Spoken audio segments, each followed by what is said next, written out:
Welcome to True Crime Headquarters. I'm so grateful you're taking the time to listen to these stories. It really makes me happy that you're here. But I've noticed not many of you are subscribing, liking, or commenting, and that can be a bit disheartening. These stories deserve more than just silent views. They deserve a community of people who care. So, if you're watching from cities like New York, Los Angeles, Chicago, Miami, Houston, or anywhere else, please take a moment to hit subscribe, like the video, and drop a comment with your city and what time it is where you're watching.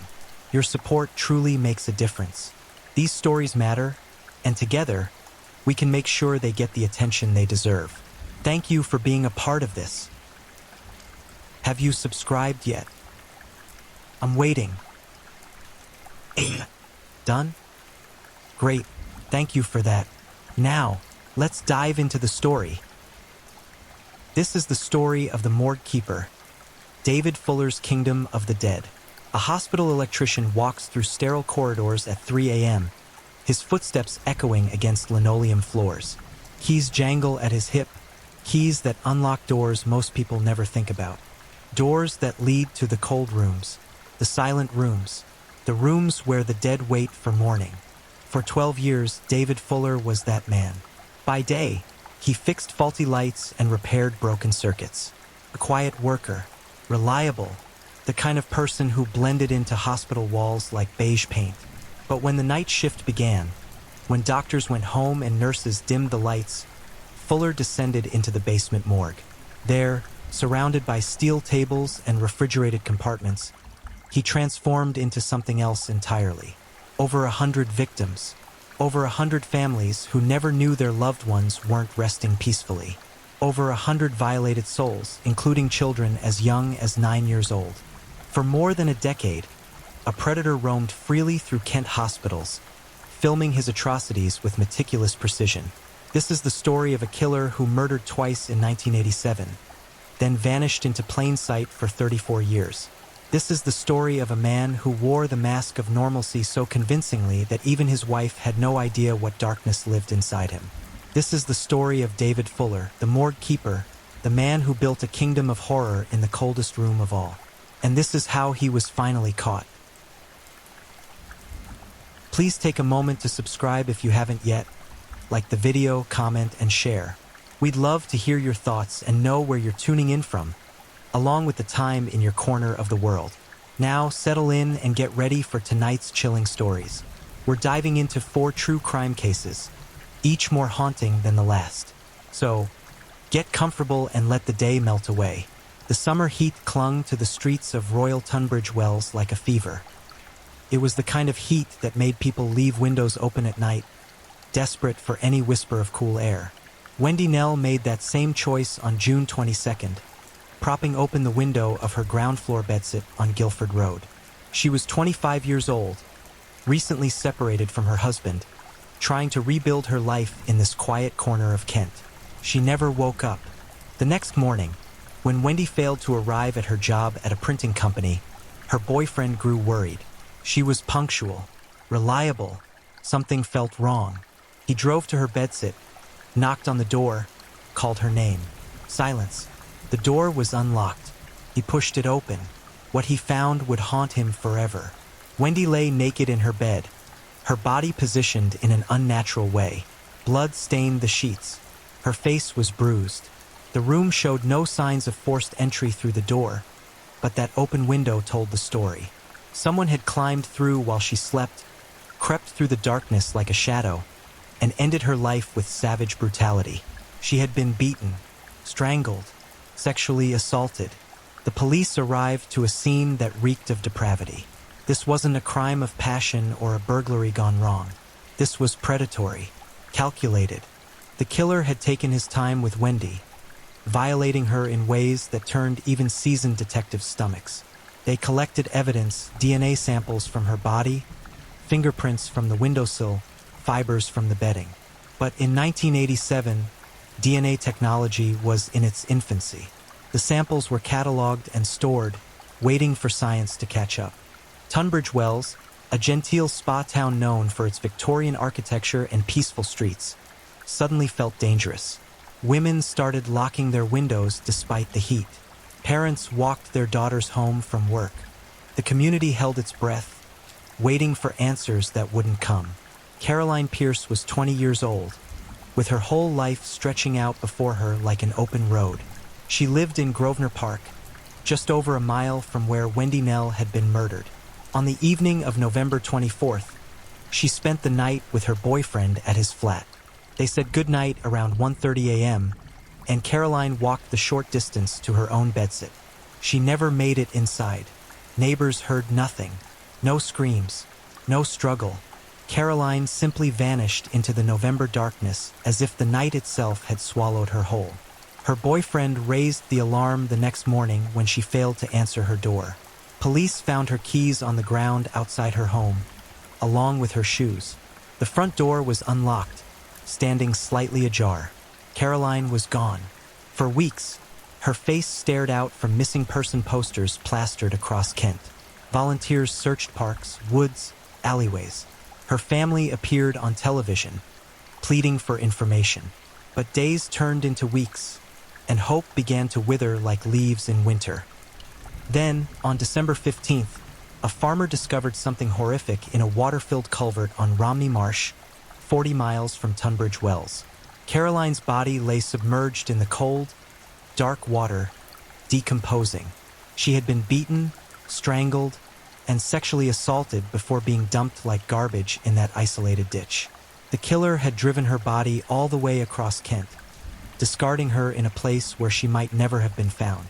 The police knew immediately they were dealing with the same predator who had murdered Wendy Nell. The methods were too similar, the brutality too consistent. They dubbed the cases the bedsit murders because both victims lived alone in modest bedsit accommodations, vulnerable and accessible. The press ran with the name, and fear spread through Kent like wildfire. Detective teams worked around the clock, following hundreds of leads that went nowhere. They interviewed thousands of people. They tracked down every known sex offender in the region. They analyzed the DNA evidence as best they could with the limited technology available. But the killer remained a phantom. What the detectives didn't know, what they couldn't have known, was that the man responsible walked among them every day. David Fuller lived in Heathfield, East Sussex, just a short drive from Tunbridge Wells. He was married, worked as a hospital maintenance man, and presented to the world as the epitome of ordinary.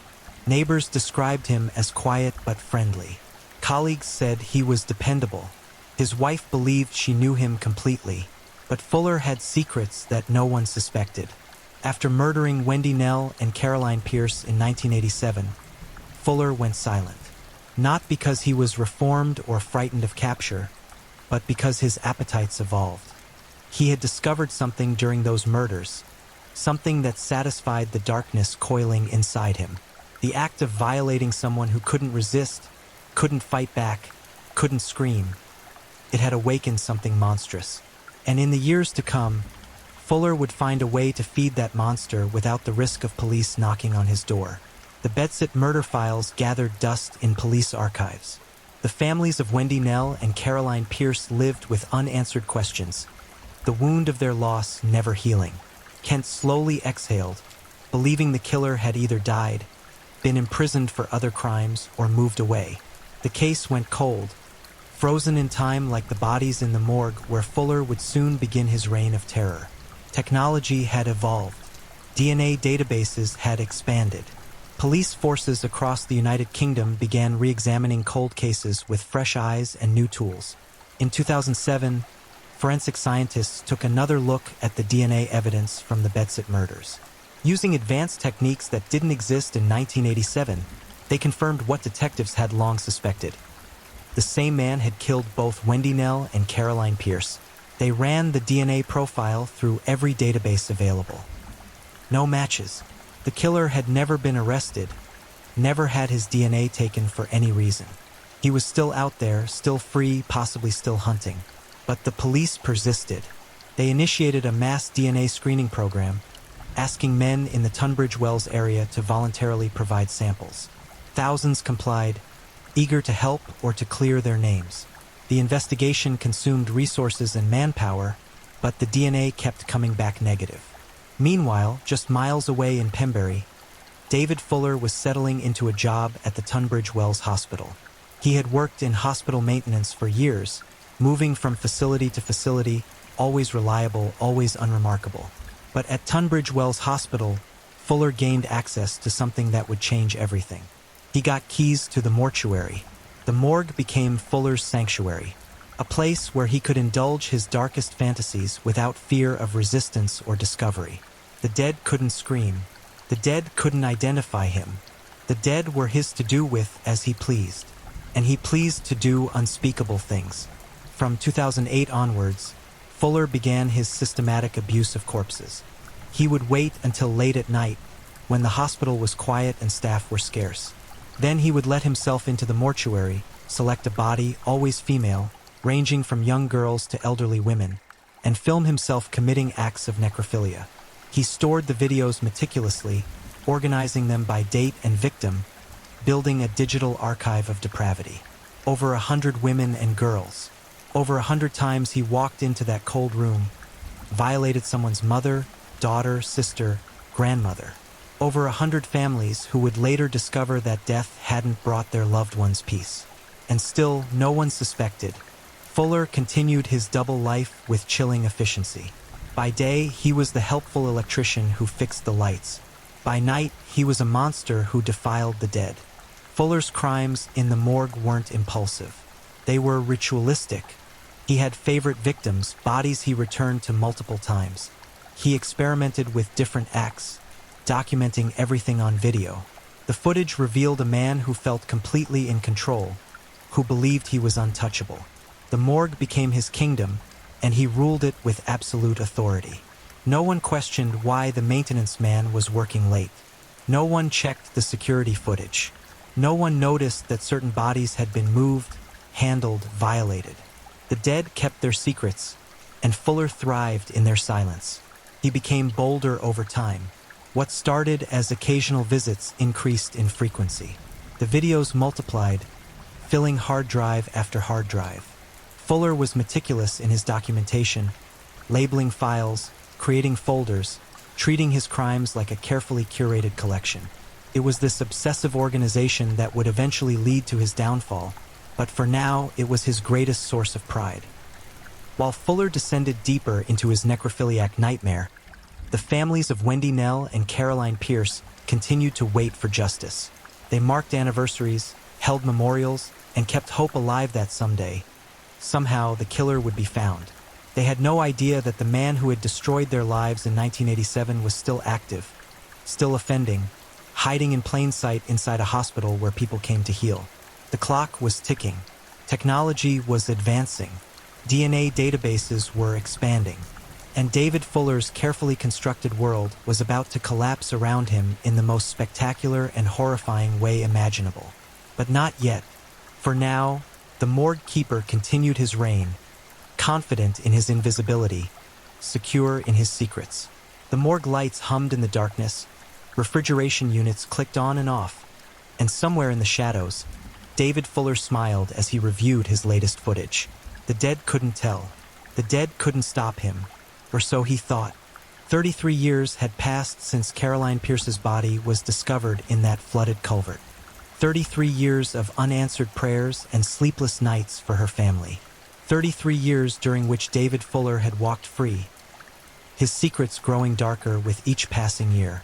But in December 2020, everything changed.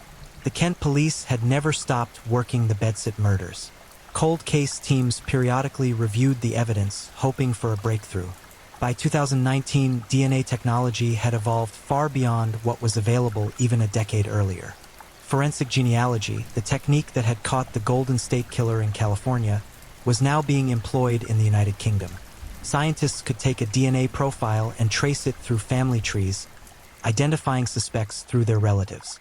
In late 2020, using advanced genetic genealogy techniques, forensic investigators finally got a hit.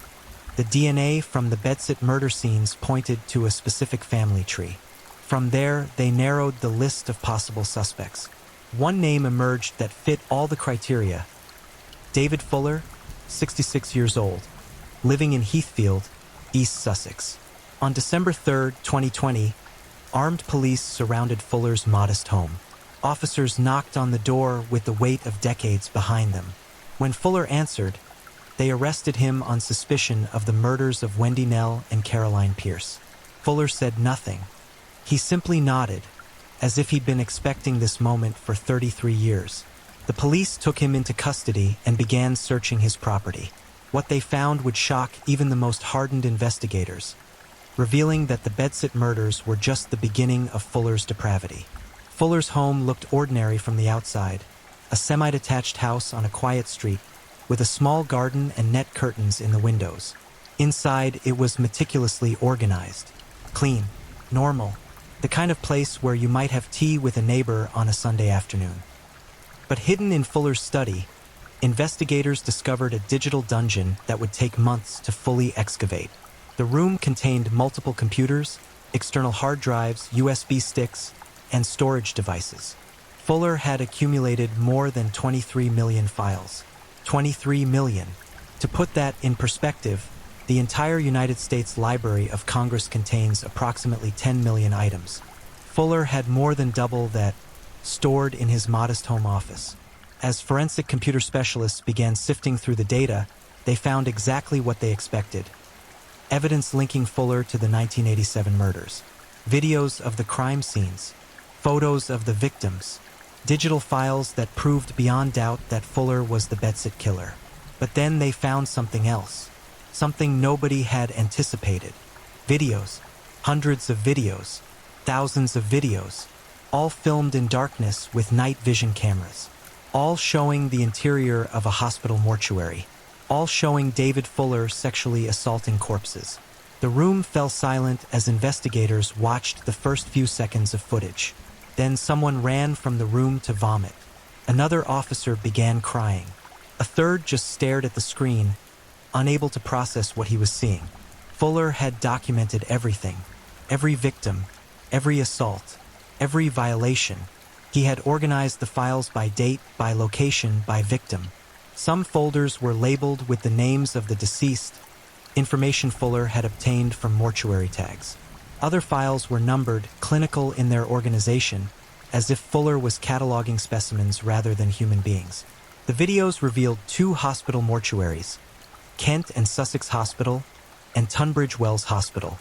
Fuller had worked at both facilities over the years, gaining access to the morgues as part of his maintenance duties. The footage spanned from 2008 to 2020, 12 years of systematic abuse. As specialists continued analyzing the data, the victim count climbed. 50 bodies, 70, 90, 100. The numbers kept rising, each one representing a person who had died, whose family had grieved, who had been laid to rest in what their loved ones believed was dignity and peace. But there was no peace in that morgue. Only Fuller and his camera and the violated dead. The forensic team began the grim task of identifying Fuller's victims from the mortuary footage. Using hospital records, mortuary logs, and visual identifications from the videos, they started compiling a list. The youngest victim was 9 years old, a child who had died, whose small body had been defiled by Fuller multiple times. The oldest was in her 90s. Between these extremes were mothers, daughters, sisters, grandmothers. Some had died from illness, others from accidents. A few had been murder victims themselves, their bodies violated again after death. Fuller had no pattern, no preference beyond gender. He assaulted whoever was available, whoever lay waiting in the morgue refrigerators. Some bodies he visited once, others he returned to repeatedly, as if they were favorite playthings. The police faced an impossible decision. How do you tell a family that their loved one's death wasn't the end of their suffering? How do you explain that while they were planning funerals and grieving their loss, a hospital employee was assaulting the body of their mother, daughter, sister? They decided on a policy of disclosure. Every family would be informed if their loved one appeared in Fuller's videos.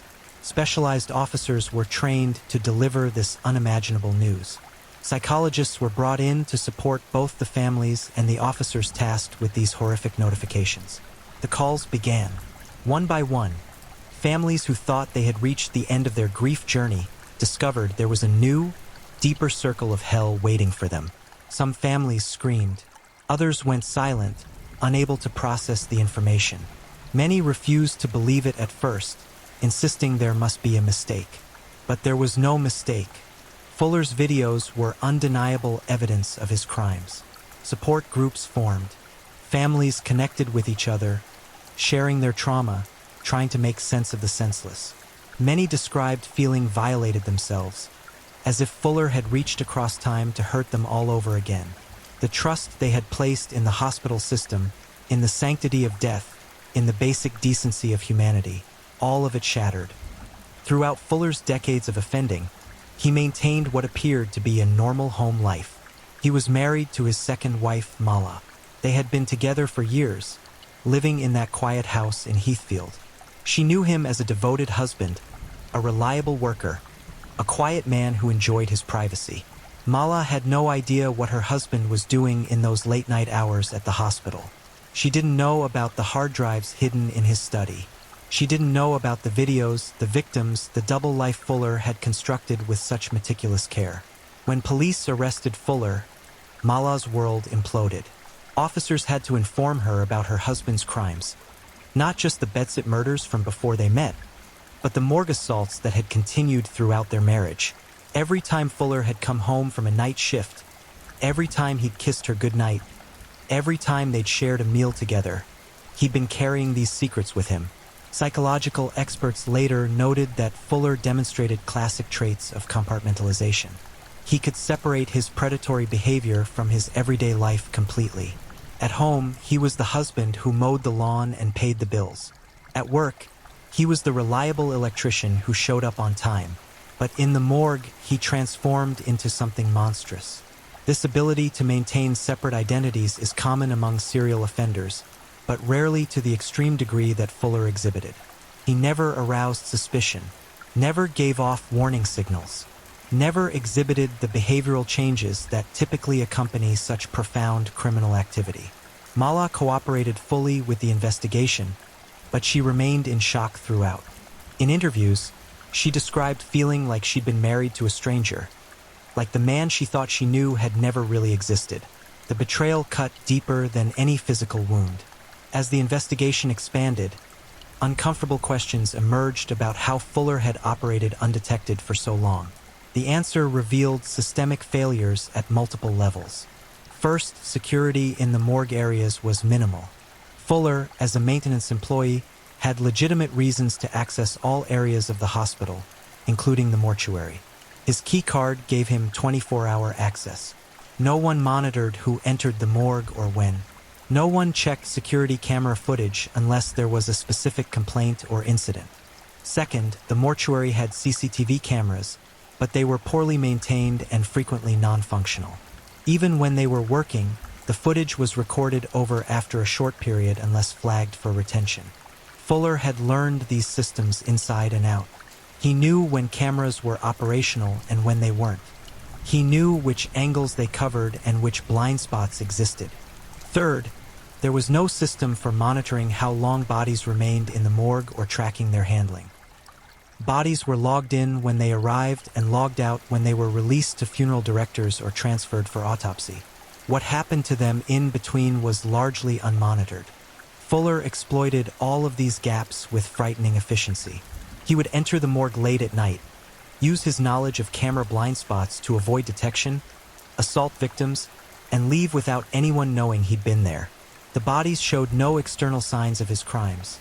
No bruising, no trauma that would raise flags during preparation for burial or cremation. The hospital launched an internal investigation, which revealed Fuller had been the subject of minor complaints over the years. Nothing serious enough to warrant dismissal, but small incidents that, in hindsight, painted a picture of someone who enjoyed power and control.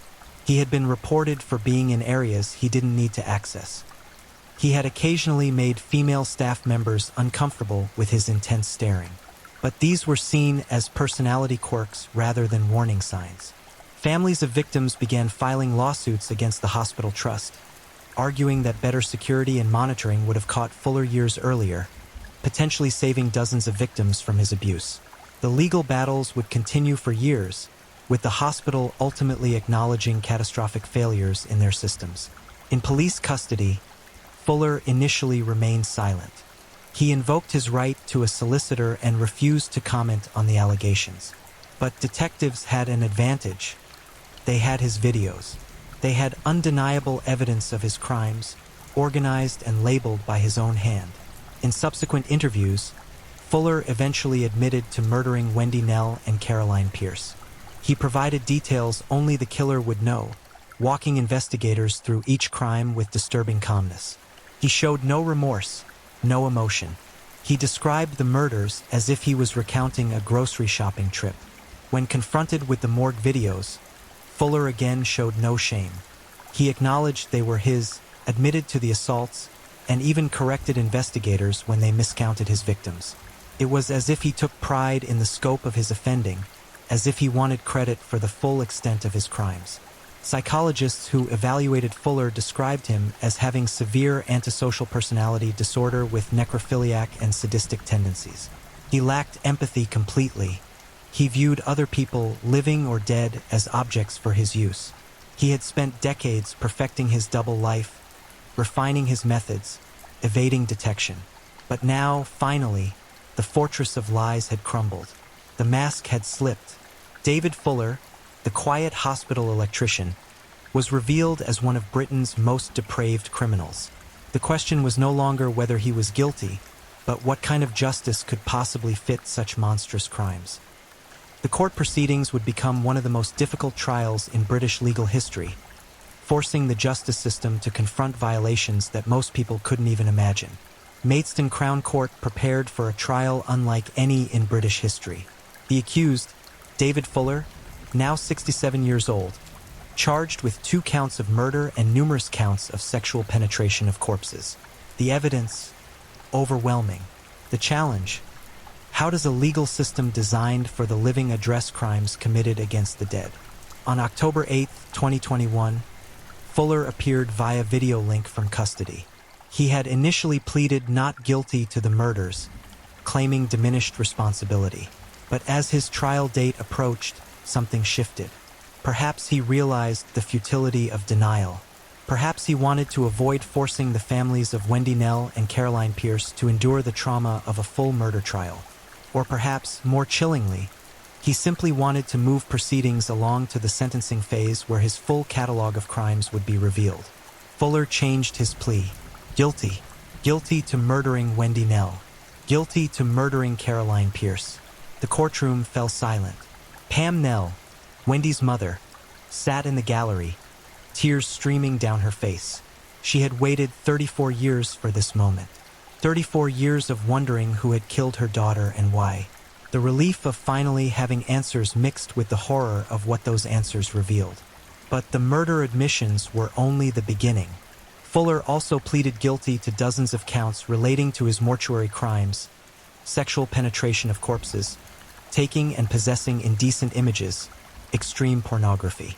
The full scope of his offending would be laid bare during sentencing.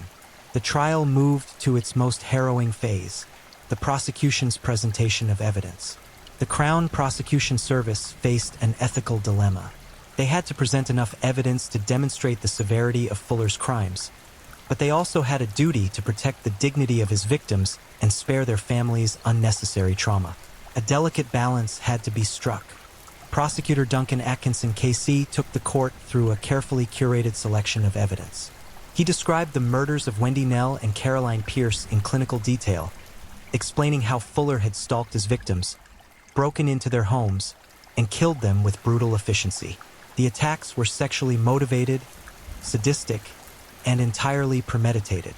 Fuller had targeted women living alone in accessible bedsit accommodations. He had likely watched them, learned their routines, identified vulnerabilities. The murders weren't random acts of violence, they were carefully planned predation. Then Atkinson moved to the morgue crimes, and the courtroom's atmosphere shifted from tense to suffocating. Between 2008 and 2020, Fuller had systematically abused at least 101 bodies in hospital mortuaries. The actual number might be higher. Some of Fuller's videos were damaged or incomplete, making identification impossible. But 101 victims could be definitively confirmed.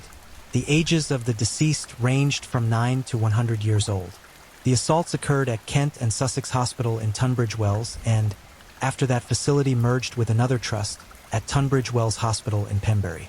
Fuller had exploited his maintenance access to enter the mortuary during quiet hours, usually between midnight and 5 a.m., when staff presence was minimal. Atkinson explained that Fuller filmed his assaults using cameras with night vision capabilities. He often moved bodies from refrigerated storage to examination tables, where he would assault them before returning them to storage. In some cases, he assaulted bodies multiple times over several days before they were released to funeral directors. The prosecutor didn't show the videos in court. Doing so would have been unnecessarily traumatic, but he described their content in sufficient detail to convey the magnitude of Fuller's depravity. Fuller had treated the mortuary as his personal playground, showing no respect for the deceased or their families. He had violated fundamental human dignity in ways that challenged the court's ability to find adequate legal remedies. Several family members of Fuller's victims provided impact statements to the court. Their words painted a picture of the secondary trauma Fuller had inflicted, not just on the deceased, but on everyone who loved them. One woman described learning that her elderly mother, who had died of cancer, had been assaulted by Fuller. She explained how her mother's death had been peaceful, surrounded by family, exactly as they had hoped. They had taken comfort in believing their mother was finally at rest after a difficult battle with illness. Then came the phone call from police, shattering that comfort. The woman described feeling physically sick, unable to eat or sleep, haunted by images of what Fuller had done. Her mother's dignity in death, something sacred, had been stolen. Another family spoke about their 9-year-old daughter, who had died tragically in an accident. They had been devastated by her loss, but they had found solace in their faith and in the belief that she was now in heaven, free from pain. Learning that Fuller had violated their daughter's body destroyed that solace. They described feeling rage beyond words, a desire for vengeance that conflicted with their religious beliefs. How do you reconcile faith in human goodness when someone has done something so unfathomably evil? A man whose sister appeared in Fuller's videos explained that he now questioned everything about her funeral, her burial, his memories of saying goodbye. Had Fuller assaulted her before or after they viewed her body? Was she violated while he was planning her memorial service? The uncertainty tortured him. He couldn't look at photographs of his sister anymore without thinking about Fuller. The statements continued, each one more heartbreaking than the last. Families described feeling betrayed by the hospital, by the systems that were supposed to protect their loved ones. They described trust that could never be rebuilt, trauma that would never heal. Several people said they would have preferred never knowing the truth, even though they understood why disclosure was necessary. Judge Justice Chimagrub listened to each statement with visible distress. At several points, she had to call brief recesses to compose herself. The entire courtroom, lawyers, journalists, police officers, court staff, struggled to maintain professional composure in the face of such overwhelming human suffering. Fuller's defense team had an unenviable job. How do you defend the indefensible? Defense barrister Richard Barraclough KC didn't attempt to minimize Fuller's crimes or excuse his behavior. Instead, he focused on a narrow legal argument: his client's mental state at the time of the murders in 1987. Fuller claimed he had been suffering from diminished responsibility due to mental illness, which would reduce the murder charges to manslaughter. Barraclough presented psychiatric evaluations suggesting Fuller had long-standing personality disorders and sexual deviance. He argued that these conditions had impaired Fuller's judgment and control during the 1987 attacks, making him less culpable under the law. The prosecution countered with their own psychiatric experts, who testified that while Fuller had severe psychological problems, he was not legally insane. He knew right from wrong. He understood the nature of his actions. His crimes were planned and executed with clear awareness of their illegality. The fact that he had evaded detection for 34 years demonstrated sophisticated thinking and impulse control. Ultimately, Fuller withdrew his diminished responsibility claim after hearing the strength of the prosecution's psychiatric evidence. He accepted full responsibility for the murders. This left his defense team with virtually nothing to argue except to ask for leniency during sentencing. a request that rang hollow given the nature and extent of Fuller's offending. Barraclough made one final argument, that Fuller's cooperation with police and his guilty pleas had spared families the trauma of a lengthy trial. He suggested this demonstrated some capacity for empathy and remorse. Justice Chimagrub looked skeptical. Fuller had pleaded guilty only when faced with irrefutable evidence. He had shown no genuine remorse during police interviews. His cooperation seemed motivated by self-interest rather than consideration for his victims' families. As part of the sentencing process, the court heard extensive psychiatric testimony about Fuller's psychological makeup. The picture that emerged was deeply disturbing. Dr. Nicholas Kennedy, a forensic psychiatrist, testified that Fuller exhibited classic psychopathic traits: superficial charm, grandiose sense of self-worth, pathological lying, lack of remorse or empathy, poor behavioral controls, and a parasitic lifestyle. He had spent his entire life manipulating others and using his normal appearance to hide his deviant sexuality. Fuller's necrophilia, sexual attraction to corpses, was described as severe and chronic. Unlike opportunistic necrophiles who might assault the dead once or twice, Fuller demonstrated a sustained pattern of behavior over decades. His mortuary crimes weren't impulsive acts but carefully planned operations. He had researched camera equipment, studied mortuary procedures, mapped security gaps, and developed sophisticated methods to avoid detection. The psychiatrist explained that Fuller's psychological profile suggested he viewed other people as inherently less important than himself. Living women presented risks they could resist, identify him, report him. But the dead were perfect victims for someone like Fuller. They couldn't say no. They couldn't judge him. They couldn't threaten his carefully constructed normal life. Fuller's ability to compartmentalize was extraordinary even for a psychopath. He maintained a marriage, held down a job, interacted with colleagues and neighbors, all while regularly committing horrific crimes. There was no visible integration between his public persona and his private behavior. He simply switched between identities depending on context. Dr. Kennedy concluded that Fuller posed an ongoing risk to society. His deviant urges showed no signs of diminishing with age. He had demonstrated that he would offend whenever opportunity arose. He had no victim empathy whatsoever. If released, he would almost certainly reoffend.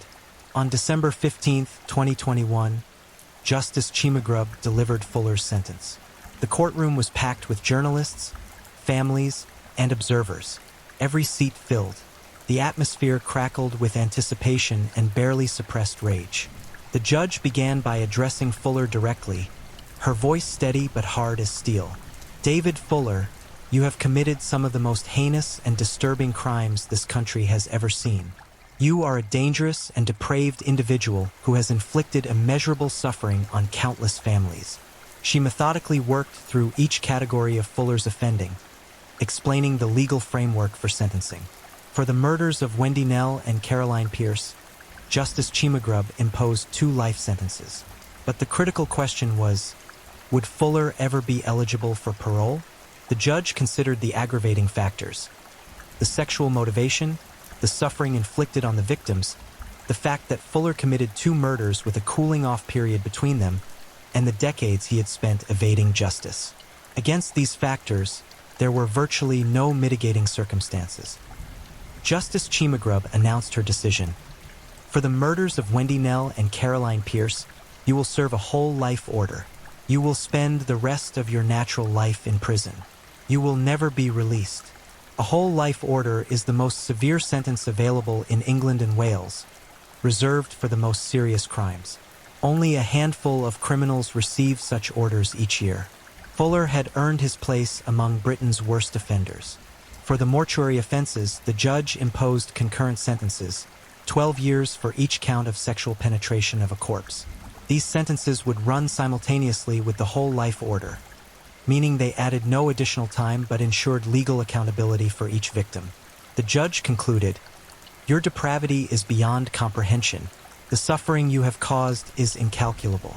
Society must be permanently protected from you. You will die in prison, and that is the only just outcome." Fuller showed no reaction. He sat motionless in the video link, his face blank. Even now, at the moment of his final judgment, he offered nothing. No apology, no explanation, no tears, just the empty eyes of a man who had never truly felt anything for anyone but himself. As court officers led him away from the video screen, families in the gallery erupted. Some cried with relief, others shouted at the monitor, releasing decades of pent-up rage. Security had to restore order, but no one blamed the families for their outbursts. They had earned the right to scream. Outside the courthouse, Detective Chief Inspector Chris Greenstreet addressed the media.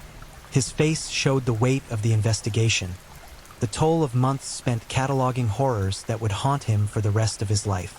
Today marks the end of a long and painful journey for the families of David Fuller's victims, he said. But it also marks a beginning, the beginning of a conversation about how we protect the most vulnerable among us, including those who can no longer protect themselves. The press conference continued, but his words were drowned out by the real question everyone was asking. How do we prevent another David Fuller? Within weeks of Fuller's sentencing, the government announced an independent inquiry into how he had operated undetected for so long. Sir Jonathan Michael, former chief executive of several NHS trusts, was appointed to lead the investigation. His mandate: examine every systemic failure that allowed Fuller access to victims and make recommendations to prevent similar crimes in the future. The inquiry began its work in January 2022, and what it uncovered was a cascade of failures that stretched across decades and multiple institutions. The first revelation concerned Fuller's employment history. He had worked as a hospital maintenance electrician since the 1980s, moving between various trusts in Kent and Sussex. His personnel files showed no red flags, no disciplinary actions, no serious complaints. But the inquiry discovered that Fuller had strategically moved between trusts whenever minor incidents occurred that might have invited scrutiny. At one hospital, female staff members had complained about Fuller's tendency to stare at them intensely and appear in areas where he had no work-related reason to be. Management spoke to him informally, and the behavior allegedly stopped. But within months, Fuller had transferred to another trust. No formal complaint was ever logged. No warning was placed in his permanent file. The concerning behavior was simply forgotten. This pattern repeated multiple times throughout Fuller's career. He would work somewhere for several years, incident-free. Then something minor would happen, a complaint about his demeanor, a question about why he was in a restricted area, and Fuller would move on before the issue escalated. Each time, his clean record followed him to the next position because nothing was ever officially documented. The inquiry also examined mortuary security across NHS trusts. What they found was shocking in its inadequacy. Most hospital mortuaries operated with minimal security oversight. Access was typically controlled by physical keys or basic keycard systems that logged entry but weren't monitored in real time. CCTV cameras were often present but poorly maintained, with footage deleted on short cycles. Many mortuaries had no cameras at all in examination rooms, only in corridors. Staff working in mortuaries were usually anatomical pathology technologists, skilled professionals who treated the deceased with dignity and respect. But these staff members worked normal business hours. At night, mortuaries were largely unattended. Bodies were stored in refrigerated units, waiting for morning when postmortems, identifications, or releases to funeral directors would occur. This created the perfect hunting ground for someone like Fuller. He could enter at 2 or 3 a.m., when the hospital was at its quietest, and spend hours in the mortuary without anyone knowing. The bodies couldn't alert anyone. The cameras weren't monitored. The security systems logged his presence but raised no alarms because he had legitimate access. The inquiry discovered that Fuller had assaulted bodies in multiple rooms within the mortuaries. Examination rooms, storage areas, even the viewing room where families came to say their final goodbyes. The desecration was total. No space was sacred to him. As the inquiry's interim findings emerged, pressure mounted on hospital trusts to implement immediate changes. The Maidstone and Tunbridge Wells NHS Trust, where Fuller had committed the majority of his mortuary crimes, issued a public apology. The statement, read by Chief Executive Miles Scott, was carefully worded but couldn't hide the magnitude of the institution's failure. We are profoundly sorry for the unimaginable suffering caused to families whose loved ones were violated by David Fuller. Our systems failed catastrophically to protect the deceased in our care. We accept full responsibility for these failures and are committed to ensuring nothing like this can ever happen again. But apologies rang hollow for many families. They wanted accountability, not just words. Several family members filed civil lawsuits against the trust, arguing that negligence had enabled Fuller's crimes. The legal process would be long and painful, but it represented one of the few avenues for justice beyond Fuller's criminal conviction. The trust implemented emergency measures while the inquiry continued its work. All mortuary access was restricted to essential personnel during specific hours. CCTV coverage was expanded to cover every square foot of mortuary spaces. All footage would now be retained for 90 days and subject to random audits. Two-person protocols were instituted. No one could access the mortuary alone. Security guards began conducting regular patrols of mortuary areas during night shifts. Other NHS trusts across England watched nervously, wondering if they had their own David Fullers waiting to be discovered. An internal survey revealed that many trusts had similarly lax mortuary security. A national program of security upgrades was hastily implemented, with millions of pounds allocated for new cameras, access control systems, and monitoring protocols. But some experts questioned whether these technological solutions addressed the deeper problem, the culture that had allowed Fuller to hide in plain sight. Dr. Elizabeth Murray, a forensic anthropologist who consulted on the inquiry, wrote a scathing analysis of what she called the cultural failure that enabled Fuller. In an article published in the British Medical Journal, she argued that healthcare institutions had systematically devalued the dead. While enormous resources were dedicated to caring for living patients, the deceased were treated as administrative problems to be processed efficiently. Mortuary staff were often underpaid and undervalued.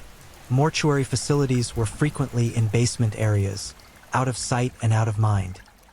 Security was minimal because, after all, what harm could come to the dead? This attitude created an environment where someone like Fuller could thrive. If institutions didn't value the dignity of the deceased, why would employees?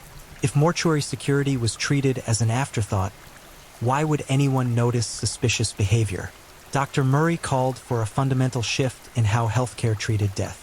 The deceased should be viewed as patients deserving continued dignity and respect, not as objects to be stored until disposal. Mortuary facilities should receive the same security and oversight as any other sensitive hospital area.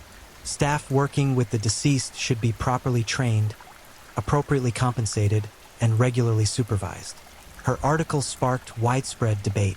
Some healthcare administrators argued that limited resources had to be prioritized for living patients. But families of Fuller's victims found powerful allies in medical ethicists, religious leaders, and death care professionals who agreed that the treatment of the dead reflected society's fundamental values. Parliament eventually took up the issue. In late 2022, legislation was introduced to create national standards for mortuary security and oversight. The bill mandated specific security measures, regular inspections, and harsh penalties for trusts that failed to comply. It also created a new criminal offense, sexual penetration of a corpse committed by a person in a position of trust, that carried enhanced penalties beyond the existing offense. The law, unofficially known as Fuller's Law, passed with overwhelming support. It wouldn't bring back Fuller's victims or undo the trauma he had caused, but it represented a commitment to ensuring no one else could exploit the dead with such horrifying impunity. Fuller's case sent shockwaves far beyond Britain. Hospitals, mortuaries, and funeral homes around the world began examining their own security protocols, terrified of discovering their own hidden horrors. In the United States, several states passed legislation mandating increased mortuary security after American media covered Fuller's trial extensively. Canada conducted a national review of coroner and medical examiner facilities. Australia implemented new standards for morgue access and monitoring. International conferences on death care and forensic pathology added sessions on preventing institutional abuse of the deceased. The topic had previously been considered so unlikely, so unthinkable, that it barely warranted discussion. Fuller had proven that the unthinkable was not only possible but had been happening for years without detection. forensic pathologists began speaking out about their own experiences with suspicious behavior. Several reported that, in hindsight, they remembered incidents that should have raised red flags. Morgue attendants who volunteered for too many night shifts, unexplained disturbances of bodies, equipment moved without explanation. But at the time, these incidents had been dismissed as odd rather than sinister. A consultant pathologist in Scotland described finding a body positioned differently than how she'd left it the previous day. She had mentioned it to mortuary staff, who assumed the body had been moved during cleaning. No investigation occurred. After Fuller's case became public, the pathologist reported the incident to police. An investigation found no evidence of wrongdoing, but it highlighted how easy it would have been for abuse to occur undetected. The International Association of Coroners and Medical Examiners created new best practice guidelines for mortuary security, explicitly citing Fuller's case as the catalyst. The guidelines were comprehensive: 24/7 CCTV coverage with long-term storage, restricted access protocols, regular audits, mandatory background checks for all staff with mortuary access, and two-person rules for accessing deceased patients outside normal hours. Implementing these guidelines would be expensive and logistically challenging, but the alternative, discovering another David Fuller, was unacceptable. Among Fuller's victims' families, one woman emerged as a powerful voice for change. Her daughter had died in a car accident at age 27, and Fuller had assaulted her body multiple times while it was in the hospital mortuary. Sarah Jenkins, not her real name, as she requested anonymity, channeled her grief and rage into activism. She founded an organization called Dignity After Death, which advocated for the rights of the deceased and their families. The organization lobbied for stronger legislation, provided support to other families affected by mortuary crimes, and worked to educate the public about death care ethics. In interviews, Jenkins spoke with remarkable composure about her experience. "When my daughter died, I thought the worst thing that could ever happen to me had already happened," she said. "Then I learned about Fuller, and I discovered there are depths of pain I never imagined existed. But I refuse to let that pain be meaningless. If my daughter's suffering can prevent even one other family from going through this, then I have to speak out." Dignity After Death successfully lobbied for the inclusion of family impact provisions in Fuller's Law. The legislation now required that families be notified within 24 hours if any suspected abuse of their loved one's body occurred. Previously, institutions could delay notification while conducting internal investigations, leaving families in the dark for months. The organization also pushed for mandatory psychological support for families of mortuary crime victims. The NHS now provides specialized counseling services, recognizing that this type of trauma requires specific expertise to address. Jenkins testified before Parliament, sharing her story in heartbreaking detail. "My daughter was my whole world," she told the committee. "When she died, I took comfort in knowing I'd held her hand as she took her last breath. I believed she was at peace. Fuller stole that from me. He reached into my most sacred memories and poisoned them. I will never have peace again. But maybe other families can be spared this horror if we do the work now to prevent it." Her testimony moved even hardened politicians to tears. The bill passed with amendments strengthening its provisions, directly because of her advocacy. David Fuller was transferred to HMP Franklin, a maximum security prison in County Durham that houses some of Britain's most dangerous offenders. Whole life order prisoners are scattered across several high-security facilities, separated from general population for their own safety. Prison officials knew Fuller would be a target. Even among hardened criminals, those who harm children or commit sexual offenses are considered the lowest form of life. Fuller's crimes against the dead placed him in a category beyond even that. He required segregation and constant monitoring to prevent violence from other inmates. Reports from inside Franklin, leaked by prison officers, painted a picture of a man unchanged by his conviction. Fuller maintained the same blank, emotionless demeanor he'd shown throughout his trial. He followed prison rules, caused no trouble, and kept to himself. But he showed no signs of remorse or introspection. A prison psychologist who evaluated Fuller after his incarceration noted that he seemed unbothered by his whole life sentence. When asked how he felt about dying in prison, Fuller reportedly shrugged and said, "Everyone dies somewhere." The psychologist's report, later obtained through Freedom of Information requests, concluded, "The subject demonstrates profound emotional detachment and continues to exhibit no empathy for his victims. He views his crimes with clinical detachment, as if discussing events that happened to someone else. Treatment prospects are nil. He is incapable of genuine insight into his behavior and shows no motivation to change." Fuller's wife divorced him within months of his conviction. She never visited him in prison and reportedly moved far from their former home to escape the association with his crimes. In rare interviews, she maintained that she'd had no knowledge of her husband's activities and felt like a victim herself. Fuller's adult children from his first marriage also cut all contact. They released a statement through their solicitor. "The man who committed these crimes is not the father we knew. We are horrified beyond words by his actions. We stand with his victims and their families, and we want no relationship with him." Fuller was alone, exactly as he'd left so many of his victims. Isolated, cold, forgotten. Years after Fuller's conviction, mental health professionals continue to work with affected families. The trauma doesn't fade. If anything, it evolves, taking on new dimensions as time passes. Many families report intrusive thoughts, images of what Fuller did that they can't stop imagining. Others describe hypervigilance around death, insisting on staying with bodies until cremation or burial, terrified of leaving their deceased loved ones vulnerable even for a moment. Some families had bodies exhumed and reburied in new locations, wanting to give their loved ones fresh rests unsullied by Fuller's presence.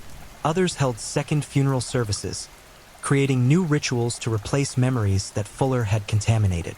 Religious families struggled with theological questions. How does one reconcile belief in an afterlife with the violation of the earthly body? Does assault of a corpse affect the soul? Different faith traditions offered different answers, but the questions themselves revealed the profound spiritual crisis Fuller's crimes had created.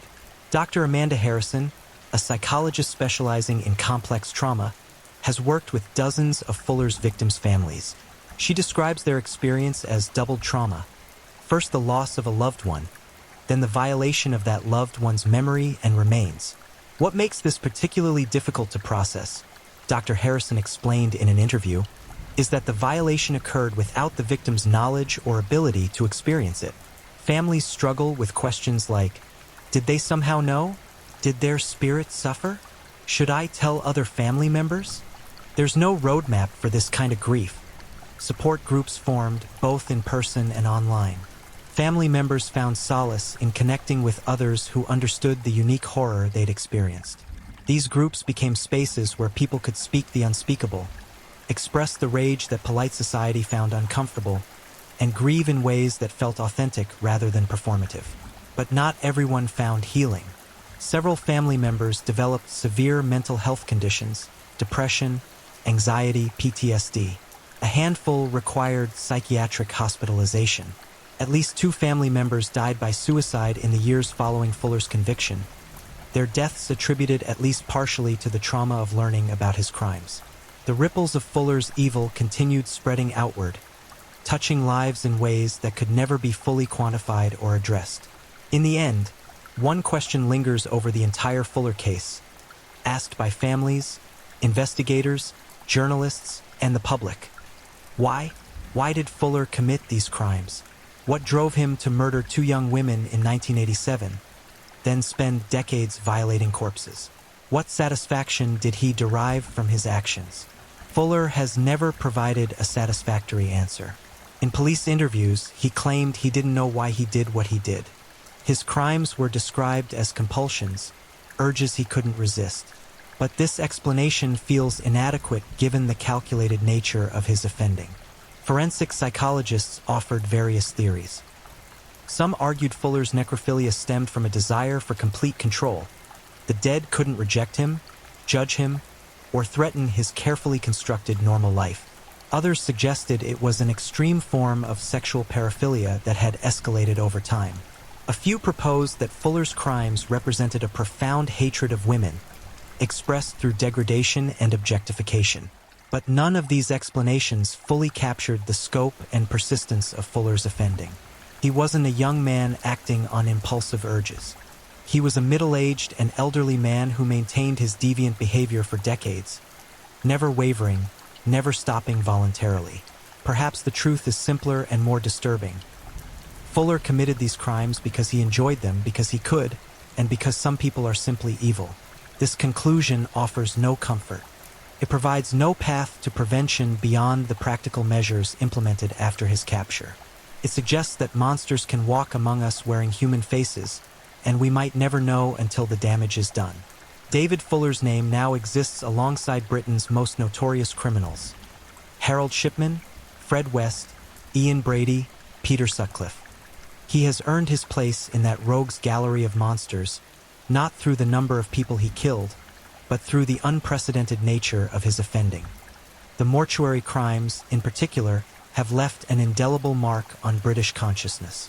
They challenged assumptions about the sanctity of death, the safety of hospitals, and the basic decency of humanity. Fuller didn't just violate bodies. He violated every cultural and religious norm surrounding death and burial. He desecrated what every civilization throughout history has considered sacred. His case has become a reference point for discussions about institutional safeguarding, criminal psychology, and the nature of evil. True crime documentaries, academic papers, and psychological studies continue to analyze his crimes, searching for understanding or warning signs that might prevent future Fullers. But for the families of his victims, Fuller's legacy is measured in different terms. It's measured in sleepless nights and therapy sessions, in rewritten family histories and contaminated memories, in questions that will never have satisfying answers and pain that will never fully heal. Pam Nell, Wendy's mother, died in 2023 at the age of 92. She had lived to see Fuller convicted, but that justice came too late to undo 36 years of suffering. At her funeral, family members remembered her not for her decades of grief, but for her resilience, her determination to see her daughter's killer caught, and her grace in the face of unimaginable horror. Caroline Pierce's family continues to honor her memory through charitable work and advocacy. They've established a scholarship in her name for young women pursuing education, a reminder that Caroline's life had value beyond how it ended. The families of Fuller's mortuary victims mostly remain anonymous, their pain too raw and too private for public consumption. But their suffering is no less real, their losses no less profound. On a cold December morning in 2024, a small ceremony was held at a cemetery in Kent. Family members of several of Fuller's victims gathered around a memorial stone, newly installed and inscribed with simple words, "In honor of those whose peace was stolen. May they rest now in true dignity." No names appeared on the stone. The families wanted a place to grieve collectively without identifying individual victims. It was a small gesture, but an important one. A physical space where the abstract horror of Fuller's crimes became concrete, where memory and mourning could exist outside the courtroom and the headlines. An elderly woman laid flowers at the base of the memorial. Her sister had been 93 when she died, and Fuller had assaulted her body. "She survived the war," the woman said softly. "She raised 4 children alone after my brother-in-law died. She lived a good, long life. And then this evil man. But I won't let him have the last word. My sister was brave and kind, and she mattered. That's what I choose to remember." Around her, others nodded. They were all making the same choice: to define their loved ones by their lives, not by what Fuller had done to them in death. It was an act of defiance, a refusal to let the monster win. Because in the end, that's all that remains. Fuller sits in his prison cell, breathing and eating and existing, but already dead in every way that matters. His victims live on in memory, in stories shared by loved ones, in the changes their suffering helped create. The mortuary lights still hum in hospitals across Britain, but now cameras watch every corner. Security guards patrol through the night. 2-person protocols ensure no one is ever alone with the dead. The kingdom Fuller built has been torn down, replaced with safeguards designed to prevent another monster from finding sanctuary among the silent. It's not enough, can never be enough, but it's something. And sometimes, When grief is this profound and violation this complete, something is all we have. The dead still cannot speak. But now, finally, someone is listening. Someone is watching. Someone is protecting them. David Fuller's kingdom of the dead has fallen. May it never rise again. This story is told not to glorify evil, but to honor the victims who deserved better, from the systems that should have protected them, from the society that should have valued them, and from the man who stole their dignity. To Wendy Nell and Caroline Pierce, two young women whose lives were brutally cut short, whose murders haunted their families for decades. May their memories be defined by who they were, not by how they died. To the 101 identified victims of the mortuary crimes, your names are not spoken here to protect your family's privacy, but your humanity is acknowledged. You were mothers, daughters, sisters, grandmothers. You were children who deserved to be cherished. You were people who mattered. You still matter. To all the families who carry this burden, your strength in the face of unimaginable horror is humbling. Your advocacy has created real change. Your loved one's suffering was not in vain. And to those who work each day to care for the deceased with dignity and respect, thank you. Your work matters more than you know. You stand guard over our most vulnerable, ensuring that death is met with compassion rather than exploitation. May all who read this story remember, the dead deserve our protection no less than the living. Their silence must never again be mistaken for consent. Their inability to defend themselves must inspire us to defend them. Rest in peace to all whose peace was stolen. May they finally know true rest. If you're new here, welcome to the channel, where we dive into true crime stories with calmness and respect. A special shout out to my amazing subscribers who've been with me from the start.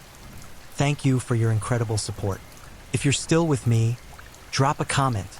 Let me know where you're tuning in from and what time it is in your part of the world. Or just say hello so I know you're still here. And if you haven't already, make sure to like this video and hit subscribe so you won't miss any of our upcoming true crime stories perfect for winding down. Now, let's move on to our second story.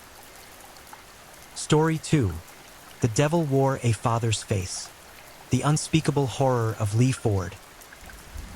There are monsters that lurk in shadows, and then there are those who sit at the dinner table. Lee Ford was the latter, a predator who transformed a home into a slaughterhouse, a stepfather who became Britain's most prolific family annihilator. On a cold October night in 2000, the quiet village of Carnkey, Cornwall, would become the stage for a massacre so merciless, so methodically executed, that it would sear itself into the darkest chapters of British criminal history, for innocent lives extinguished, for hearts that would never beat again, and one man calm, calculated, and utterly devoid of humanity, standing amid the carnage he had orchestrated with his own hands. This is not just a story of murder. This is an excavation of pure evil, a journey into the mind of a stepfather who chose annihilation over love, death over life.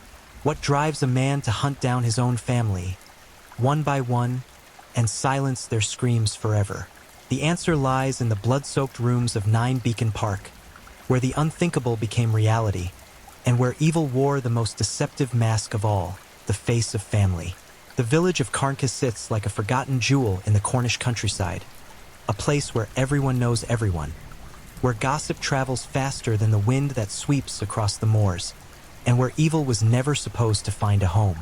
Population barely breaking 1,000. This was a community built on trust, on the kind of neighborly familiarity that makes doors stay unlocked and children play freely until dusk paints the sky purple. The rolling hills surrounding the village seemed to cradle it protectively, as if nature itself wanted to shield this pocket of tranquility from the horrors that plague the outside world. But evil doesn't announce itself with fanfare. It doesn't march through the front door wearing a sign. It seeps in slowly, quietly, disguised as something benign, sometimes even as something welcome. Lee Ford arrived in Sarah Hooper's life like an answer to a prayer she never knew she had spoken. A single mother navigating the treacherous waters of raising for children alone, Sarah had weathered storms that would have capsized stronger souls. Her husband, the children's father, had vanished from their lives, leaving behind a crater of absence that no amount of maternal devotion could completely fill. Anne-Marie, her eldest daughter at just 25, had already begun carving out her own path in the world. Then came Leslie, 19 years old and full of the kind of fire that made her mother both proud and perpetually worried. Sarah Jane, at 17, existed in that delicate space between childhood and adulthood, still clinging to innocence while testing the waters of independence. And Craig, the baby of the family at just 12 years old, represented everything pure and untainted in Sarah's world. Her boy, her youngest, her reason for continuing to fight through each difficult day. Into this fragile ecosystem walked Lee Ford. He was 41 years old when he entered their lives, a man whose ordinariness was his most effective weapon. Neither handsome nor ugly, neither charming nor repulsive, Ford possessed the kind of forgettable face that allowed him to blend into any background, to become wallpaper in the story of anyone's life. His appearance suggested nothing remarkable. Average height, average build, features that would disappear from memory within minutes of looking away. But to Sarah Hooper, drowning in the responsibilities of single parenthood, Ford represented something she desperately needed: partnership. The courtship was unremarkable, painted in the muted tones of middle-aged practicality rather than youthful passion. Ford worked as a laborer, his hands calloused and his back bent from years of manual work that had yielded little beyond survival. He spoke in the clipped, economical sentences of someone who had learned early that words were a luxury not to be wasted. When he smiled, which was rare, the expression never quite reached his eyes. Those cold, calculating organs that saw the world not as a place of possibility, but as a chessboard where every piece existed only to be manipulated or eliminated. Sarah, in her loneliness and exhaustion, mistook his quiet demeanor for stability. His lack of passion seemed like reliability. His emotional distance felt like strength. She convinced herself that this unremarkable man could be the foundation upon which she rebuilt her fractured family. The children, for their part, received him with varying degrees of acceptance. Anne-Marie, old enough to remember her biological father and wise enough to spot pretenders, kept Ford at arm's length, her politeness never quite masking the suspicion in her eyes. Leslie, rebellious and defiant by nature, treated him with barely concealed contempt, her teenage disdain for authority figures extending naturally to this interloper who presumed to play father in her home. Sarah Jane tried hardest to accept Ford, perhaps sensing her mother's desperate need for this relationship to work. She called him by his first name, never Dad, maintaining that crucial boundary even as she attempted to be civil, to make room for him in their home. And young Craig, still child enough to crave a father figure, initially approached Ford with the tentative hope of a boy who wanted to believe that someone might finally teach him to be a man, might finally fill that aching void where a father's love should have been. But Ford had no love to give. What he possessed instead was something far more sinister, a need for control so absolute, so suffocating, that it would eventually demand the ultimate submission. The household at 9 Beacon Park began its slow descent into nightmare almost imperceptibly. Ford's presence brought with it new rules, new expectations, new ways of existing that felt less like structure and more like constriction. He demanded silence when he watched television, his rage erupting in volcanic outbursts if anyone dared to speak during his programs. He controlled the thermostat, the meal schedules, the comings and goings of every family member with an iron grip that tightened incrementally, so slowly that the family didn't realize they were being strangled until they could barely breathe. Money became a weapon in his hands. Sarah, who worked tirelessly to contribute to the household, found her earnings scrutinized, questioned, controlled. Ford doled out funds like a miser distributing crumbs to beggars, his face twisted with resentment at every request, every need. The children learned to go without rather than face his withering interrogations about why they needed new shoes, school supplies, or even basic necessities. The atmosphere inside the home curdled like milk left too long in the sun. What had once been a space filled with the chaotic warmth of family life, arguments and laughter, slammed doors and whispered confidences, the beautiful mess of people learning to love each other despite their flaws, became a mausoleum of tension. Footsteps became quieter, voices dropped to whispers, The children learned to read Ford's moods the way sailors read the sky, watching for the storms that could erupt without warning, bringing with them verbal lashings that left wounds no eye could see. Sarah, trapped between her children and this man she had invited into their lives, became a ghost of herself. The light that had once animated her features dimmed, replaced by a perpetual expression of anxiety, of someone walking on eggshells that constantly cracked beneath her feet. She made excuses for Ford's behavior, rationalized his cruelty, convinced herself that if she could just be better, more understanding, more accommodating, he would soften, would become the partner she so desperately needed him to be. But Ford had no interest in partnership. What he craved was domination. The breaking point approached like a storm gathering on the horizon, visible to anyone paying attention but ignored by those too close to see clearly. By October 2000, the household had become a pressure cooker with a faulty valve, the steam building to dangerous levels while everyone inside pretended not to notice the ominous hissing sound. Anne-Marie, living independently but still closely connected to her family, had begun to notice disturbing changes. Her mother's voice carried a tremor that hadn't been there before. Leslie's defiance had transformed into something darker, a kind of desperate rage that spoke of battles being fought behind closed doors. Sarah Jane moved through the world like a startled deer, always ready to bolt, always scanning for danger. And Craig, sweet, innocent Craig, had grown sullen and withdrawn, the light in his young eyes dimming under the oppressive weight of Ford's presence. The village of Carnkey, wrapped in its pastoral ignorance, noticed nothing amiss. Ford had perfected the art of the public mask, that careful performance of normalcy that allowed monsters to move among us undetected. In the local shop, he was cordial if cold. At the pub, he nursed his pint in silence, bothering no one, attracting no attention. The few neighbors who lived within shouting distance of 9 Beacon Park heard occasional raised voices but thought nothing of it. Every family fights, after all. Every household has its tensions. No one suspected that behind those ordinary walls, a predator was preparing for the hunt. Ford's resentments had been fermenting like poison in a sealed bottle, growing more toxic with each passing day. He viewed Sarah's children not as human beings deserving of love and protection, but as parasites draining resources that rightfully belonged to him. Anne-Marie's independence enraged him. How dare she live her own life, make her own choices, exist outside the sphere of his control? Leslie's rebellion was an affront to his authority, a challenge that gnawed at him constantly. Sarah Jane's attempts at peacemaking struck him as weakness to be exploited. And Craig, the boy who had once looked at him with hope, now represented everything Ford despised about youth, about potential, about futures that stretched beyond the narrow confines of his own bitter existence. What simmered inside Lee Ford was more than anger. Rage is hot, combustible, quick to ignite and often quick to burn out. What Ford cultivated was something colder, more patient, more deadly. A calculated hatred that fed itself on perceived slights and imagined insults, that grew stronger rather than weaker over time, that whispered dark promises of satisfaction if he would only seize control in the most permanent way possible.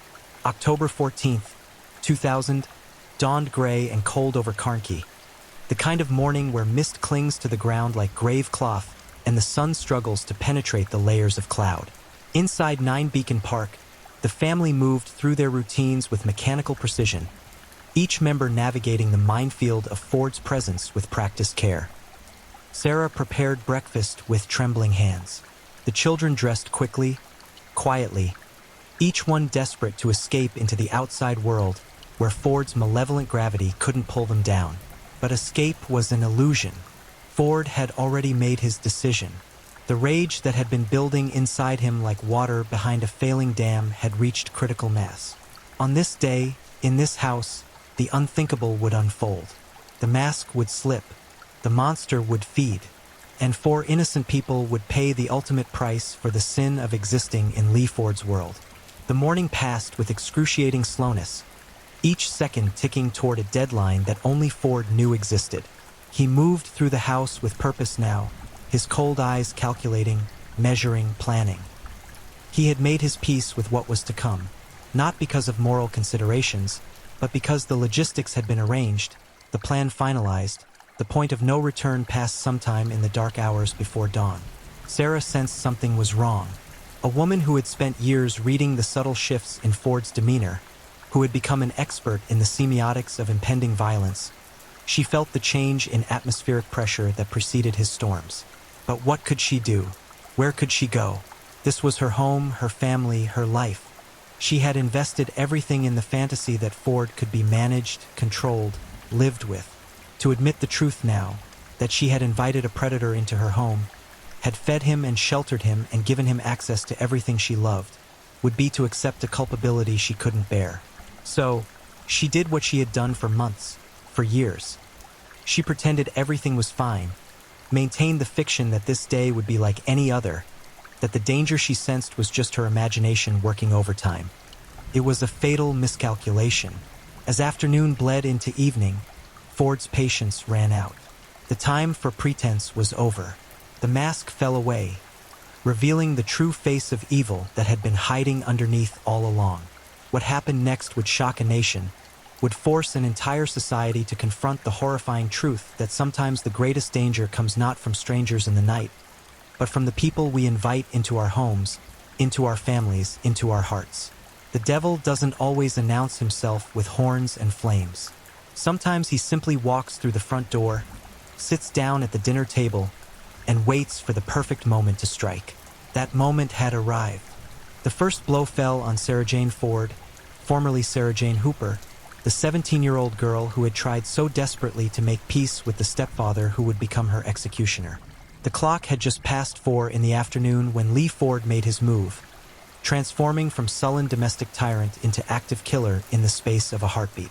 Sarah Jane had been in the kitchen, that most domestic of spaces, that room where families gather and meals are prepared and life unfolds in its most ordinary rhythms. She was likely thinking about the evening ahead, about homework or friends or any of the thousand small concerns that occupy a teenager's mind. She had no reason to expect violence, no warning that this ordinary October afternoon would be her last. Ford approached her from behind, the coward's approach, the predator's advantage. In his hands he carried a weapon that would become horrifyingly familiar over the next few hours. A ball-peen hammer, its metal head cold and heavy, designed for shaping metal but repurposed now for the crushing of bone, the destruction of human life. The first strike caught Sarah Jane at the base of her skull, that vulnerable junction where spine meets brain, where consciousness resides in its most fragile housing. The impact produced a sound that Ford would later describe with chilling detachment, a crack like breaking wood, like a branch snapping under too much weight. Sarah Jane's body went rigid with shock, her nervous system overloaded by trauma it couldn't process, couldn't comprehend. She tried to turn, tried to see her attacker, but Ford was already bringing the hammer down again, and again, and again. Each blow was delivered with mechanical precision, with the practiced efficiency of someone who had thought through exactly how to end a human life. Sarah Jane's skull fractured under the assault, bones splintering and caving inward, brain tissue crushed and pulverized by the relentless strikes. Blood sprayed across the kitchen cabinets in arterial bursts, each pulse weaker than the last as Sarah Jane's heart fought its losing battle to keep pumping, to keep sustaining a body that was already shutting down. She collapsed to the floor, her young body twitching as neurons fired randomly, as biological systems that had been programmed for life struggled to understand why they were failing, why the commands they sent went unanswered. Ford stood over her, hammer dripping red, and watched as the light faded from her eyes. There was no remorse in his expression, no horror at what he had done. Instead, witnesses would later testify to his eerie calm, to the methodical way he approached murder as if it were simply another task to be completed, another item to check off his list. Sarah Jane Ford died on the kitchen floor of her own home, her blood seeping into the grout between tiles, her final view of the world the underside of the counter where her mother prepared meals, where the family had gathered for thousands of ordinary moments that had suddenly been revealed as precious beyond measure, irreplaceable, and now forever lost. But Ford's work had only begun. The first murder is often the hardest, the moment when conscience makes its final desperate plea for humanity to reassert itself. But for Lee Ford, Sarah Jane's death was simply the opening act of a performance he had been rehearsing in his mind for months. The crossing of that first terrible threshold, from someone who thought about murder to someone who had actually committed it, seemed to unlock something in him to release whatever final restraints had been keeping the monster caged. He cleaned the hammer methodically, wiping Sarah Jane's blood and brain matter onto a kitchen towel with the same casual attention one might give to cleaning dirt from a garden tool. The weapon would be needed again. Soon. 12-year-old Craig Hooper was upstairs when his sister was murdered. The boy had likely heard the commotion. The sounds of struggle, the terrible wet impacts of hammer against skull, the crash of Sarah Jane's body hitting the floor. Perhaps he had frozen in fear, hoping that whatever was happening downstairs would pass, would resolve itself, would prove to be nothing more than another fight. Another explosion of temper that would blow over as it always had before. But Ford was coming for him now, ascending the stairs with slow, deliberate steps, the hammer still clutched in his fist, still wet with his previous victim's blood. Each creaking step announced his approach like a death knell, like the ticking of a clock counting down to oblivion. Craig was just a child, a boy who collected football cards and struggled with math homework, who had crushes on girls in his class and dreamed of growing up to be someone important, someone respected. He had his whole life ahead of him, decades of experience and love and achievement waiting to unfold. All of that future, all of that potential, was about to be snuffed out by a man who saw him not as a human being but as an obstacle, as a problem to be eliminated. When Ford entered Craig's room, the boy was backed against the far wall, his young face a mask of terror, his eyes wide with the awful understanding that something unspeakably wrong was happening. Did he plead for his life? Did he beg his stepfather to stop, to explain, to show mercy? The walls of that room would never tell, but the evidence of what came next painted a picture of horror that would haunt investigating officers for the rest of their lives. Ford descended upon the child with savage fury. The first blow caught Craig across the temple, snapping his head sideways with such force that vertebrae cracked. The boy's hands came up instinctively, desperately trying to protect himself, to ward off the metal death that kept falling from above. But a 12-year-old child is no match for a grown man consumed with murderous rage. Craig's fingers broke as he tried to grab the hammer, bones snapping like twigs. Ford hammered down on the boy's skull, each impact driving fragments of bone into the soft tissue of his brain. Blood poured from Craig's nose and mouth, from his ears, from the terrible wounds opening across his scalp. He screamed at first, high, piercing screams that spoke of unimaginable pain and terror.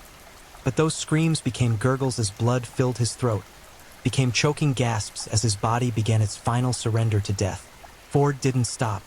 Even after Craig had collapsed, even after the boy's body had gone limp and his screams had fallen silent, Ford continued to bring the hammer down, pulverizing the skull of this child who had once looked at him with hope, who had wanted nothing more than a father figure to guide him into manhood. When Ford finally ceased his assault, Craig Hooper was unrecognizable. The beautiful boy with his mother's eyes and his father's smile had been transformed into something from a nightmare, a broken thing barely identifiable as human. The walls of his bedroom were splattered with blood, brain matter, and bone fragments. The carpet beneath his destroyed body was soaked crimson. Two dead, a teenage girl and a young boy, brutally murdered in their own home by the man who should have protected them. But Ford's appetite for destruction remained unsated. The rage that drove him, that ancient masculine fury at not being obeyed, at not being respected, at not being given the absolute control he believed was his right, demanded more sacrifice. Sarah Hooper, the woman Ford had pledged to love and honor, was downstairs. She had heard the screams, heard the terrible sounds of her baby being murdered, and she knew, with the terrible clarity that comes in life's darkest moments, that she was next. Sarah was 47 years old, a woman who had weathered poverty and abandonment, who had raised for children through circumstances that would have broken weaker souls, who had survived every hardship life threw at her through sheer force of will and maternal love. But survival skills that work against life's ordinary cruelties provide no defense against a hammer-wielding psychopath who has already murdered 2 of your children. When Ford descended the stairs, his eyes found Sarah cowering near the front door.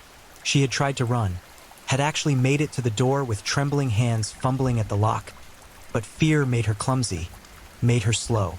Ford crossed the distance between them in 3 long strides, his hand tangling in her hair and yanking her backward with such force that a clump of hair tore free from her scalp. Sarah screamed. Screamed for help that wouldn't come. Screamed for mercy from a man who possessed none. Screamed for her children who could no longer hear her. Her voice carried out into the gray afternoon, into the quiet street where neighbors went about their business, where the ordinary rhythm of suburban life continued its oblivious dance. Ford dragged her into the living room, threw her to the floor. Sarah begged him to stop, pleaded with him to spare her, reminded him of vows made and promises exchanged. But her words were nothing more than noise to him, meaningless sounds that couldn't penetrate the wall of rage he had built around himself. The hammer came down on Sarah's head with the same methodical precision Ford had used on her children. But Sarah was stronger, tougher than her daughter or young son.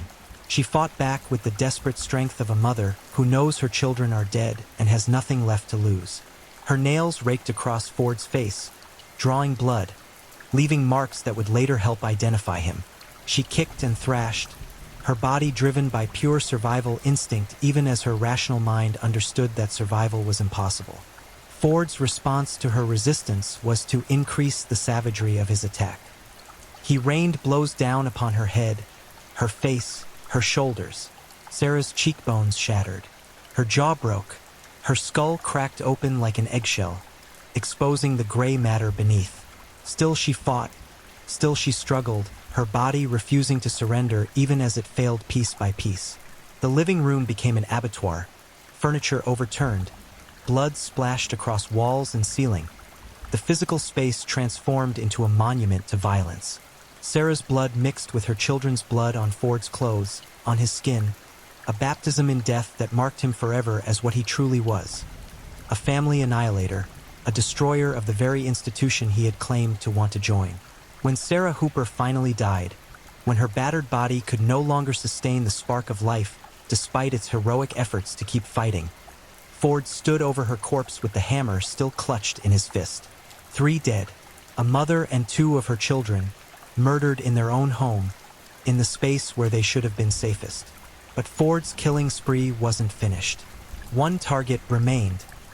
Anne-Marie, the eldest daughter who had never accepted him, who had maintained her distance, who represented everything he hated about this family that had never truly welcomed him as he believed he deserved. Anne-Marie Hooper was 25 years old and living independently, but she remained close to her family, visiting regularly, staying in touch. On this particular evening, she had plans to stop by her mother's house, to check in, perhaps to share a meal. It was routine, ordinary, the kind of family obligation that forms the backbone of ordinary life. She had no idea she was walking into a slaughterhouse. No inkling that the house she had grown up in, the space filled with memories both happy and difficult, had been transformed into a killing field. Ford was waiting for her.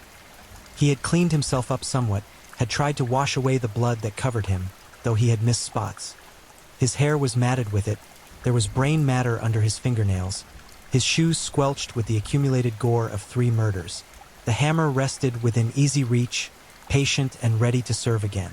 When Anne-Marie's key turned in the lock, when she pushed open the door calling out greetings that would never be answered, Ford positioned himself in the shadows of the hallway. His breathing was steady, his hands calm. Killing had become easier with each victim, the act losing whatever horror it might have initially held, transforming into mere mechanics, mere muscle memory. Anne-Marie stepped inside, and the door closed behind her with a sound like a coffin lid sealing shut. She sensed something immediately. The smell, perhaps, that copper tang of fresh blood that is unmistakable once you've encountered it. Or maybe it was something more primal, some ancient warning system that screamed danger even before her conscious mind could process the evidence her senses were gathering. She turned to run, but Ford was already upon her. Anne-Marie Hooper died fighting. Unlike her younger sister, who had been taken by surprise, unlike her young brother, who had been overpowered by sheer size and strength, unlike her mother, who had been weakened by shock and horror, Anne-Marie entered her final moments with full understanding of what was happening and absolute determination not to go quietly into that dark night. She was the eldest child, the one who had helped raise her siblings, who had changed diapers and supervised homework, who had stepped into parental roles when circumstances demanded it. She was also the one who had seen through Lee Ford from the beginning, who had never trusted him, never accepted him, never lowered her guard around the man who was now trying to end her life. When Ford launched himself at her in the hallway, hammer raised high, Anne-Marie didn't freeze. She bolted for the door she had just entered through, her hands frantically working the lock mechanism even as Ford's fingers tangled in her jacket, yanking her backward. The fabric tore, a sound like ripping paper magnified 1,000 times, and Anne-Marie stumbled but didn't fall. She spun to face her attacker, and her eyes met his in that moment of terrible clarity. What passed between them in that exchange of gazes was more than recognition, more than acknowledgement.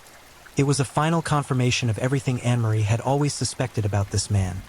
A vindication that came far too late to do any good but nonetheless satisfied some deep need for truth even in the face of impending death. "You monster," she managed to say, her voice steady despite the terror flooding her system. "You absolute monster." Ford's response was to swing the hammer at her head. But Anne-Marie had been watching, waiting, and she jerked to the side at the last second. The hammer whistled past her ear, missing by inches, and its momentum carried Ford slightly off balance. Anne-Marie used that moment to drive her knee into his groin with every ounce of strength she possessed. Ford grunted in pain, doubled over, and Anne-Marie was already moving, already reaching for anything that could serve as a weapon. Her hand closed around a vase on the hall table. Cheap ceramic, probably worth 10 pounds, but in that moment more valuable than gold. She swung it with all the force of desperation and fury, and it connected with the side of Ford's head with a satisfying crack. The vase shattered. Ford staggered, blood now streaming from a gash above his left eye. For just a moment, the hunter had become the hunted. The predator had been wounded by his prey. It should have been Anne-Marie's chance to escape, to burst through that door and run screaming into the street, to summon help, to survive. But Ford was driven by something beyond normal human motivation.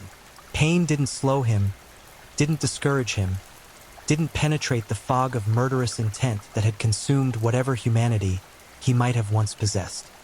He surged forward again, and this time there was no furniture to grab, no improvised weapon within reach. The hammer caught Anne-Marie across the shoulder, breaking her clavicle with a crack that echoed through the hallway. She cried out, not a scream but a sharp exhalation of pain, and her right arm went limp, rendered useless by the shattered bone and severed nerves. Ford pressed his advantage, bearing down on her with his full weight, driving her to the floor.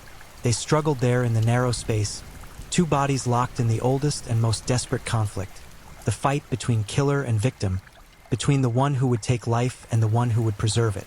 Anne-Marie fought with her remaining arm, her legs, her teeth, biting into Ford's forearm hard enough to draw blood, to leave marks that would still be visible days later when investigators documented every injury on his body. But she was weakening.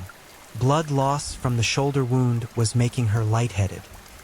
The pain was overwhelming, shutting down her ability to think strategically, reducing her to pure animal response.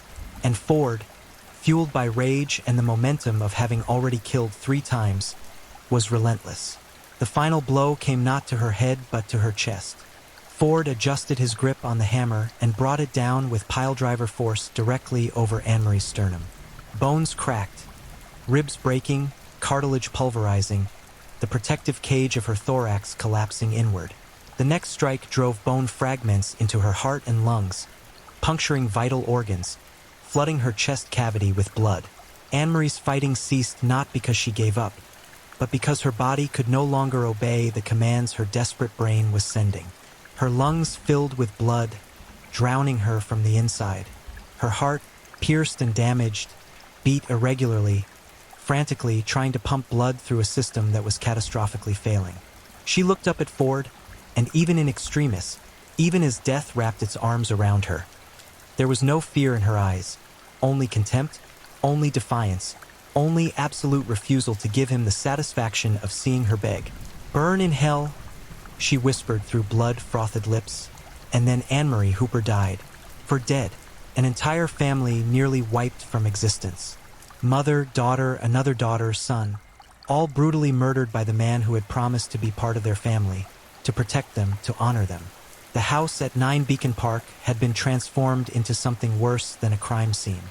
It was a temple of death, a monument to one man's capacity for evil. Ford stood in the hallway, surrounded by carnage, and felt nothing. No remorse, no horror, no dawning realization of the magnitude of his crimes. He looked at Anne-Marie's body, at the blood pooling around her, and experienced only a sort of satisfaction, the crossing off of the final item on his list, the completion of a task. He surveyed his work with the detachment of a craftsman evaluating a finished project. For bodies, for lives ended by his hand. The house was silent now except for the slow drip of blood finding its way through floorboards, the creak of settling wood, the ordinary sounds of a building that contained extraordinary horror. Ford knew he couldn't stay. The smart move would have been to clean up, to try to hide evidence, to attempt to construct some narrative of innocence. But Ford was many things, brutal, calculating, remorseless, but he was not particularly intelligent, not particularly good at planning beyond the immediate moment. Instead, he simply walked out, left the hammer on the floor, left the bodies where they had fallen, left the blood and the evidence and the entire grotesque tableau of his crimes for someone else to discover. He walked out into the October evening, into the gray twilight of Cornwall, and began to run. The discovery of the massacre came several hours later when a neighbor, growing concerned about the unusual silence from 9 Beacon Park, perhaps having heard the screams and the sounds of struggle, decided to check on the family. The neighbor, whose identity would be protected by investigators, knocked first. When no one answered, the neighbor tried the door and found it unlocked. What greeted them inside was beyond comprehension, beyond anything a normal person could be expected to process.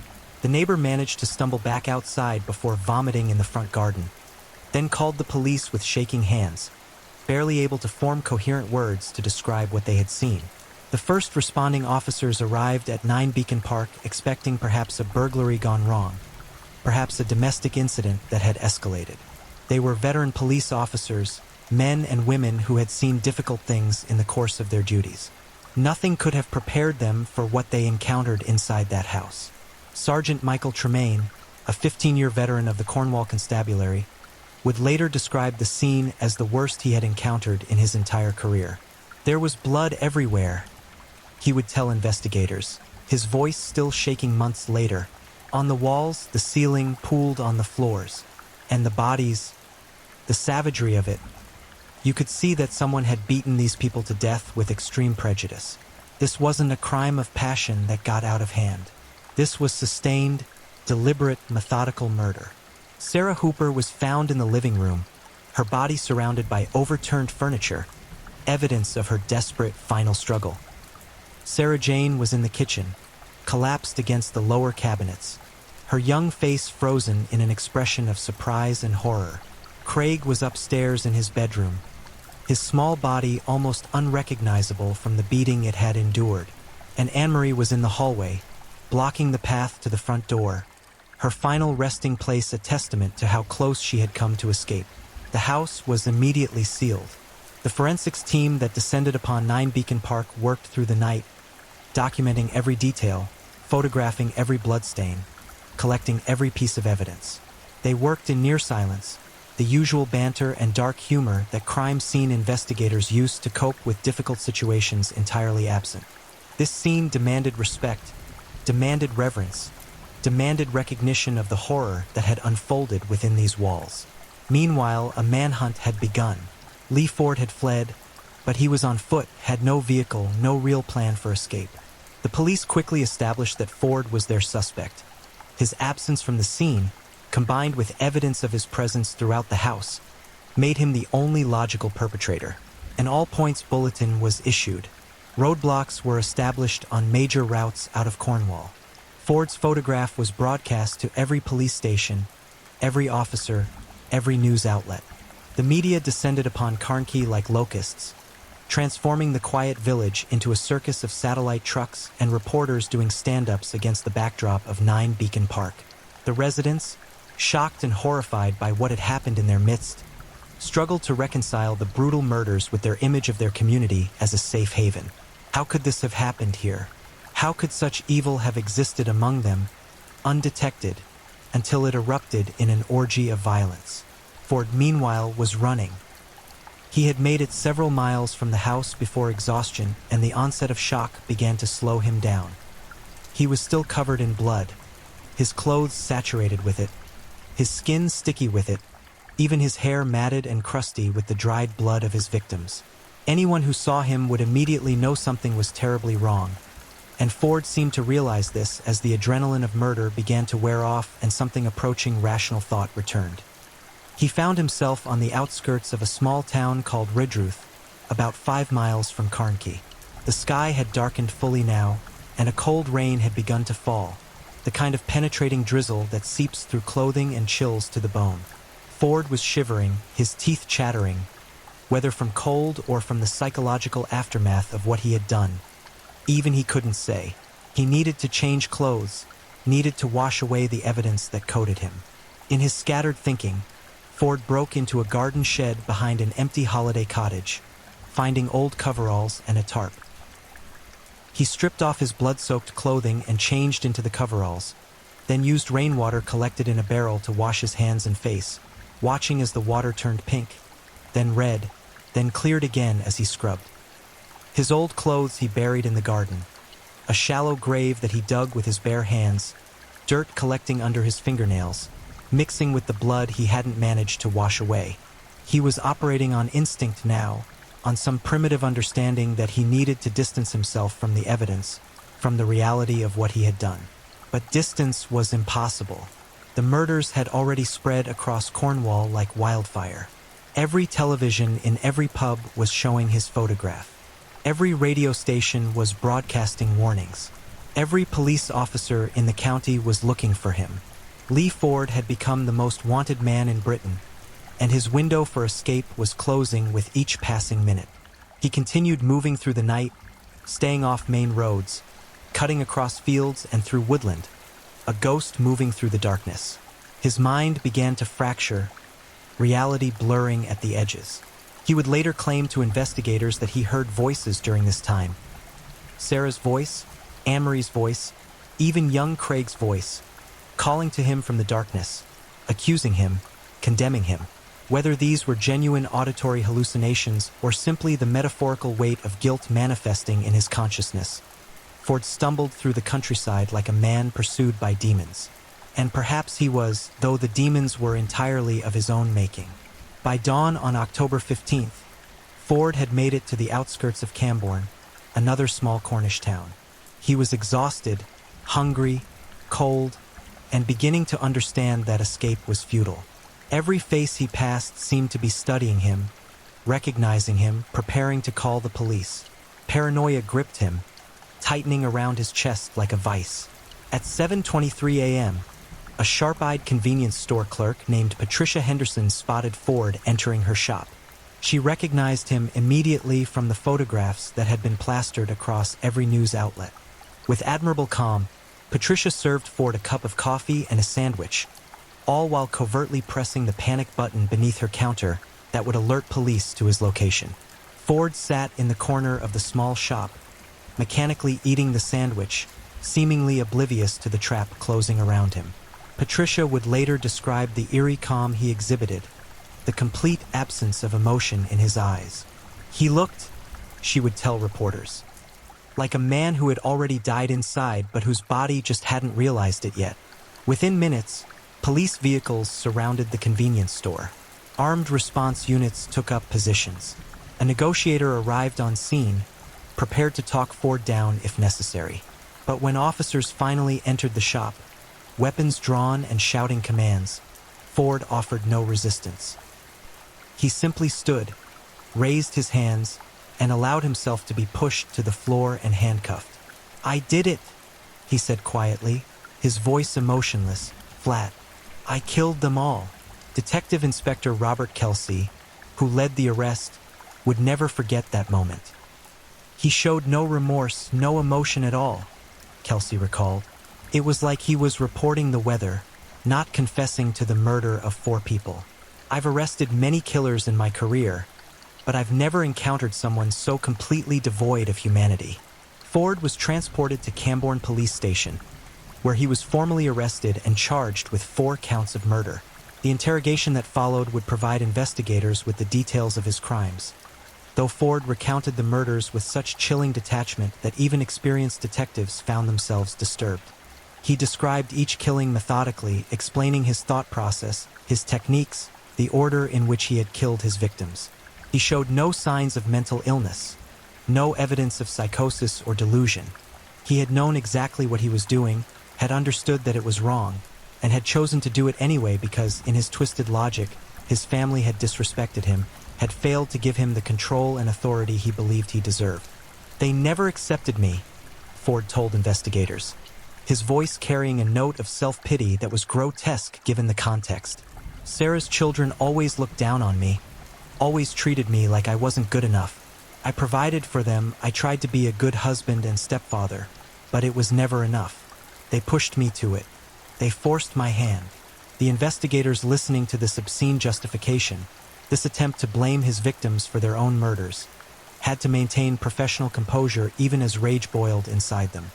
Ford had annihilated a family, had brutally murdered 4 innocent people, and he had the audacity to claim he was the victim, that he had been provoked into this slaughter. Psychiatric evaluations would later confirm what the investigators already suspected. Lee Ford was not insane in any legal or medical sense. He was fully aware of his actions, understood right from wrong, and was capable of controlling his behavior. What he suffered from was not mental illness but something perhaps more frightening. A profound moral emptiness, a complete absence of empathy, and a narcissistic belief that his needs and desires trumped everyone else's right to exist. The evidence against Ford was overwhelming. The physical evidence from 9 Beacon Park, blood, fingerprints, the murder weapon with his fingerprints and DNA all over it, combined with his own confession, created an airtight case. The Crown Prosecution Service charged him with 4 counts of murder, and few doubted the outcome of the trial that would follow. But before the trial, Cornwall and indeed all of Britain had to reckon with the magnitude of what had occurred. The murder of the Hooper family struck a nerve in the national psyche, forcing conversations about domestic violence, about warning signs missed, about the hidden dangers that can lurk behind closed doors. Neighbors of the family came forward with accounts of arguments they had heard, of Sarah's increasingly withdrawn demeanor, of bruises they had noticed but not questioned. Each revelation was another twist of the knife, another reminder that this tragedy might have been prevented if someone had intervened, if someone had asked the hard questions, if someone had been brave enough to peer behind the facade of normalcy that Ford had maintained. The victim's extended family was destroyed by grief. Sarah's parents, elderly and frail, received the news that their daughter and 3 of their grandchildren had been murdered, and the shock literally killed Sarah's mother. She suffered a massive heart attack 2 days after learning of the murders and died before reaching the hospital. Sarah's father followed 3 months later, his will to live extinguished by grief. Anne-Marie's boyfriend, a young man who had been planning to propose to her that very week, fell into a depression so profound that he required hospitalization. Leslie's friends organized vigils and memorial services, struggling to process the loss of someone so full of life, so vibrant and defiant and determined to live on her own terms. Craig's school held assemblies where children and teachers wept openly, trying to understand how someone could murder a 12-year-old boy, how anyone could be so cruel. The funerals were held on a gray November day, for coffins arranged in a row at St. Paul's Church in Carnkey. Hundreds attended. Family, friends, neighbors, and strangers who had never met the Hoopers but felt compelled to bear witness, to offer respect, to stand in solidarity against the evil that had torn through this family. The priest delivering the eulogy struggled to find words adequate to the occasion. How does one speak of such senseless loss? How does one find meaning in murders so brutal, so unnecessary, so completely devoid of justification? In the end, he abandoned his prepared remarks and simply spoke from the heart about the preciousness of life, about the obligation we all share to protect the vulnerable, about the necessity of remembering these 4 people not as victims but as individuals who had lived and loved and deserved so much more than the fate that befell them. As the coffins were lowered into the ground, as mourners wept and embraced and tried to comfort one another in their shared grief. Lee Ford sat in a cell awaiting trial, eating his meals, sleeping his nights, existing in the world he had chosen. A world without his family, a world where he had asserted ultimate control in the most horrific way possible. The question that haunted everyone who followed the case was simple yet profound. Why? What combination of factors creates a family annihilator? A man who will murder the people he lives with rather than simply leave. Psychologists and criminologists would study the Ford case for years, but no analysis could truly answer that fundamental question or provide comfort to those left behind. The trial of Lee Ford began on March 12, 2001, at Truro Crown Court. The proceeding attracted massive media attention, with reporters from across Britain and even international outlets cramming into the courthouse, desperate to cover every moment of what had already been labeled the most horrific family massacre in modern British history. Ford appeared in the dock looking significantly different from the blood-soaked monster who had been arrested 5 months earlier. His solicitors had dressed him in a neat suit, had ensured he was clean-shaven and groomed, had attempted to present him as a respectable figure worthy of the court's measured consideration. But no amount of superficial presentation could disguise what he was, and the jury members who had been selected to hear this case looked upon him with barely concealed revulsion. The prosecution was led by Simon Garrett QC, a veteran prosecutor known for his methodical approach and his ability to present complex cases with clarity and emotional impact. Garrett understood that while the evidence against Ford was overwhelming, the sheer brutality of the crimes ran the risk of numbing the jury, of overwhelming them with horror to the point where they might disconnect emotionally as a protective mechanism. His opening statement was therefore crafted to remind the jury that behind the blood and violence were 4 real people whose lives had value, whose deaths demanded justice. He spoke of Sarah Hooper, the devoted mother who had worked multiple jobs to provide for her children, who had loved them fiercely even when circumstances made that love difficult to express in material ways. He spoke of Anne-Marie, the responsible eldest daughter who had helped raise her siblings, who had been planning a future with the man she loved, who had died fighting for her life with courage that deserved to be honored. He spoke of Leslie, and here Garrett had to correct himself, his notes apparently containing an error about one of the victims, but he continued describing Sarah Jane, the 17-year-old girl who had tried to be a peacemaker, who had attempted to bridge the divide between her mother's new partner and her siblings, who had been murdered for her kindness. And he spoke of Craig, the 12-year-old boy who collected football cards and loved his mother and wanted nothing more than to grow up, to experience life, to become whoever he was meant to be. Opportunity stolen from him by the man sitting in the dock. "This is not a complicated case," Garrett told the jury, his voice steady and clear. "The defendant has confessed to these murders. The physical evidence confirms his confession in every particular. What you must decide is not whether Lee Ford killed these 4 people. He did, and he admits it. What you must decide is whether these were murders committed with intent, whether this man is guilty of the most serious crime our legal system recognizes."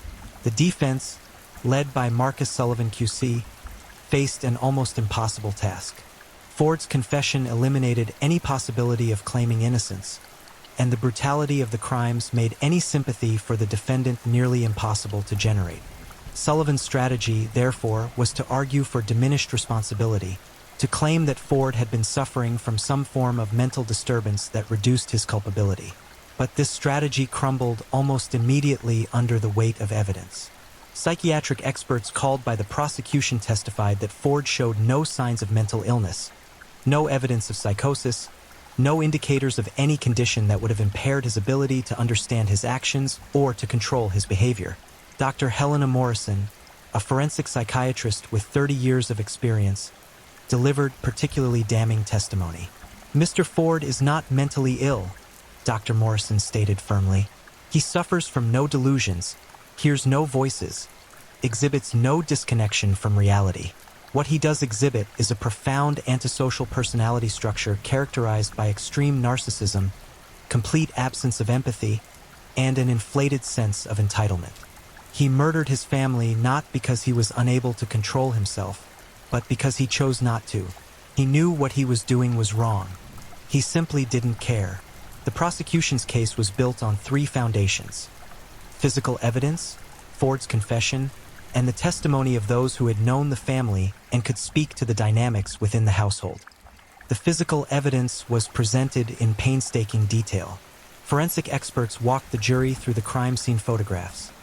Images so disturbing that several jury members visibly paled, and the judge had to call for a brief recess when one juror became ill. The photographs showed the interior of 9 Beacon Park transformed into a slaughterhouse, blood-coating surfaces and spray patterns that told the story of violent impacts, of arterial bleeding, of lives ending in terror and pain. The murder weapon, the ball-peen hammer, was presented as Exhibit A, still tagged with evidence markers, still bearing traces of blood and tissue that DNA analysis had matched to all 4 victims. The hammer sat on the evidence table like an accusation, like a monument to Ford's brutality.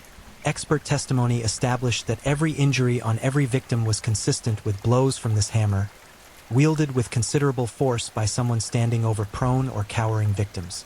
Blood spatter analysis revealed the sequence of murders, confirming Ford's confession about who had died first, who had died last, who had fought back, and who had been taken by surprise.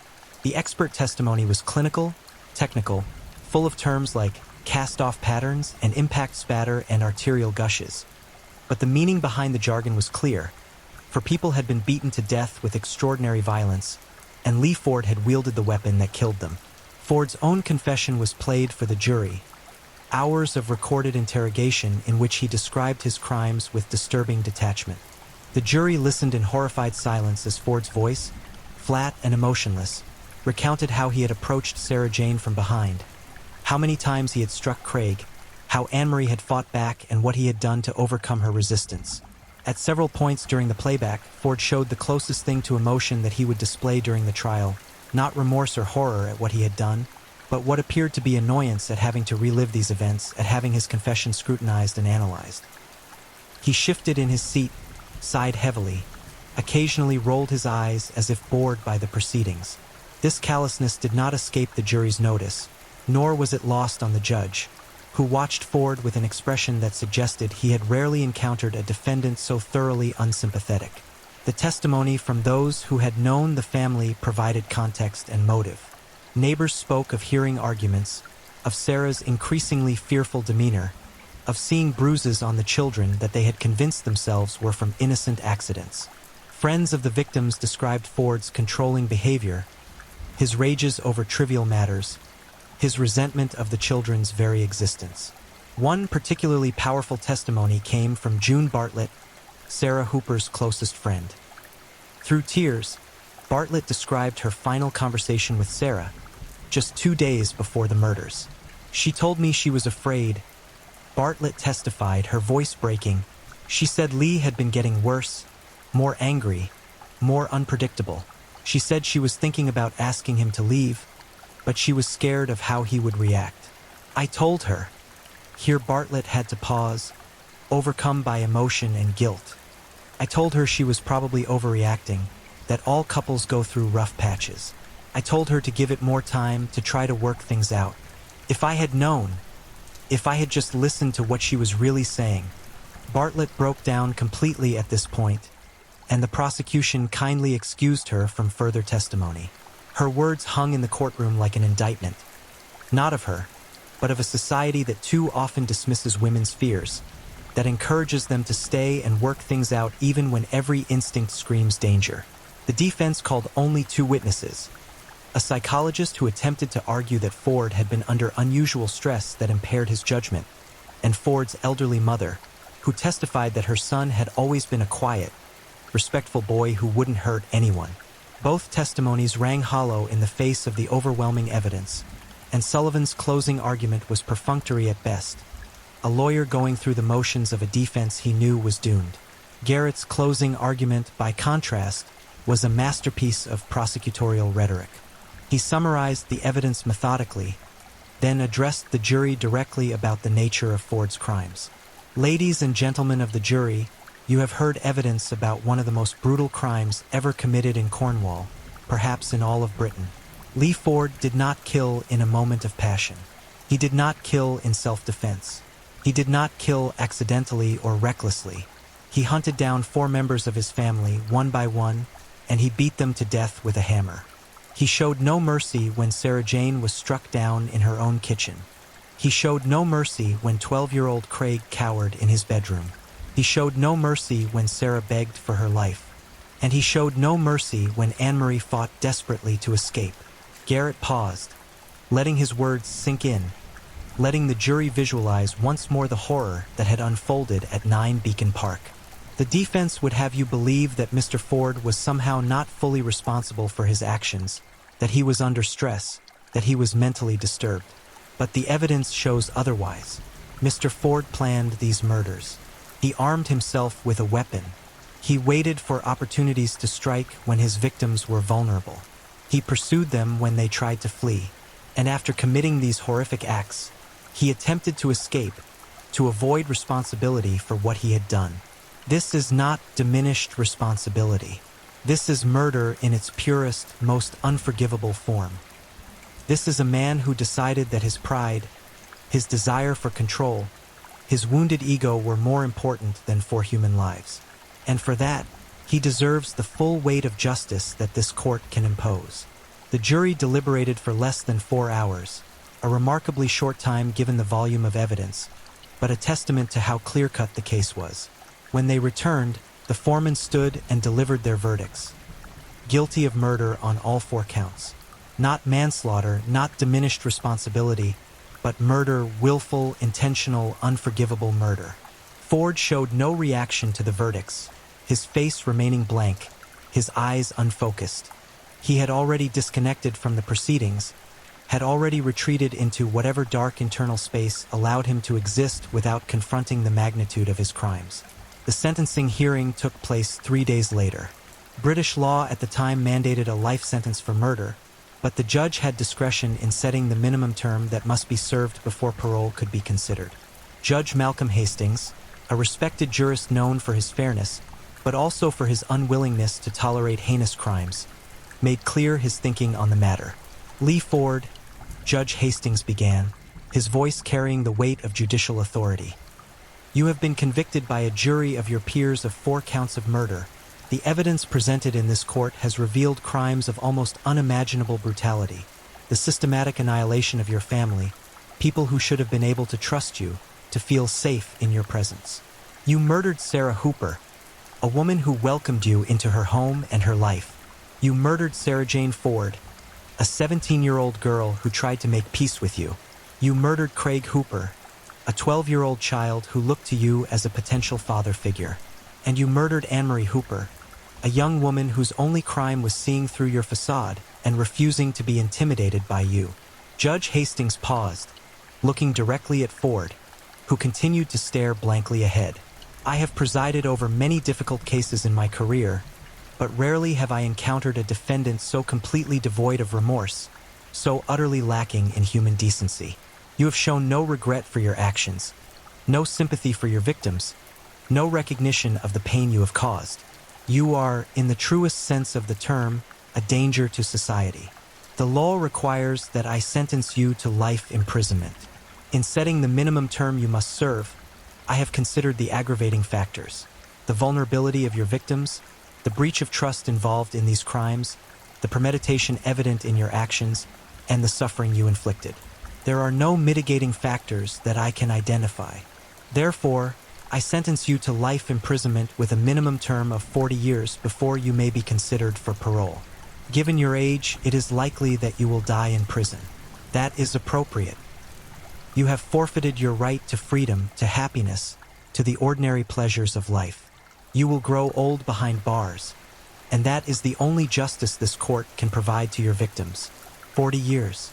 The sentence was one of the longest minimum terms ever imposed in Britain at that time, exceeded only by the most notorious serial killers and terrorists. Ford was 42 years old at sentencing, meaning he would be 82 before even being considered for release, and given the nature of his crimes, actual release was virtually impossible. As Ford was led from the courtroom to begin his sentence, family members of the victims watched in silence. There was no satisfaction on their faces, no sense of victory. Justice had been served in the legal sense, but no sentence could restore their loved ones, could undo the horror that had been inflicted, could fill the void left by 4 stolen lives. Ford was transported to HMP Wakefield, a maximum security facility in West Yorkshire known colloquially as Monster Mansion for its population of Britain's most dangerous criminals. Here, surrounded by murderers, rapists, and terrorists, Ford would spend his days in a small cell, his existence reduced to the bare minimum, eating, sleeping, enduring the passage of time. Prison records indicate that Ford adapted poorly to incarceration. He was frequently involved in altercations with other prisoners, though he always came off worse in these confrontations. Even among criminals, even among men who had committed terrible acts, Ford was despised. The murder of children is considered unforgivable even in the brutal hierarchy of prison life, and Ford found himself at the very bottom of that hierarchy, a target for violence from men who considered themselves morally superior despite their own crimes. He spent extensive time in segregation for his own protection, isolated from the general population, alone with his thoughts and his memories. Prison psychologists who attempted to work with Ford reported that he remained unrepentant, continuing to blame his victims for their own deaths, continuing to portray himself as someone who had been pushed too far rather than as a man who had chosen murder. He shows classic signs of malignant narcissism, wrote Dr. Patricia Chan, the prison psychologist assigned to Ford's case. He is completely unable to accept responsibility for his actions or to feel genuine remorse. In our sessions, he speaks about the murders as if they were something that happened to him rather than something he did. He remains dangerous and will remain dangerous for the rest of his life. The years passed slowly for Lee Ford. His mother, the woman who had testified in his defense, stopped visiting after the first year, unable to reconcile the son she had raised with the monster he had become. He received no other visitors, no letters, no contact with the outside world beyond the basic communications necessary for legal matters. Meanwhile, outside the prison walls, the impact of Ford's crimes continued to ripple outward.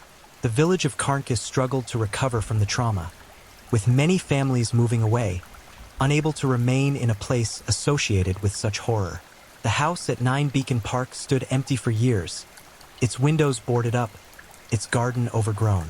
No one wanted to live in a place where 4 people had been murdered, and eventually the structure was demolished, the land left vacant as an unofficial memorial. The case prompted changes in how domestic violence was addressed in Cornwall and throughout Britain. Police received additional training in recognizing warning signs of family violence. Domestic abuse hotlines were expanded. Schools implemented programs to teach children about healthy relationships and how to seek help when home situations became dangerous. But these changes, necessary as they were, came too late for Sarah Jane, Craig, and Anne-Marie. They had needed help, had needed intervention, had needed someone to see through Ford's facade and recognize the danger he posed. That help had never come, and they had paid for that failure with their lives. In 2020, Ford became eligible for his first parole hearing, 20 years into his 40-year minimum term, the standard review point under British law. The parole board reviewed his case and denied parole without hesitation, noting that Ford continued to show no remorse, continued to blame his victims, and represented an ongoing danger to society. Similar reviews in subsequent years yielded identical results. As of this writing, Lee Ford remains imprisoned at HMP Wakefield. He is now 75 years old, his health failing, his body weakened by decades of incarceration and by the inevitable decline of age. He will almost certainly die in prison, as Judge Hastings predicted, having spent more than half his life behind bars. The legacy of Lee Ford is one of unrelieved horror, a reminder that evil can wear ordinary faces, that monsters can sit at dinner tables, that the greatest danger sometimes comes not from strangers but from those we invite into our homes and hearts. His name has become synonymous in British crime with family annihilation, with domestic violence taken to its most extreme and unforgivable conclusion. But perhaps the most important legacy is the memory of his victims. Sarah Hooper, who worked so hard to provide for her children and who deserved so much better than the fate she met. Sarah Jane Ford, a teenager who tried to be a bridge builder and who was murdered for her kindness. Craig Hooper, a child who never got the chance to grow up, to fall in love, to discover who he might have become. And these are the lives that mattered, that had value, that were stolen too soon by a man who believed his wounded pride justified any act, no matter how monstrous. Lee Ford will be forgotten eventually, his name relegated to footnotes in criminal history texts, his story becoming just another case study in the psychology of evil. But Sarah Jane, Craig, and Anne-Marie deserve to be remembered not as victims, but as people who lived and loved and mattered. People whose absence left holes in the world that can never be filled, whose deaths diminished all of us, and whose memory demands that we do better at protecting the vulnerable, at recognizing danger, at preventing the next tragedy before it unfolds. This is the true horror of the Lee Ford case. Not just what happened, but what was allowed to happen, what could have been prevented if only someone had looked closer, asked harder questions, refused to accept the facade of normalcy that Ford presented to the world.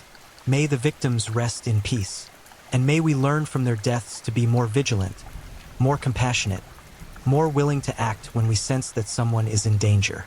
Their lives mattered. Their deaths demand that we remember. If you're enjoying these stories, don't forget to leave a comment. I'd love to hear where you're tuning in from and what time it is in your part of the world. And if you haven't already, be sure to like this video and subscribe so you don't miss the next true crime story to help you drift off to sleep. Now, let's move on to our third story. Story 3, The Final Ride. The A6 murder that shook Britain. Cornfield darkness. August 1963. Two lovers parked where only silence should exist. But tonight, silence dies screaming. A shadow materializes at the driver's window. Tap, tap, tap. And when Michael Gregston rolls down the glass, cold steel greets his temple. This is a hold-up. The voice rasps. I am a desperate man. For the next 5 hours, Valerie Story and Michael Gregston will endure a nightmare that crawls through country lanes at gunpoint. A mobile prison of terror where every mile might be their last.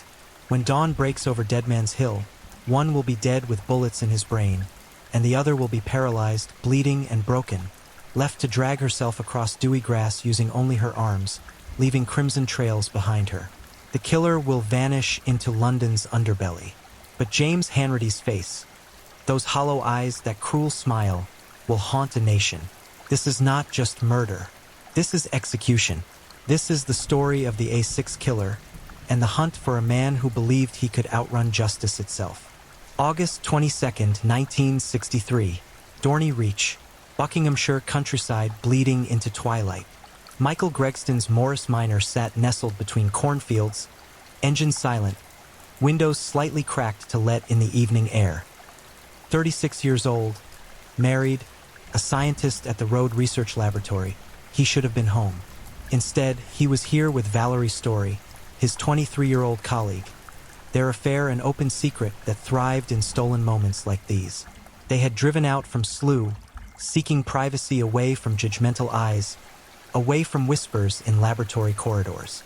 The sky bled purple and orange, clouds moving like bruises across the horizon.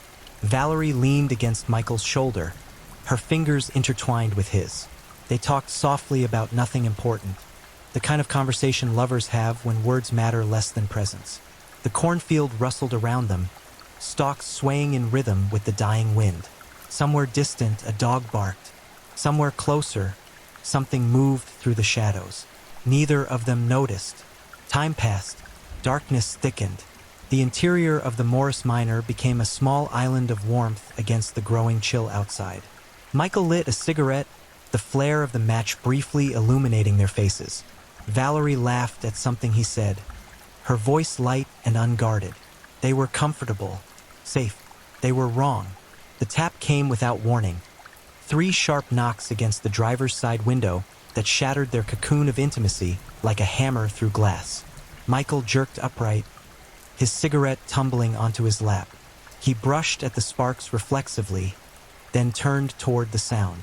A face hovered there, male, indistinct in the darkness, but unmistakable in the way nightmares are unmistakable, present, real, threatening. What the...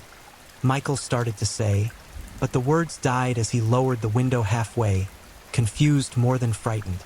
Perhaps a farmer? Someone needing directions? The gun appeared before any explanation could. Black metal, a revolver, the barrel pressed against the window frame, angled directly at Michael's skull. "This is a hold-up. I am a desperate man."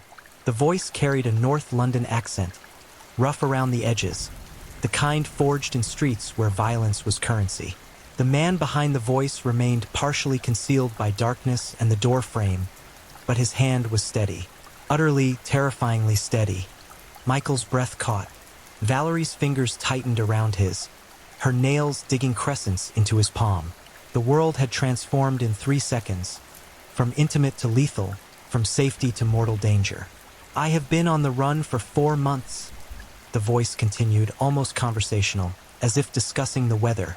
"If you do as I say, you will be all right." Michael nodded, his throat too dry for words. What else could he do? The gun was real. The threat was real. Every instinct screamed cooperation. "Move over," the gunman commanded. Michael hesitated only a fraction of a second before sliding toward the passenger seat, crowding against Valerie, who pressed herself against the far door. The gunman opened the driver's door and folded himself inside, bringing with him the smell of cigarettes, sweat, and something else, something chemical and harsh, like old fear mixed with cheap aftershave. He settled behind the wheel, the gun never wavering. Now they could see him better, late 20s, perhaps early 30s, brown hair swept back, sharp features that might have been handsome in different circumstances. His eyes were the worst part, not wild with emotion but cold, calculating, empty of anything resembling mercy. "Give me your watch," he said to Michael. Michael fumbled with the clasp, his fingers trembling. The watch came free and he handed it over. The gunman pocketed it without looking. His attention split between his captives and the darkened road ahead. "Keys," he said. Michael passed them across. The engine coughed to life under the gunman's hand. He tested the controls awkwardly, grinding the gears before finding the rhythm. Not a practiced driver, they both noted silently, perhaps not even comfortable with vehicles. "Where are we going?" Michael managed to ask, his voice barely above a whisper. "Shut up." The response was flat, emotionless. "Just shut up and you'll be fine." But Valerie knew better. Some primitive part of her brain recognized the lie even as her conscious mind wanted to believe it. This was not going to be fine. This was not going to end with them walking away unharmed. The gun was not a prop. The man holding it was not an actor. Death had climbed into their car. The Morris Minor lurched forward, headlights cutting pale swaths through the darkness. They turned onto the main road, then onto smaller roads, winding through the Buckinghamshire countryside in patterns that made no sense. The gunman drove erratically, sometimes fast, sometimes crawling, as if he himself had no destination in mind. Minutes stretched into hours. The clock on the dashboard marked time with maddening slowness. 9 o'clock, 10 o'clock, 11. The gunman chain-smoked, occasionally demanding Michael light cigarettes for him since he needed both hands for driving and controlling the weapon. Valerie sat rigid, her body pressed against the door, her mind cycling through possibilities of escape that all ended in bullets. They drove through through small villages where lights glowed in windows, where people sat watching television or preparing for bed, where life continued normally and obliviously mere meters away from their rolling prison. They could have honked, could have swerved into a police station, could have tried something, but the gun never lowered. The gunman's finger never left the trigger, and both Michael and Valerie knew that courage and stupidity wear the same face when staring down a loaded weapon. "I need money," the gunman said eventually, his voice cutting through the tense silence. "How much do you have?" Michael reached for his wallet, moving slowly to avoid spooking their captor. "Just a few pounds." "Give it here." The wallet changed hands. The gunman flipped through it one-handed, his disappointment evident even in the dim light. "That's all you've got? What kind of man doesn't carry proper money?" "I'm sorry," Michael said, the apology automatic and absurd. Sorry for not having enough cash to satisfy his kidnapper. Sorry for being in this cornfield. Sorry for existing. The gunman shoved the wallet back at him, keeping the notes. Then he gestured with the gun toward Valerie. "You, what about your bag?" Valerie's hands shook as she retrieved her handbag from the floor. She opened it carefully, showing him the contents. Compact, lipstick, a few coins, tissues. Nothing of value. Nothing worth dying for. Useless, the gunman muttered. Both of you useless. They continued driving. The countryside grew darker, more isolated. Buildings became scarce, then non-existent. Roads narrowed to single lanes hemmed in by hedgerows that scraped against the car's sides. The gunman kept talking, sometimes to them, sometimes to himself, his words revealing fragments of a story. Mentions of Liverpool, of being wanted, of crimes unspecified but clearly serious. "I've killed before," he said suddenly, the words dropping like stones into water. "Shot a man in a house. If you try anything, I'll do it again." Whether true or fabricated, the threat worked. Michael and Valerie sat frozen, their hopes of escape evaporating with each passing mile. They were deep in the countryside now, far from help, far from witnesses, far from any chance of salvation. Around midnight, the gunman pulled the car into a levee near Dorney Reach, perhaps a mile from where this nightmare had begun. He turned off the engine but kept the gun trained on them. "I need to think," he said. They sat in darkness punctuated only by the orange glow of cigarettes. Michael tried speaking several times, attempting reason, attempting connection, attempting anything that might humanize them in their captor's eyes. The gunman mostly ignored him, lost in his own thoughts, his own calculations. Hours passed in this limbo. Valerie's legs cramped. Michael's arm went numb where Valerie leaned against him, but neither dared move significantly. Outside, the night deepened, stars emerging in clusters above the hedgerows. Beautiful, Valerie thought distantly. A beautiful night to die. Around 2 in the morning, the gunman stirred. He started the engine again and pulled back onto the road, driving with renewed purpose now, as if some internal decision had been made. They headed north, away from the familiar territories around Slough, into Bedfordshire. The roads grew narrower still, barely more than paved cart tracks. Trees closed in on both sides, branches forming tunnels of darkness that swallowed the headlights. "Where are you taking us?" Michael asked again, unable to keep the fear from his voice. "Shut up. Just shut up." But Michael couldn't shut up. Terror had given way to desperate conversation, a compulsive need to fill the silence with words. Any words, as if talking might somehow delay the inevitable. "Look, you can let us go," he reasoned. "We haven't seen your face clearly. We can't identify you. Just take the car and go. We won't tell anyone. We'll say we broke down, that we hitched a ride. Please." The gun swung toward him, the barrel now inches from his face. "I said shut up." Valerie put her hand on Michael's arm, a silent plea for him to stop, to not provoke their captor further. But Michael was beyond rationality now, his words spilling out in panic torrents. "We have money at home. I can get you more money. Just name an amount. Anything. We won't go to the police. I swear we won't. Please, we just want to go home. Please." The gunman's face twisted with irritation. He jerked the steering wheel, pulling the car abruptly onto an even smaller road. Barely a track really, leading uphill through farmland. The Morris Minor bounced over ruts and stones, the undercarriage scraping against raised earth. They were climbing now, ascending a hill that rose above the surrounding countryside. At the top, the track opened into a small field bordered by hedges. The gunman drove to the center and stopped. Deadman's Hill, locals called it, though Michael and Valerie didn't know that. They only knew they were isolated, utterly and completely isolated, with death sitting between them holding a gun. The engine died. Silence rushed in to replace it, the kind of profound silence that exists only in deep countryside at night, where even the wind seems to hold its breath. The gunman turned to face them fully for the first time in hours. His expression was unreadable in the darkness, but his voice carried a finality that made Valerie's stomach drop. "Get out," he said to Michael. Michael's hand reached for the door handle, then stopped. "Why? What are you going to do?" "I said get out. Please don't." The gun barked once, impossibly loud in the confined space of the car. The muzzle flash lit everything in stark white and black relief for a microsecond. Michael jerked backward, his hands flying to his head. Blood appeared instantly, streaming between his fingers, black in the darkness. Valerie screamed. The sound ripped from her throat without conscious thought, pure terror given voice.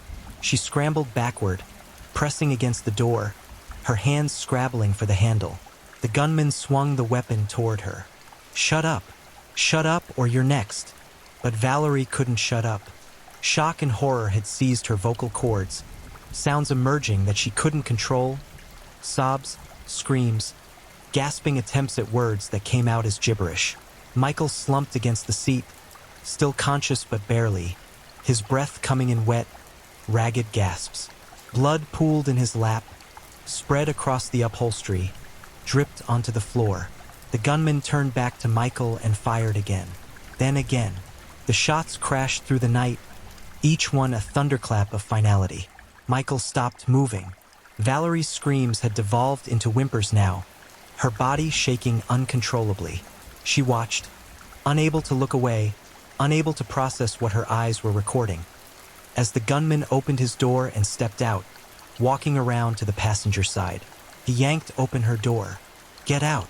Valerie couldn't move. Terror had frozen her muscles, locked her joints. She could only stare up at him, at the dark silhouette against the star-filled sky, at the gun hanging at his side. I said get out. He grabbed her arm and hauled her from the car, her legs buckling under her the moment they touched ground. She collapsed onto grass, her skirt riding up, gravel cutting into her knees. Please, she whispered. Please don't kill me. Please. The gunman stood over her, breathing hard. For a moment, one eternal, crystallized moment, Valerie thought he might listen, might spare her, might possess some fragment of mercy. Then he spoke. Take off your clothes. Terror takes many forms. Sometimes it comes quickly, a sudden knife in the dark. But for Valerie's story, terror arrived in slow, deliberate waves, each one worse than the last, each one dragging her deeper into an abyss from which there seemed no return. She knelt on the ground at Dead Man's Hill, her body trembling so violently that her teeth chattered despite the warm August night. Michael's body sat motionless in the Morris Minor behind her, still slumped in the passenger seat, his blood painting the interior in shades of black under the weak moonlight. Dead. The word echoed through her mind but wouldn't fully register. Michael was dead. The man she loved, the man who had made her laugh just hours ago, was gone. And now the killer wanted her clothes. No, she whispered, the word barely audible. Please, no. The gunman's patience, already frayed thin by hours of driving and the violence he'd just committed, snapped completely. He grabbed a fistful of her hair and yanked her head back, pressing the gun barrel against her temple. The metal was hot, recently fired, and it burned her skin. I said take them off. Now. Valerie's hands moved mechanically, disconnected from her conscious mind. Shock was setting in, that merciful buffer the brain provides when reality becomes too horrific to process. Her fingers fumbled with buttons, with zippers, with fabric that seemed suddenly impossible to manipulate. The blouse came off first, then the skirt. She sat in her underwear on the cold ground, tears streaming down her face, her entire body shaking. All of it, the gunman commanded. She complied. Nakedness added another layer to her vulnerability, another dimension to the nightmare. She wrapped her arms around herself, trying to preserve some shred of dignity, some illusion of protection. What followed was violence of a different kind. The gunman raped her there on the hilltop, with Michael's corpse watching from the car, with the stars bearing witness overhead. He was rough, brutal, treating her body as an object rather than a person. Valerie disconnected mentally, her mind fleeing to somewhere else, anywhere else. A technique victims of trauma know instinctively. She thought of her family, of her mother making breakfast, of her father in his garden, of anything but the present moment. Time became elastic, minutes stretching into hours, or perhaps collapsing into seconds. She couldn't tell anymore. Reality had fractured into fragments that no longer fit together properly. When he finished, the gunman stood and pulled up his trousers, breathing hard. Valerie remained on the ground, curled into herself, her body covered in grass stains and dirt and blood. Though whether Michael's or her own, She couldn't determine. She thought, now he'll kill me. Now it ends. But the gunman seemed uncertain. He paced a few steps away, then back, the gun dangling from his hand. He lit a cigarette, the match flaring bright enough to illuminate his face properly for the first time. Valerie memorized every detail through her tears. The sharp nose, the swept-back hair, the thin lips, the cold eyes that held no remorse whatsoever. "Get dressed," he said finally. Hope, irrational, desperate hope, flared in Valerie's chest. If he wanted her dressed, maybe he would let her live. Maybe this nightmare would end with her alive, damaged but alive. She scrambled for her clothes, pulling them on with shaking hands. The blouse hung wrong, buttons in incorrect holes, but she didn't care. Modesty restored, even fractured modesty, helped her feel slightly more human. The gunman watched her, smoking, thinking. Then he gestured with the gun toward a spot on the ground a few feet away. "Lie down there, on your stomach." Valerie's brief hope evaporated. She knew what came next. Execution. He would shoot her in the back of the head, leave her beside the car with Michael, another body for the morning to discover. But she obeyed. What else could she do? Running would only prolong the inevitable, might make her death more painful. At least this way it might be quick. She lay down, pressing her face into the grass, smelling earth and dew and her own tears soaking into the soil. She thought of her mother again, wondered who would tell her, wondered if she would ever know the full story of this night, or whether mysteries would haunt her forever. The gunman's footsteps approached from behind. Valerie squeezed her eyes shut. The first shot was deafening, a physical force that punched through her shoulder blade and exited through her chest. Pain, white-hot, all-consuming pain, exploded through her nervous system. She screamed, her body convulsing involuntarily. The second shot hit lower, ripping through her spine. Something fundamental snapped. She felt it, heard it, knew instantly that everything had changed. Her legs stopped responding. Sensation below her waist vanished, replaced by numbness and a spreading coldness. The third shot missed vital organs, burying itself in her lower back. Blood pooled beneath her, soaking into the earth, spreading in a dark circle. The fourth shot, but consciousness was already fading, shock and blood loss dragging Valerie down into darkness. Her last thought before oblivion claimed her was, "I'm sorry, Mum. I'm so sorry." Above her, the gunman stood looking down at the two bodies, one clearly dead in the car, one he assumed dead on the ground. He lit another cigarette, surveying his work with detachment. Then he climbed back into the Morris Minor, started the engine, and drove down the hill, leaving behind the silence and the carnage. Dead Man's Hill returned to quietness. No witnesses, no observers, just the wind moving through grass, and stars wheeling overhead, and two broken bodies bleeding into the earth. But Valerie's story was not dead. Against all probability, against all logic, some stubborn core of life refused to surrender. Consciousness returned in fragments.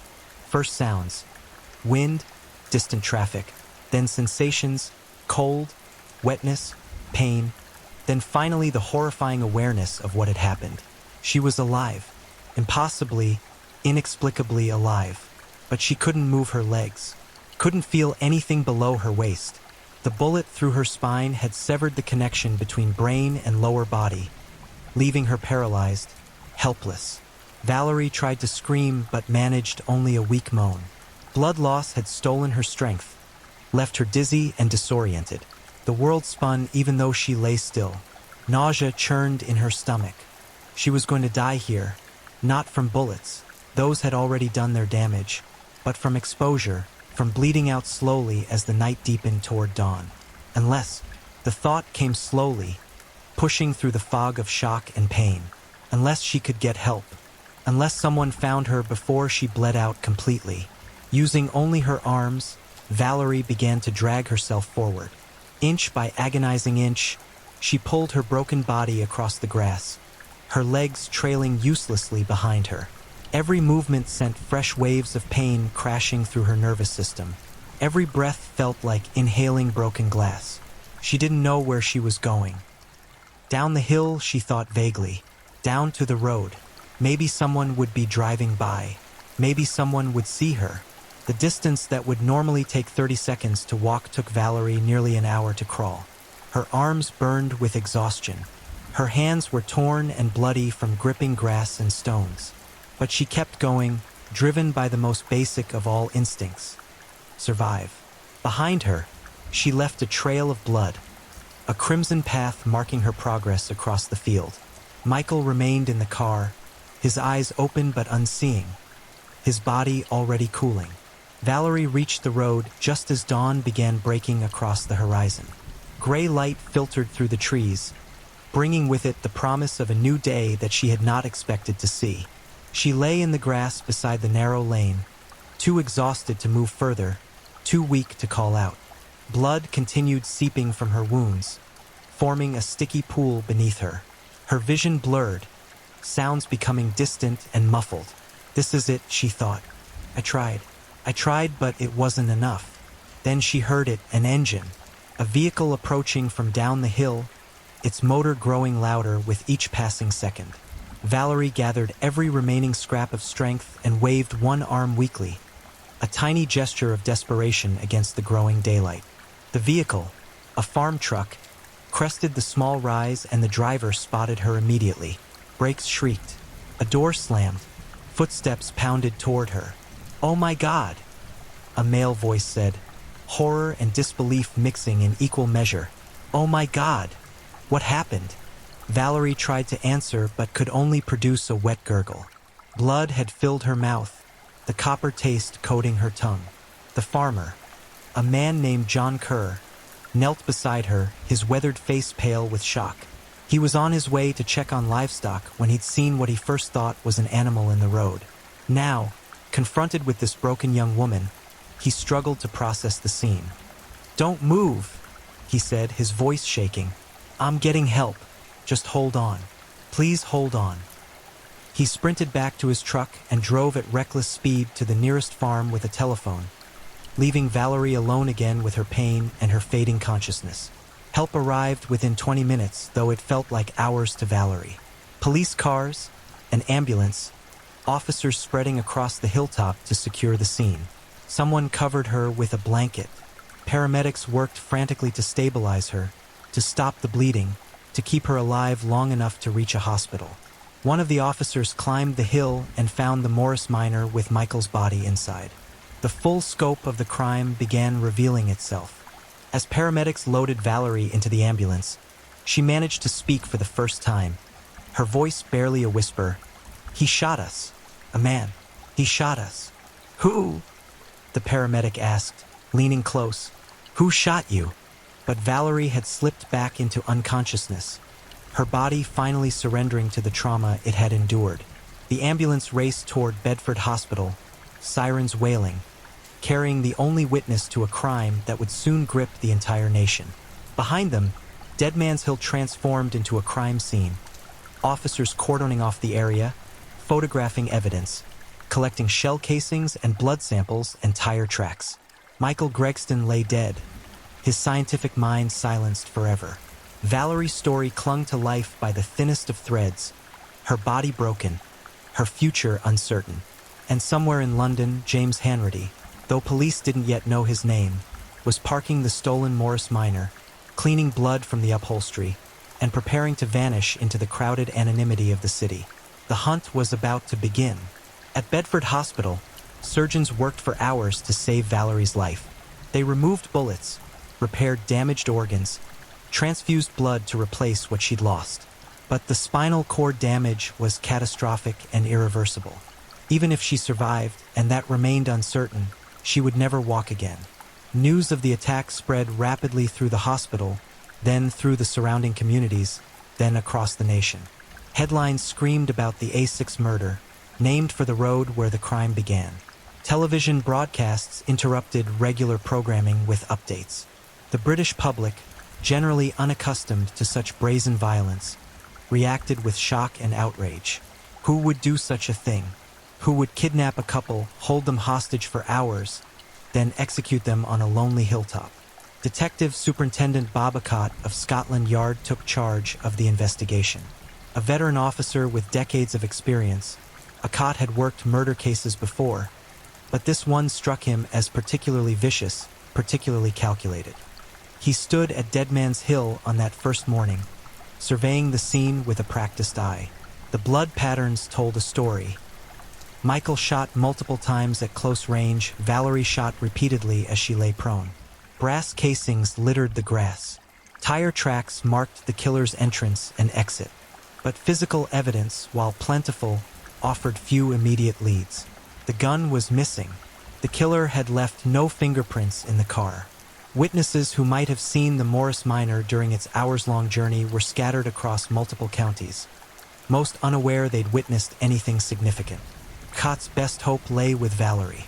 If she survived, if she could talk, she could identify the killer. She'd spent hours in close proximity to him, had seen his face, had heard his voice. She was the key. Days passed. Valerie drifted in and out of consciousness, her body fighting infections, her mind trapped in trauma loops that replayed the attack endlessly. When she finally regained coherent awareness, Acott was waiting. The interview took place in her hospital room. Valerie propped up on pillows, her face pale and drawn, her eyes haunted by memories too recent and too horrible. "I know this is difficult," Acott said gently, pulling a chair close to her bed. "But anything you can tell me might help us catch him." Valerie closed her eyes, summoning the strength to revisit that night. When she spoke, her voice was hoarse from the breathing tubes that had kept her alive during surgery. He was about 5'9" or 5'10", brown hair, swept back, late 20s, maybe early 30s, North London accent, definitely London but not posh. His eyes were empty, like there was nothing behind them. She described the attack in halting detail, pausing frequently when emotion threatened to overwhelm her.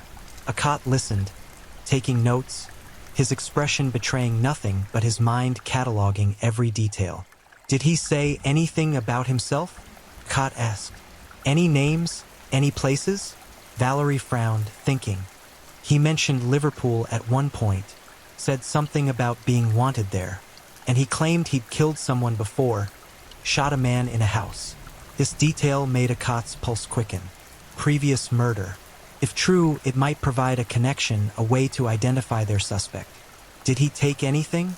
Besides money? Michael's watch.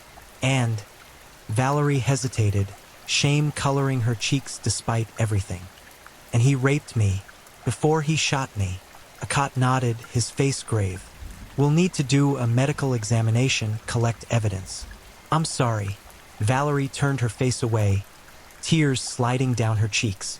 She had survived, yes, but at what cost? Michael was gone. Her legs were gone. Her sense of safety, of normalcy, of being whole, all gone, stolen by a man whose face she would see every time she closed her eyes for the rest of her life. Outside her hospital room, investigation machinery churned forward.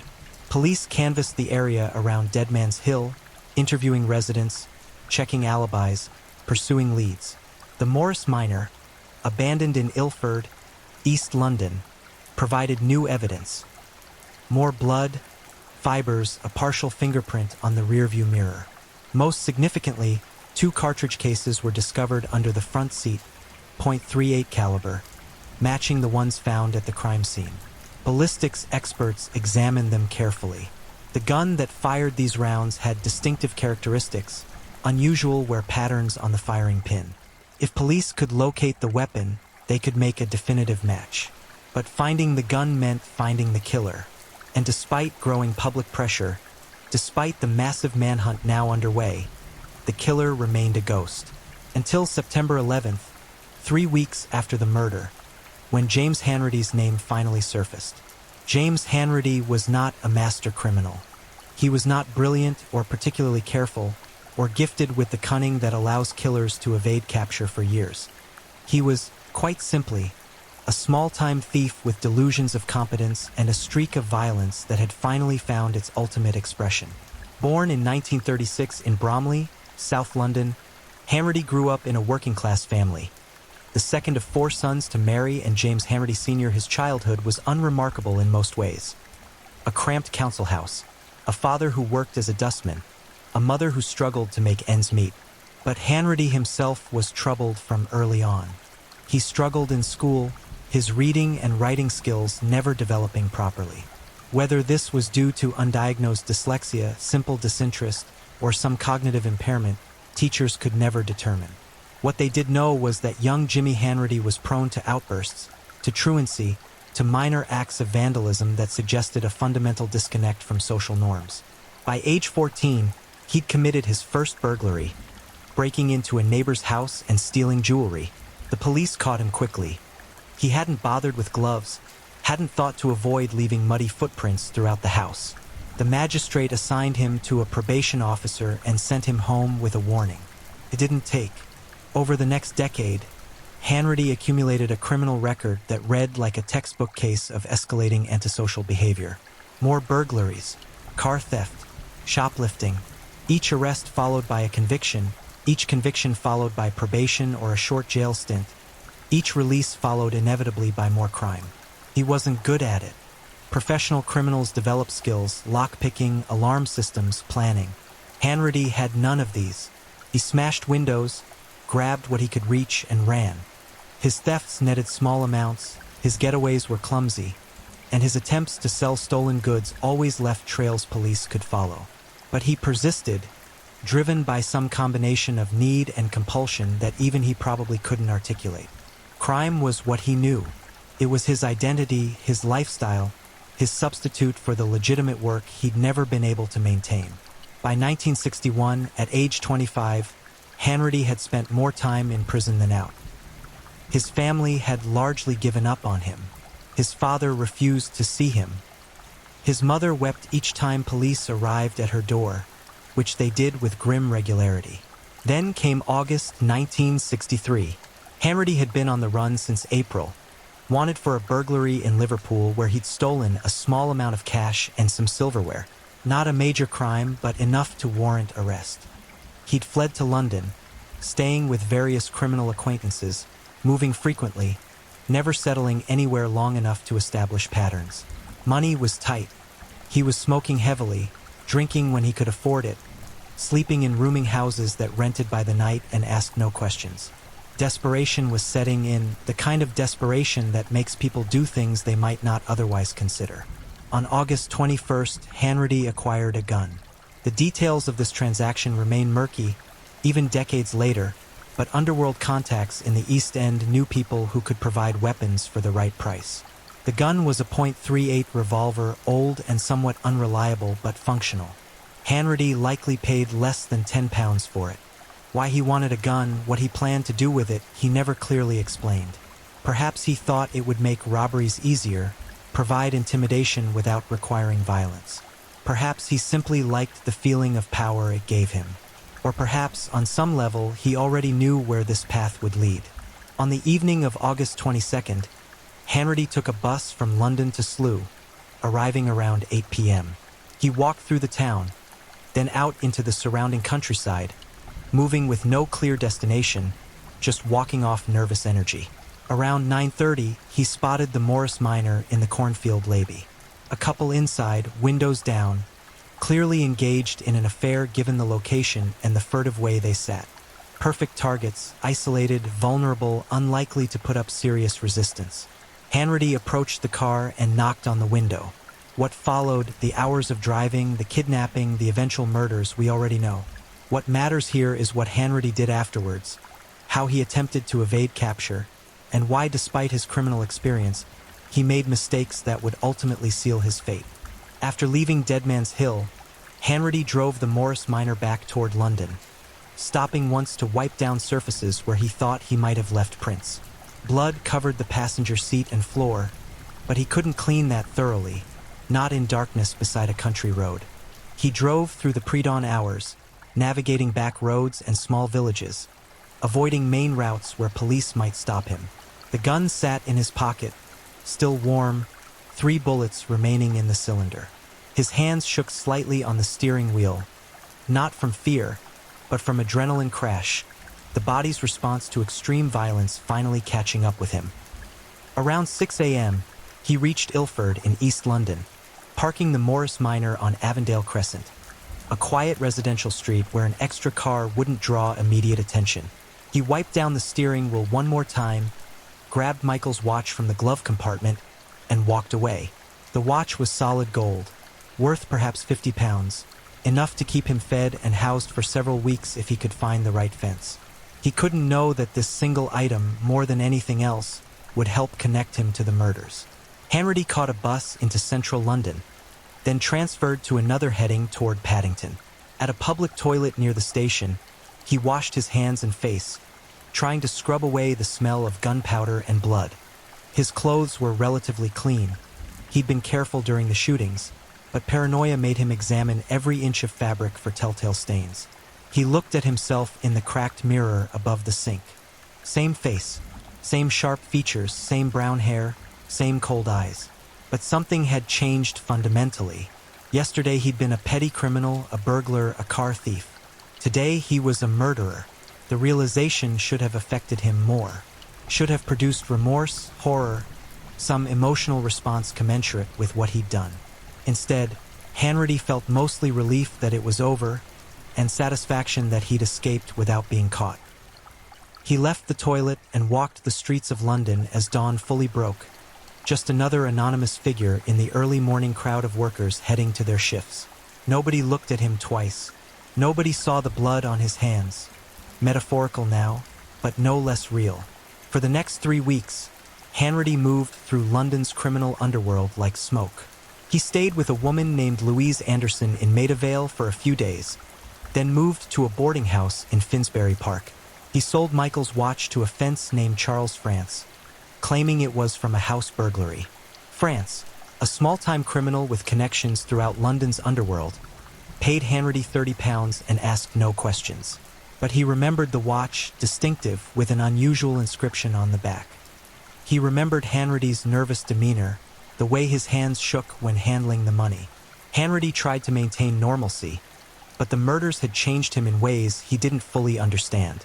He drank more heavily, started more arguments, displayed a hair-trigger temper that alienated even his criminal associates. At night, he dreamed of the gunshots, of Valerie's screams, of Michael's blood spreading across the upholstery. He didn't feel guilty exactly, more like haunted, as if the victims followed him, their ghosts visible only in peripheral vision, vanishing whenever he turned to look directly. Meanwhile, police investigation machinery ground forward. Detective Superintendent Akot coordinated efforts across multiple jurisdictions, following leads that mostly dead-ended but occasionally produced useful information.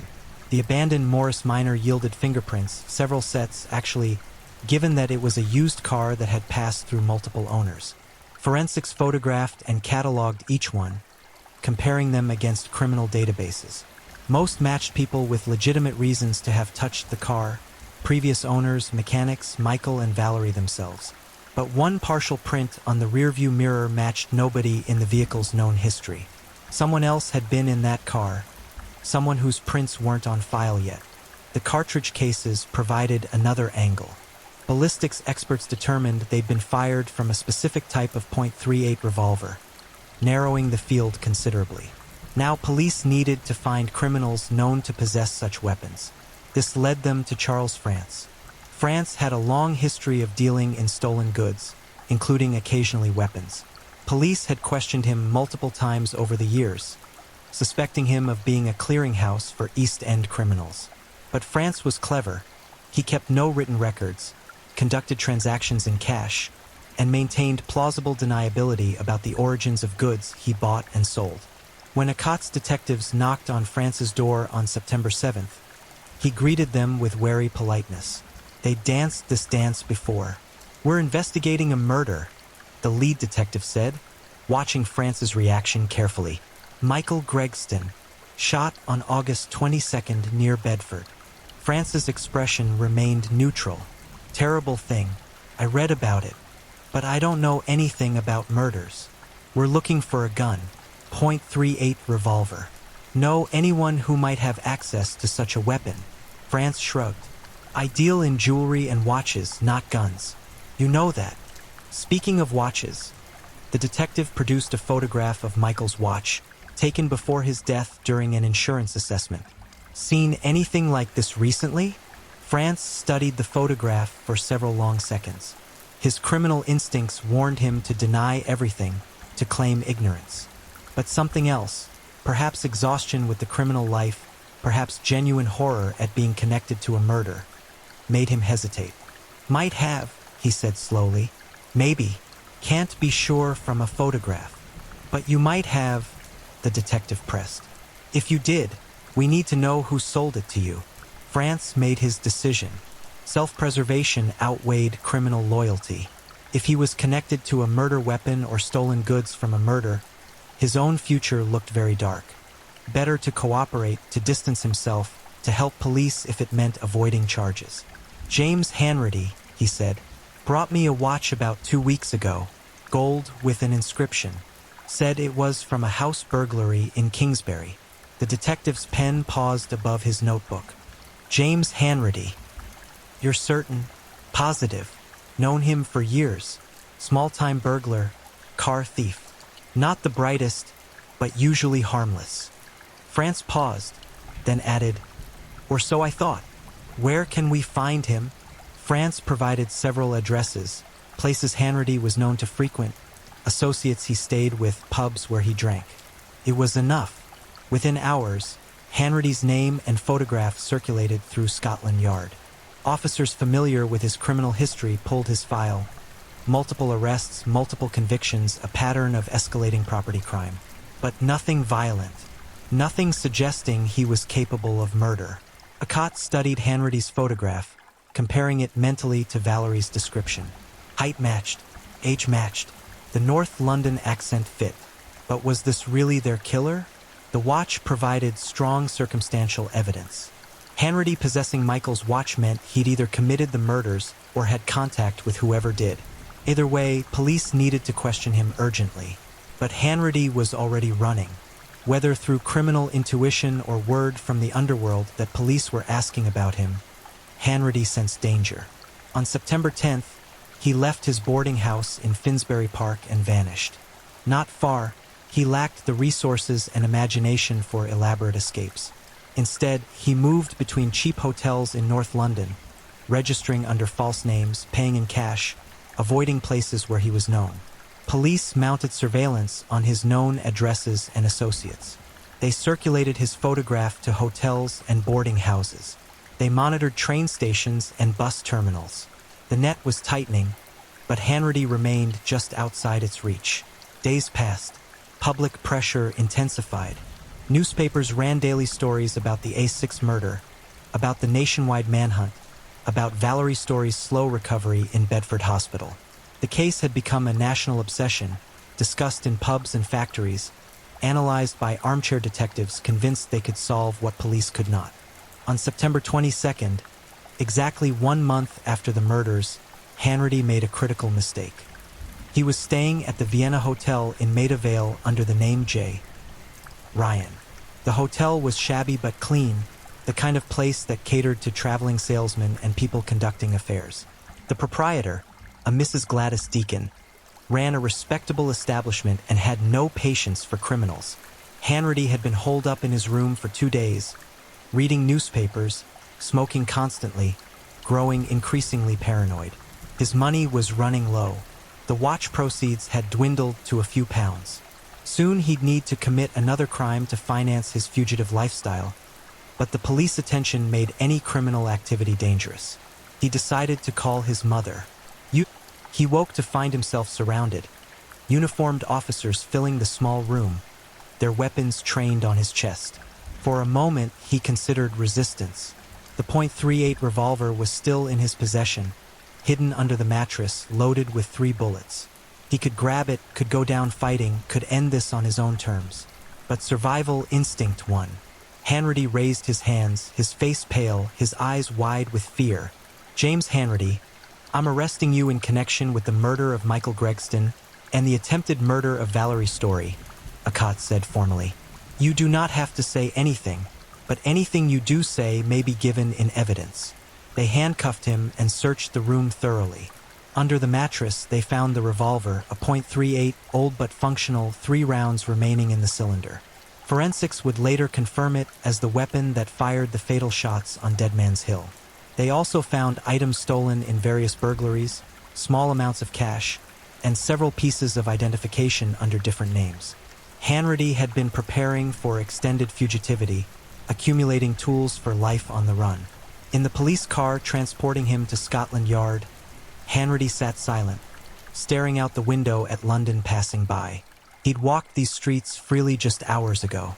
Now he watched them from behind bars, literal and metaphorical, knowing he would likely never walk them freely again. At Scotland Yard, they processed him formally, fingerprints, photographs, personal effects cataloged. The partial print from the Morris Minor's rearview mirror matched his left index finger. The match was definitive, placing him inside the vehicle where Michael Gregston had died. Akot conducted the initial interview personally, sitting across from Hanratty in a small, sterile interrogation room. A recording device captured every word. "Tell me about August 22nd, Akot said. "Where were you that evening?" Hanratty's response would become central to his defense, an alibi that he would maintain despite contradictions and impossibilities. "I was in Liverpool," he claimed, "staying at a guest house. I don't remember the exact address, but it was near Lime Street Station. Can anyone verify this? The landlady. If you find her, she'll remember me." But police investigation would later reveal no such landlady existed. No guest house near Lime Street matched Hanratty's vague description. The alibi was fabricated, desperation masquerading as truth. Akot pressed harder, confronting Hanratty with evidence: the watch, the gun, the fingerprint, witness statements placing someone matching his description in the area around Dead Man's Hill.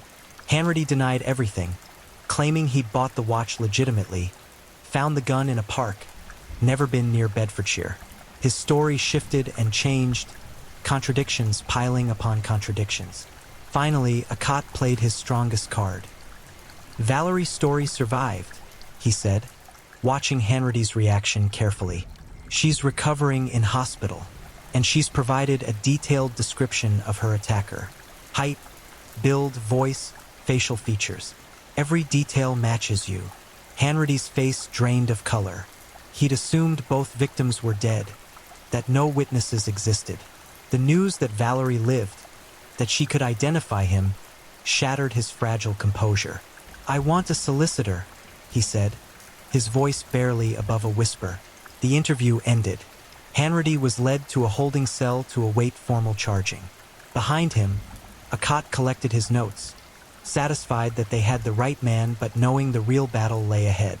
Conviction required more than physical evidence. It required testimony, witnesses, an airtight case that would convince a jury beyond reasonable doubt. And Hanratty, despite his limited intelligence, would fight, because fighting was all he had left. The trial of James Hanratty began on January 22, 1962, at Bedfordshire Assizes, a converted hall in Bedford that served as temporary courthouse for serious criminal cases. Security was unprecedented. Police officers ringed the building, checking credentials, searching bags, maintaining crowd control against the hundreds of spectators who arrived hoping for seats in the public gallery. Britain was transfixed. The A6 murder had dominated headlines for months, becoming one of those rare cases that transcend mere crime, reporting to become cultural phenomena. Everyone had an opinion. Pub conversations dissected evidence. Housewives debated guilt or innocence over tea. The case exposed Britain's anxieties about changing social mores, about violence intruding into previously safe spaces, about justice itself. Mr. Justice Gorman presided, a stern-faced judge known for running tight courtrooms and tolerating no nonsense from either prosecution or defense. The jury, 12 men selected from local roles, sat in somber silence, aware of the weight they carried. If they convicted, Hanratty would hang. If they acquitted, a killer might walk free. The prosecution was led by Graham Swanwick QC, a formidable barrister with a reputation for methodical presentation and devastating cross-examination. He rose to deliver his opening statement, his voice carrying clearly through the hushed courtroom. "Members of the jury, this is a case of cold-blooded murder and attempted murder. The Crown will prove beyond any doubt that the defendant, James Hanratty, kidnapped Michael Gregston and Valerie Story on the evening of August 22nd, 1961. He held them captive for over 5 hours, driving them through the countryside at gunpoint. He robbed them. He raped Miss Story. And finally, in the early hours of August 23rd, he executed Michael Gregston and attempted to execute Miss Story, leaving her for dead on Dead Man's Hill. Swanwick paused, letting the words sink in. In the dock, Hanratty sat motionless, his face carefully neutral, though his hands clenched and unclenched in his lap. "The evidence against the defendant is overwhelming," Swanwick continued. "His fingerprints were found in the murder vehicle. He possessed the victim's watch. The murder weapon was discovered in his possession. And most damningly, Miss Valerie Story will identify him as her attacker. This is not a case of circumstantial evidence requiring inference. This is a case where the facts speak unambiguously. James Hanratty is guilty, and justice demands he be held accountable." The prosecution case unfolded over the following days with remorseless efficiency. Forensic experts testified about fingerprints, ballistics, blood spatter patterns. Police officers described the crime scene, the investigation, the arrest. Each piece of evidence fit neatly into place, constructing a narrative of guilt that seemed unassailable. Then came Valerie's story. She entered the courtroom in a wheelchair, pushed by a nurse, her paralysis evident to everyone present. The public gallery fell absolutely silent. Jurors leaned forward slightly, straining to hear her testimony. Swanwick approached her gently, aware that she was not just a witness, but a victim re-traumatizing herself by recounting the worst night of her life. "Miss Story, I know this is difficult. Please take your time. Can you tell the court what happened on the evening of August 22nd? Valerie's voice was steady, stronger than her physical appearance suggested. She'd spent months preparing for this moment, working with counselors and prosecutors, determined that Michael's death would not be meaningless, that justice would be served. She described everything: the tap on the window, the man climbing into their car, the hours of terror as they drove aimlessly through the countryside. Her testimony was precise, detailed, devastating. Jurors sat transfixed, some visibly emotional, as she recounted the rape, the shootings, dragging herself down the hill. "And can you identify the man who attacked you?" Swanwick asked. Valerie looked directly at the dock, directly at Hanratty. Their eyes met for the first time since Dead Man's Hill. He stared back, his expression unreadable. "Yes," Valerie said, her voice unwavering. "That man, James Hanratty. He is the one who shot Michael and shot me." The identification was definitive. No hesitation, no uncertainty. Valerie had seen her attacker's face for hours that night, had memorized every feature. She was absolutely certain. Hanratty shifted in his seat but said nothing. His solicitor, Michael Sherrard, had advised him to maintain composure, to not react emotionally regardless of what testimony emerged. But the strain showed in the tightness around his eyes, the white-knuckled grip on the dock's wooden rail. Cross-examination came next. Sherrard approached Valerie respectfully. Attacking her credibility too aggressively would alienate the jury. But he needed to introduce doubt. "Miss Story, this attack happened at night, in darkness, under conditions of extreme stress. Is it possible your memory might be imperfect?" "No," Valerie replied firmly. "I saw his face clearly, multiple times, for hours. I will never forget it. But initial descriptions you gave police differed slightly from Mr. Hanratty's actual appearance. Minor details only. Height estimated in darkness, that sort of thing. But the face, the features, the voice, I'm certain." Sherrard pressed on, questioning the lighting conditions, the trauma's effect on memory, the possibility of suggestion from police photographs. But Valerie remained unshakable. She knew what she knew. She'd seen what she'd seen. When she finally wheeled out of the courtroom, many spectators wiped tears from their eyes. Her testimony had been the emotional centerpiece of the trial, the human cost of Hanratty's violence made viscerally real. The prosecution rested their case. The evidence mountain they'd built seemed insurmountable. Conviction appeared inevitable. Then the defense began. Michael Sherrard faced an unenviable task. The evidence against his client was substantial, the identification positive, public sentiment hostile. But Sherrard was an experienced barrister who believed in every defendant's right to vigorous representation. He would fight. His strategy centered on the alibi. If Hanratty could prove he was elsewhere on August 22nd, everything else became irrelevant. Hanratty had changed his alibi story multiple times, first claiming Liverpool, then Rhyl in North Wales, providing vague details about guest houses and landladies who couldn't be located. The inconsistency undermined credibility, but Sherrard worked with what he had. Several witnesses were called who claimed to have seen Hanratty in Rhyl during the relevant period. Their testimony was shaky, vague on dates, uncertain about times, their memories potentially contaminated by newspaper photographs. But they introduced doubt, which was all defense needed. Then Hanratty himself took the stand. It was a calculated risk. Defendants aren't required to testify, and doing so exposes them to prosecution cross-examination. But Sherrard believed Hanratty's only chance was to tell his story directly, to humanize himself before the jury, to deny involvement personally. Hanratty swore on the Bible and took his seat in the witness box. Sherrard led him through his background: difficult childhood, limited education, petty criminal career. Nothing excused his crimes, but it provided context, made him less monstrous, more merely human. Mr. Hanratty, did you kill Michael Gregston? No, sir, I did not. Did you attack Valerie Story? No, sir. I never met the lady before seeing her in this courtroom. Where were you on the evening of August 22nd? In Rhyl, sir, staying at a guest house. I can't remember the exact address, but I was there. I swear it. The problem was proving it. Hanratty's memory was conveniently vague on verifiable details. He couldn't name the guest house, couldn't provide the landlady's name, couldn't produce receipts or corroborating evidence. His alibi existed in a fog of half-memories and suggestions. Then came Swanwick's cross-examination. The prosecutor stood and approached the witness box like a predator approaching wounded prey. He would be respectful, courts demanded it, but relentless. Mr. Hanratty, you initially told police you were in Liverpool on August 22nd. Now you claim Rhyl. Which is true? Hanratty stammered. I was confused. They both happened around the same time. I mixed them up. You mixed up Liverpool and Rhyl? Two different cities over 50 miles apart. I wasn't paying attention to dates. I was moving around a lot.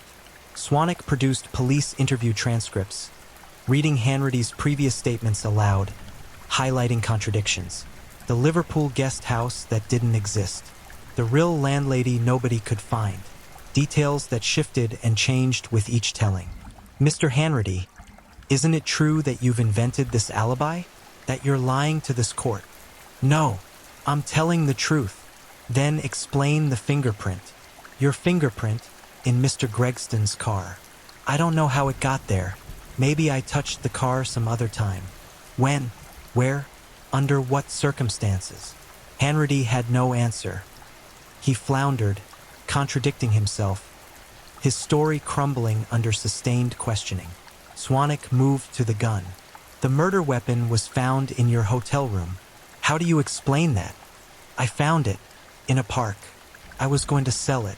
You found a loaded .38 revolver in a park and decided to keep it? Yes. And Michael Gregston's watch? Did you find that in a park too? I bought it from a bloke in a pub. I didn't know it was stolen. Each explanation sounded more implausible than the last. Hanratty wasn't skilled at deception. His criminal career had proven that. Under pressure, his lies unraveled, leaving only the transparent desperation of a guilty man trying to escape justice. The cross-examination continued for hours, Swanwick methodically destroying every aspect of Hanratty's testimony. By the end, Hanratty was sweating, confused, contradicting statements he'd made minutes earlier. When he stepped down from the witness box, the damage was catastrophic. Whatever slim hope the defense had possessed evaporated in those hours of cross-examination. Closing arguments followed. Swanwick summarized the prosecution case with devastating clarity. The physical evidence, Valerie's identification, Hanratty's possession of the murder weapon and stolen property, his shifting alibis and obvious lies. Members of the jury, the defendant had every opportunity to explain these facts innocently. He failed. The only reasonable conclusion is guilt. James Hanratty murdered Michael Gregston in cold blood and attempted to murder Valerie Story. Justice demands accountability. Sherrard did his best in defense closing, arguing that inconsistencies in Valerie's initial descriptions created reasonable doubt, that the alibi witnesses deserved consideration, that Hanratty's criminal past didn't make him a murderer. But his heart wasn't in it. The evidence was too strong, the identification too positive, his client's testimony too self-destructive. Judge Gorman's instructions to the jury were scrupulously fair, outlining the law, explaining reasonable doubt, emphasizing that conviction required certainty. But his summary of the evidence clearly favored the prosecution. The facts spoke for themselves. The jury retired to deliberate on February 16th at 3:15 p.m. They would spend 9.5 hours wrestling with Hanratty's fate, longer than typical, suggesting genuine deliberation rather than cursory review. During this time, Hanratty sat in a holding cell beneath the courtroom, smoking constantly, pacing, his usual bravado finally cracking. He knew how this ended. The evidence, the testimony, the cross-examination, it all pointed toward conviction. And conviction meant death. At 1:35 a.m. on February 17th, the jury returned. Their faces were grave, some members visibly emotional. They'd struggled with the decision. Taking a human life, even legally, weighed heavily. The clerk stood. Members of the jury, have you reached a verdict? The foreman, a middle-aged shopkeeper from Bedford, stood. We have. On the charge of murder, how do you find the defendant? Pause. The courtroom held its breath. Guilty. The word dropped like a hammer. Spectators gasped. Valerie Story, watching from the public gallery, closed her eyes, tears streaming down her face. Not joy, but relief. Justice for Michael. Finally, justice. Hanratty swayed slightly, his face draining of color. His solicitor reached out to steady him. Judge Gorman assumed the black cap, a symbolic square of black fabric placed atop his judicial wig when pronouncing death sentences. His expression was solemn, his voice formal. James Hanratty, you have been found guilty of murder. The sentence of this court is that you be taken from this place to a lawful prison, and thence to a place of execution, and there be hanged by the neck until you are dead.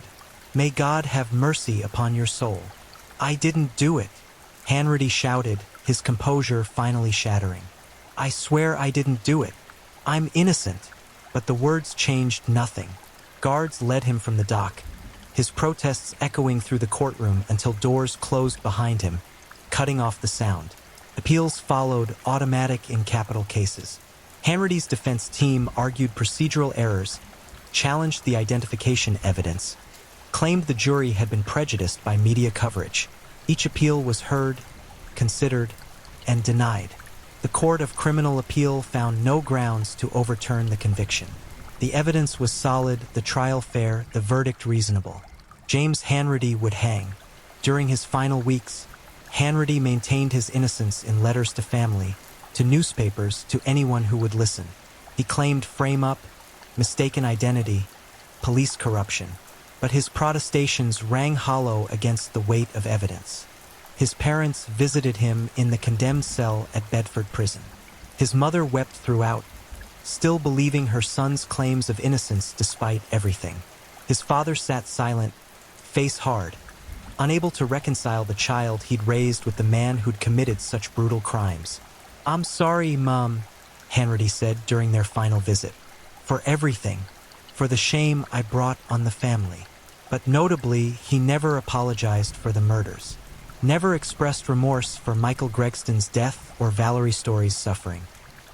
His apologies focused on himself, on his own situation, on consequences to his reputation and family.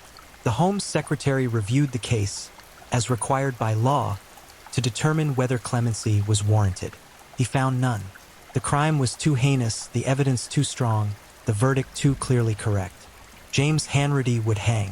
April 4th, 1962, Bedford Prison. Dawn.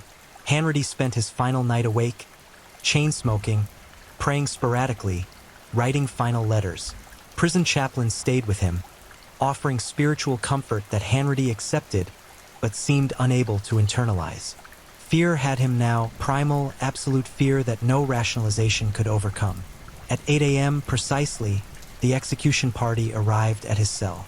The governor, the chaplain, prison officers, and Harry Allen, Britain's chief executioner, a man who'd hanged dozens of convicted murderers with efficient professionalism. "It's time," the governor said quietly. Hanratty stood on shaking legs. They bound his hands behind his back with leather straps. He didn't resist. What would be the point? They walked him through the prison to the execution chamber. A stark room dominated by the gallows, the noose hanging ready. Sandbags of Hanratty's approximate weight had been used overnight to test the drop, to ensure the mechanism worked properly, to calculate the fall that would break his neck instantly rather than slowly strangle him. Hanratty saw the noose and made one final protest. "I didn't do it. Tell everyone I didn't do it." But the machinery of justice had no reverse gear. Allen positioned Hanratty on the trapdoor, placed the hood over his head, fitted the noose around his neck, adjusted the knot to sit correctly beneath the left jaw. The chaplain recited final prayers. Allen checked the mechanism one last time. At 8:03 a.m., he pulled the lever. The trapdoor fell away. Hanratty dropped. The rope caught, tightened, snapped his neck with a crack that echoed through the chamber. His body convulsed once, twice, then hung motionless. Prison doctor examined him, confirmed death, noted the time. James Hanratty, age 25, convicted murderer, ceased to exist. Outside the prison, a small crowd had gathered. Some protesters opposed to capital punishment, some supporters who believed justice had been served, some merely curious. When the execution notice was posted, confirming that sentence had been carried out, the crowd dispersed quietly. Valerie Story heard the news at home, where she lived now with her parents, still wheelchair-bound, still paralyzed, still traumatized. She felt no joy at Hanratty's death, only a quiet sense that a chapter had closed. Michael was still gone. Her legs still didn't work. Hanratty's execution couldn't undo what he'd done. But it was over. Finally, it was over. James Hanratty's execution should have been the end. Justice served, case closed, story finished. But in the decades that followed, doubts emerged. Questions about evidence, about procedure, about whether British justice had hanged an innocent man. Activists pointed to the alibi inconsistencies, suggesting police had dismissed exculpatory evidence. They questioned Valerie's identification, arguing trauma and darkness made certainty impossible. They found the changing alibis troubling, yes, but potentially explained by Hanratty's learning disabilities and fear. In 2002, for decades after the execution, DNA technology finally provided definitive answers. Forensic scientists extracted DNA from evidence preserved from the crime scene, semen samples from the rape, biological material from the car. They compared it to DNA from James Hanratty's exhumed remains. The results were unambiguous. The DNA matched. James Hanratty had been in that car, had raped Valerie Story, had murdered Michael Gregston. The verdict was correct. The execution was justified. Justice, however imperfect its processes, had reached the right conclusion. Valerie Story died in 2016, age 77, having spent 55 years in a wheelchair. She never recovered physically from Dead Man's Hill, but she built a life nonetheless, advocating for victims' rights, speaking about her experience, refusing to let Hanratty's violence define her entirely. Michael Gregston remains buried in a sluice cemetery, his gravestone modest, his murder remembered primarily through Valerie's testimony and endless legal debates about capital punishment. And James Hanratty? He rests in an unmarked grave, his name synonymous with cold-blooded murder, his claims of innocence revealed as final lies from a career criminal who escalated from burglary to execution. The A6 murder remains one of Britain's most analyzed crimes, not because it was mysterious, but because it occurred at the intersection of changing social attitudes about crime, punishment, and justice itself. It was one of the last hangings in British history, occurring as Parliament debated abolishing capital punishment entirely. That debate would conclude in 1965 with the Murder Abolition of Death Penalty Act, ending hanging in Britain. Had Hanratty committed his crime 3 years later, he would have faced life imprisonment instead of the rope. But history admits no counterfactuals. James Hanratty murdered Michael Gregston on Dead Man's Hill, paralyzed Valerie Story, and paid the ultimate price under laws that existed at the time. The cornfields of Dorney Reach still sway in summer winds, indifferent to the horror that unfolded there decades ago. Dead Man's Hill remains accessible by that same narrow track, though it's overgrown now, rarely traveled except by curious dark tourism seekers who know the story and want to stand where evil manifested so completely. Local residents don't discuss it much anymore. The older generation remembers the shock, the fear that gripped the community when news broke that a young couple had been hunted like animals just miles from their homes. The younger generation knows it only as historical footnote, a crime from their grandparents' era when Britain still executed murderers and women wore gloves to church. But the echoes persist. Valerie Story's testimony, preserved in court transcripts and news archives, remains one of the most harrowing accounts of survival ever recorded. Her voice, steady despite impossible trauma, clear despite horror that would have shattered most people, continues to instruct police academies and victim advocates about resilience, about the importance of careful witness testimony, about the human capacity to endure. She spoke at schools and conferences throughout her life, her wheelchair a visible reminder of what violence costs. Children would ask how she managed to survive, how she found strength to drag herself down that hill, bleeding and paralyzed, believing she would die but trying anyway. "You do what you must," she would answer simply. "When there's no choice, you discover resources you never knew existed. I wanted to live. I wanted Michael's death to mean something. So I crawled." The psychological aftermath haunted her for decades. Nightmares replayed the attack in endless variations. Crowds made her anxious. Too many faces, any one of which might transform into Hanratty's. She underwent years of therapy, learning to manage post-traumatic stress before that term even entered common vocabulary. But she also found purpose.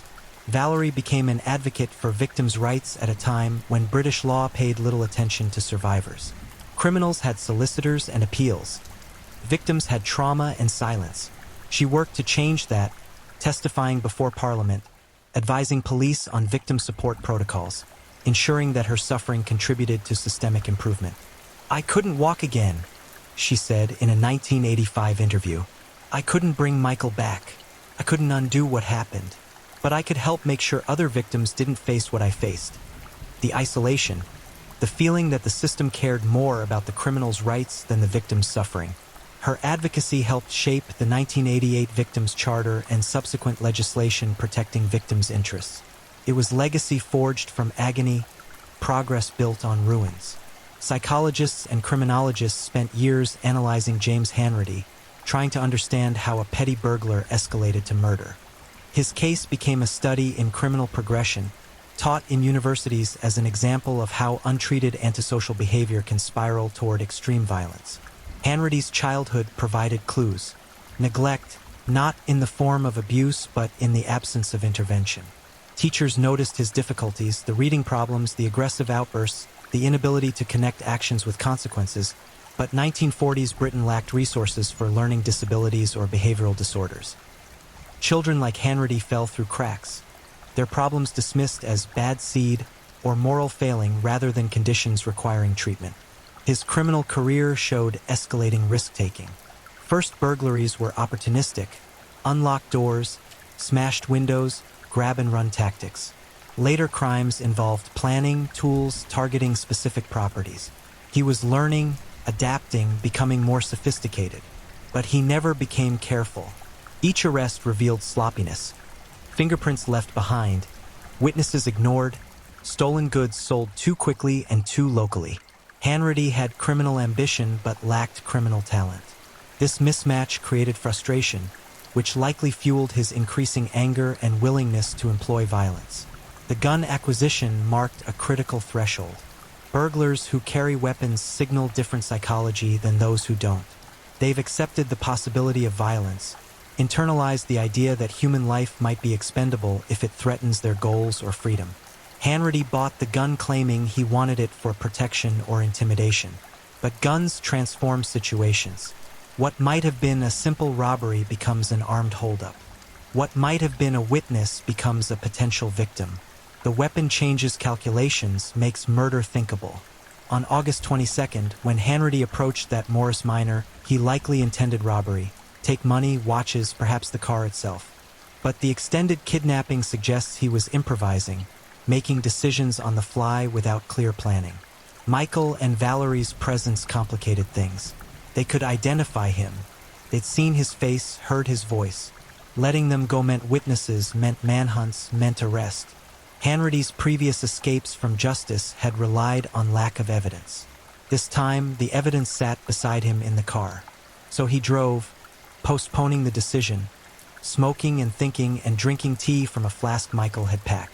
Hours passed. The captives remained alive because Hanratty couldn't decide what to do with them. The rape was likely impulsive, a combination of power, opportunity, and Hanratty's damaged psychology. Violence and sexuality intertwined for him in ways he probably couldn't articulate. Valerie represented complete vulnerability, and he exploited it. The murders, when they finally came, were almost anticlimactic. Not passionate, not frenzied, just mechanical elimination of problems.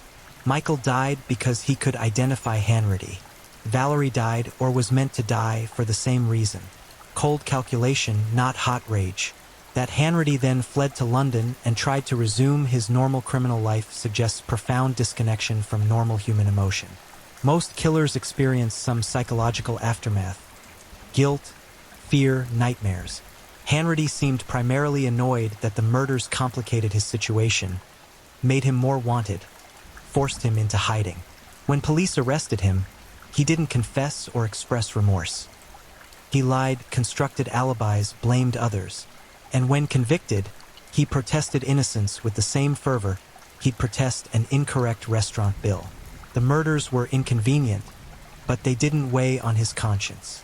Because James Hanratty, psychological evaluations later concluded, likely had significant antisocial personality disorder. He lacked empathy, saw others as objects rather than people, felt no genuine remorse for harm he caused. The murders were problems in his mind, not moral catastrophes. Britain hanged him not because he felt sorry, but because he committed murder. Justice doesn't require remorse, only accountability. The A6 murder arrived at a pivotal moment in British history. The early 1960s saw traditional social structures cracking, class distinctions softening, sexual mores liberalizing, youth culture emerging with unprecedented autonomy. The Beatles were months from their first hit. Profumo scandal would soon rock the government. Everything felt on the verge of transformation. Into this shifting landscape came news that a young couple conducting an affair had been kidnapped and murdered in the countryside. The crime violated assumptions about safety, about rural spaces being havens from urban violence, about the predictability of criminal behavior. Newspapers devoured the story. The Daily Express ran daily front-page updates. The Times provided solemn analysis. Television news covered the trial gavel to gavel. Britain became obsessed. Part of the fascination was prurient. The affair, the rape, the violence satisfied dark curiosities. But deeper anxieties drove the obsession. If random murder could happen in a Buckinghamshire cornfield, nowhere was safe. If a career burglar could escalate to execution-style killing, any criminal might be capable of anything. The case influenced the capital punishment debate significantly. Abolitionists pointed to the investigation's problems, the changing alibis suggesting confused rather than guilty suspect, the identification made under traumatic conditions, the possibility of wrongful execution. They argued that irreversible punishments like hanging couldn't coexist with fallible justice systems. Retentionists countered that Hanratty's guilt was proven beyond any doubt, that his execution prevented future crimes, that some acts deserve ultimate punishment. The debate raged in Parliament and pubs, dividing families and friends. When hanging was finally abolished in 1965, the A6 murder featured prominently in discussions. Whether Hanratty's execution was just or tragic depended on perspective, but everyone agreed the case exposed tensions between punishment and mercy, between societal protection and individual rights. The case also changed how police handled major investigations. Accott's methodical approach, coordinating multiple jurisdictions, cataloging evidence meticulously, building comprehensive timelines, became the template for future murder investigations. Before the A6 case, different police forces often worked in isolation, refusing to share information or coordinate efforts. Hanratty's ability to move between London, Liverpool, and Rhyl while evading capture highlighted the need for better communication. Parliament subsequently passed legislation improving interforce cooperation, centralizing certain investigative resources, establishing protocols for handling evidence that would later prove crucial when DNA analysis emerged. Valerie Story's survival and testimony also revolutionized victim support. Before her case, crime victims received minimal assistance, perfunctory police interviews, court appearances without preparation or support, then abandonment to deal with trauma privately. Valerie's visible struggle, her courage in testifying despite obvious psychological cost, moved public consciousness. Victim support organizations emerged in the late 1960s and early 1970s, directly influenced by cases like Valerie's. Volunteers offered counseling, court accompaniment, practical assistance with paperwork and bureaucracy. Government eventually formalized these services, acknowledging that justice systems owe victims more than just the opportunity to testify. The A6 murder marked a turning point, a crime so shocking, so public, so thoroughly examined that it forced Britain to confront uncomfortable truths about violence, punishment, and societal responsibility. 60-plus years after that August night, what remains? Physical evidence sits in archive boxes at the National Archives, court transcripts, police reports, forensic samples that confirmed Hanratty's guilt through DNA testing. Researchers occasionally access these materials, writing papers about investigative techniques or capital punishment or trauma psychology. The Morris Minor was destroyed decades ago, crushed and recycled, its metal repurposed into objects that carry no memory of the horror it witnessed. Dead Man's Hill remains, though a small memorial plaque now marks the approximate location where Michael died. Placed by his family in the 1980s, it bears a simple inscription: in memory of Michael Gregston, died August 23, 1961, beloved son, brother, and friend. Valerie is buried in a London cemetery, her grave frequently visited by victim advocates who consider her an inspiration. Fresh flowers appear regularly, left by strangers who never knew her but feel connected to her story of survival. James Hanratty's grave is unmarked, location known only to prison records. His family scattered after his execution, unable to bear the shame, the notoriety, the endless questions. His mother died in 1973, still insisting her son was innocent despite DNA evidence that would later prove otherwise. Faith, however misplaced, sustained her. But beyond physical remnants, the A6 murder persists in cultural memory. True crime documentaries revisit it regularly. Podcasts dissect the evidence. Books examine it from legal, psychological, and historical angles. The case refuses to fade, each generation discovering it anew and finding relevance to contemporary concerns. For some, it's a cautionary tale about evil's banality, that monsters look like ordinary men, that violence wears a human face, that danger lurks in mundane settings. For others, it's a story about resilience, about Valerie's refusal to surrender, about justice eventually prevailing, about survivors building meaning from tragedy. For criminal justice students, it's a case study in investigation, evidence handling, and the importance of physical forensics supplemented by witness testimony.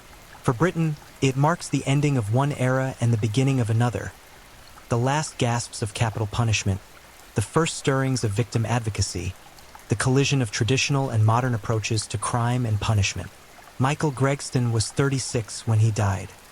He left behind a widow who mourned him despite the affair, children who remembered him as absent even before death claimed him permanently, colleagues who recalled his scientific contributions. His murder was senseless, wrong place, wrong time, wrong victim. He died because James Hanratty needed his car and couldn't tolerate witnesses. Valerie Story was 23 when Hanratty shot her, 55 years in a wheelchair ahead of her. She transformed her victimhood into advocacy, her suffering into systemic improvement. When she died in 2016, obituaries celebrated her courage, her contributions, her refusal to be defined solely by the worst night of her life. James Hanratty was 25 when Britain hanged him. He left behind no accomplishments, no contributions, no legacy except violence and suffering. His name is remembered, but only as a cautionary example. How criminality untreated can escalate, how lack of empathy can lead to atrocity, how justice, however imperfect, must respond to evil. The corn still grows in Dorney Reach. The stars still shine over Dead Man's Hill. And somewhere in the collective British memory, that Morris Minor still sits in darkness, windows down, two lovers inside unaware that death is walking toward them through the shadows, about to knock 3 times and shatter everything.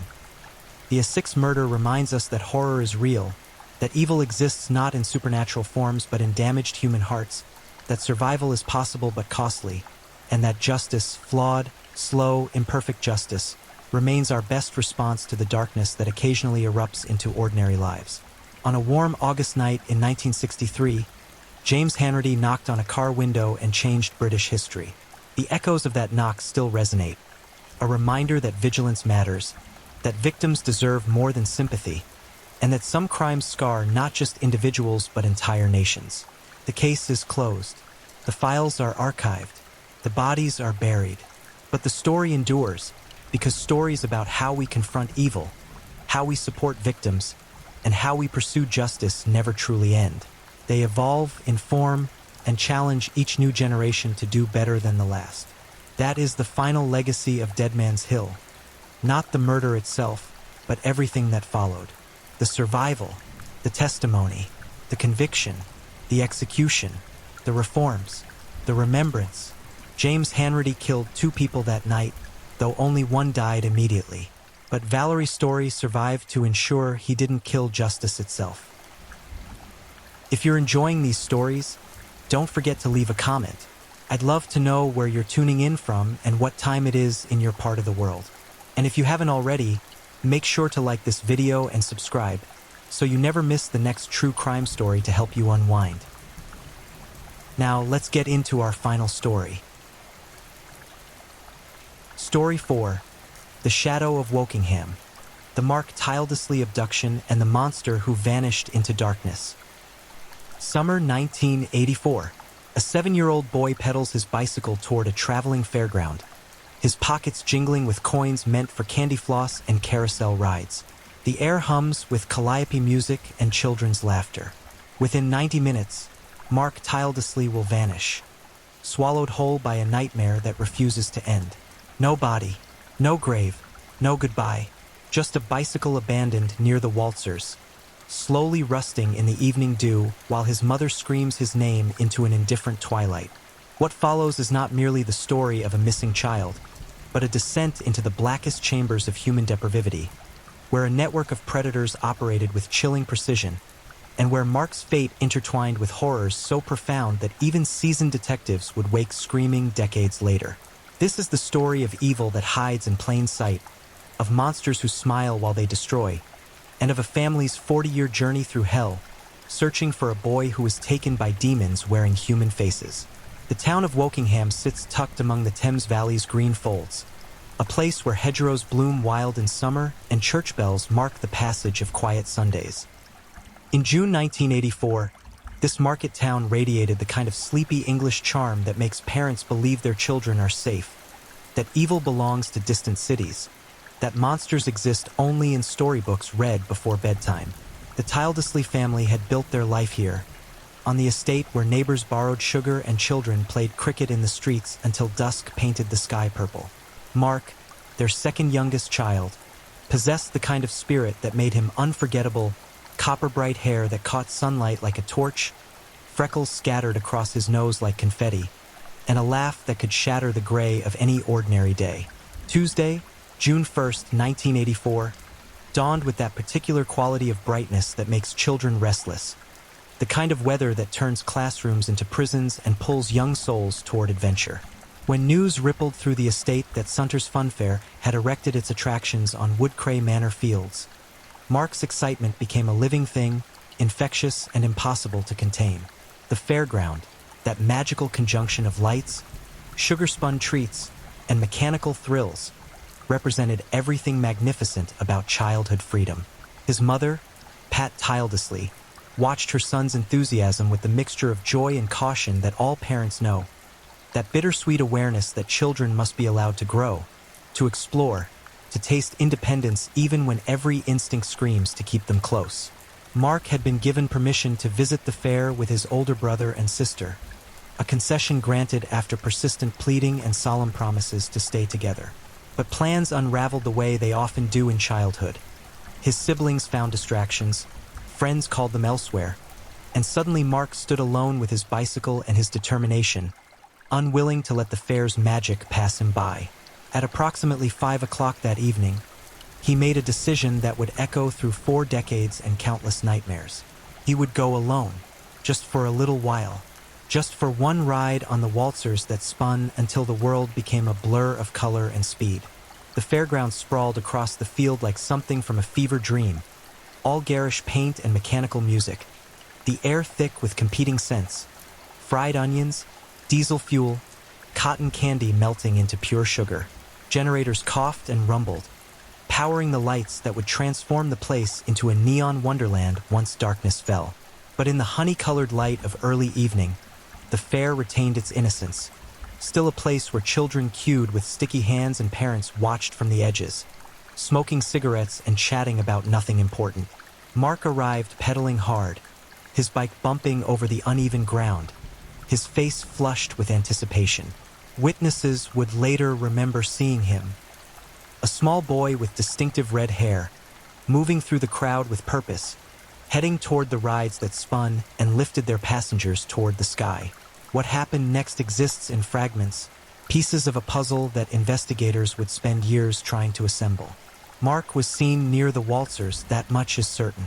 A few fairgoers recalled a boy matching his description, but memories proved frustratingly vague, contaminated by the chaos of crowds and the passage of time. What we know with terrible certainty is that somewhere between 6 and 7 o'clock, Mark Tildesley ceased to exist as a person and became instead a ghost, a shadow, a question mark that would haunt an entire nation. At home, Pat Tildesley began her evening routine, preparing dinner and expecting to hear the rattle of Mark's bicycle in the driveway, the slam of the back door, her son's breathless recounting of fairground adventures. But the sounds never came. 6:30 passed. 7 o'clock arrived and departed. The first fingers of worry began their cold crawl up her spine. Nothing dramatic yet, just that primal maternal instinct that knows when something has tilted from normal into wrong. By 8 o'clock, worry had metastasized into panic. Mark's siblings were dispatched to search the estate, calling his name through the lengthening shadows. Neighbors joined the hunt, checking sheds and gardens, any place a child might have fallen asleep or gotten stuck while playing. By 9 o'clock, when the fairground lights blazed their brightest and the mechanical music reached its fever pitch, Pat Tildesley contacted the police. The initial response followed standard protocol for missing children. Descriptions circulated, officers dispatched to conduct preliminary searches. Reassurances offered that most missing children return home safely within hours. But as midnight approached and then passed, as the fairground shut down its rides and workers began the process of dismantling the magic, a darker reality began to crystallize. Mark's bicycle was discovered abandoned near the waltzers, exactly where he'd been heading. No damage, no signs of struggle, just a bike lying on its side, as if its rider had dismounted for a moment and simply forgotten to return. The discovery of that bicycle transformed the investigation. This was no longer a child who'd wandered off or lost track of time. The bike represented an interruption, a moment where Mark's ordinary evening had been intercepted by something or someone who diverted him from his path. Thames Valley Police mobilized in force as dawn broke on June 2nd. The fairground became a crime scene, its workers subjected to questioning, its grounds searched with an intensity that revealed nothing. Officers combed through the surrounding fields and woodlands, checked abandoned buildings and waterways, interviewed anyone who'd been present the previous evening. The response was immediate and massive, but it was already too late. Mark Tildesley had been taken into darkness, and that darkness had swallowed him whole. As news of the disappearance spread through Wokingham and beyond, fear settled over the community like fog. Parents held their children tighter. Playgrounds emptied. The innocence that had defined this quiet corner of England evaporated, replaced by the understanding that safety was an illusion, that evil could strike anywhere, that the monsters in the shadows were real. Media descended on the town, transforming the Tildesley family's private agony into public spectacle. Pat Tildesley, thrust into the nightmare of television appeals and press conferences, pleaded for her son's return, her face a mask of controlled desperation that concealed the screaming chaos beneath. The initial investigation focused on the fairground workers, those transient men who traveled from town to town, living on the margins of society, always moving, always temporary. Police subjected them to intense scrutiny, checking backgrounds and alibis, searching caravans and vehicles. But the fairground community closed ranks, and without concrete evidence, investigators found themselves grasping at shadows. Some workers had criminal records, minor offenses mostly, but nothing that pointed toward child abduction. The trail, such as it was, led nowhere. What police didn't know, what they couldn't know, was that they were hunting something far more organized and sinister than a single opportunistic predator. The network that had taken Mark Tildesley operated with careful planning and vicious efficiency. These were not impulsive criminals but calculated monsters who'd perfected the art of abduction, who understood how to exploit the chaos of public gatherings, how to select vulnerable targets, how to vanish without leaving traces. The fairground had provided perfect cover. Noise, crowds, constant movement. An environment where a child could disappear in plain sight while hundreds of witnesses saw nothing. Leslie Bailey entered this story like a cancer, malignant and spreading. Born in 1953, Bailey had spent his adult life cultivating the appearance of normalcy while harboring appetites so twisted that even hardened criminals would later express disgust. He worked as a printer, maintained a flat in London's Blenheim Crescent, and moved through society without raising alarms. But behind this facade operated a predator of singular depravity, a man who devoted himself to the systematic abuse and exploitation of children. Bailey didn't work alone. He was part of a network, a loose confederation of pedophiles who shared information, traded photographs, and occasionally collaborated on abductions. These men found each other in the days before the internet through coded advertisements, chance meetings in seedy bookshops, and word-of-mouth recommendations. They recognized each other through subtle signals, a sickness that drew them together like iron filings to a magnet. Sidney Cook represented another node in this network of horror. A fairground worker with convictions spanning decades, Cook had slithered through the justice system repeatedly, serving short sentences for offenses against children before being released to offend again. He was a chameleon, capable of appearing jovial and harmless, the kind of man who could make children laugh even as he plotted their destruction. In 1984, Cook was working the fairground circuit, traveling from town to town, always near children, always hunting. His connection to Sunter's Fun Fair placed him at Woodcray Manor Fields on June 1, 1984, a coincidence that would later prove to be nothing of the sort. The investigation ground forward through summer and into autumn, generating thousands of tips that led nowhere, following leads that evaporated like morning dew. Mark's face appeared on posters throughout the region, in shop windows and on telephone poles, his smile frozen in time, perpetually 7 years old, perpetually missing. His family existed in limbo, unable to grieve because there was no body, unable to hope because the silence was deafening. Pat Tildesley clung to the possibility that Mark was alive somewhere, perhaps held by someone who wanted a child, perhaps suffering but surviving. The alternative, that her son had been murdered within hours of his disappearance, was too terrible to contemplate, though it whispered at the edges of her consciousness during the darkest hours before dawn.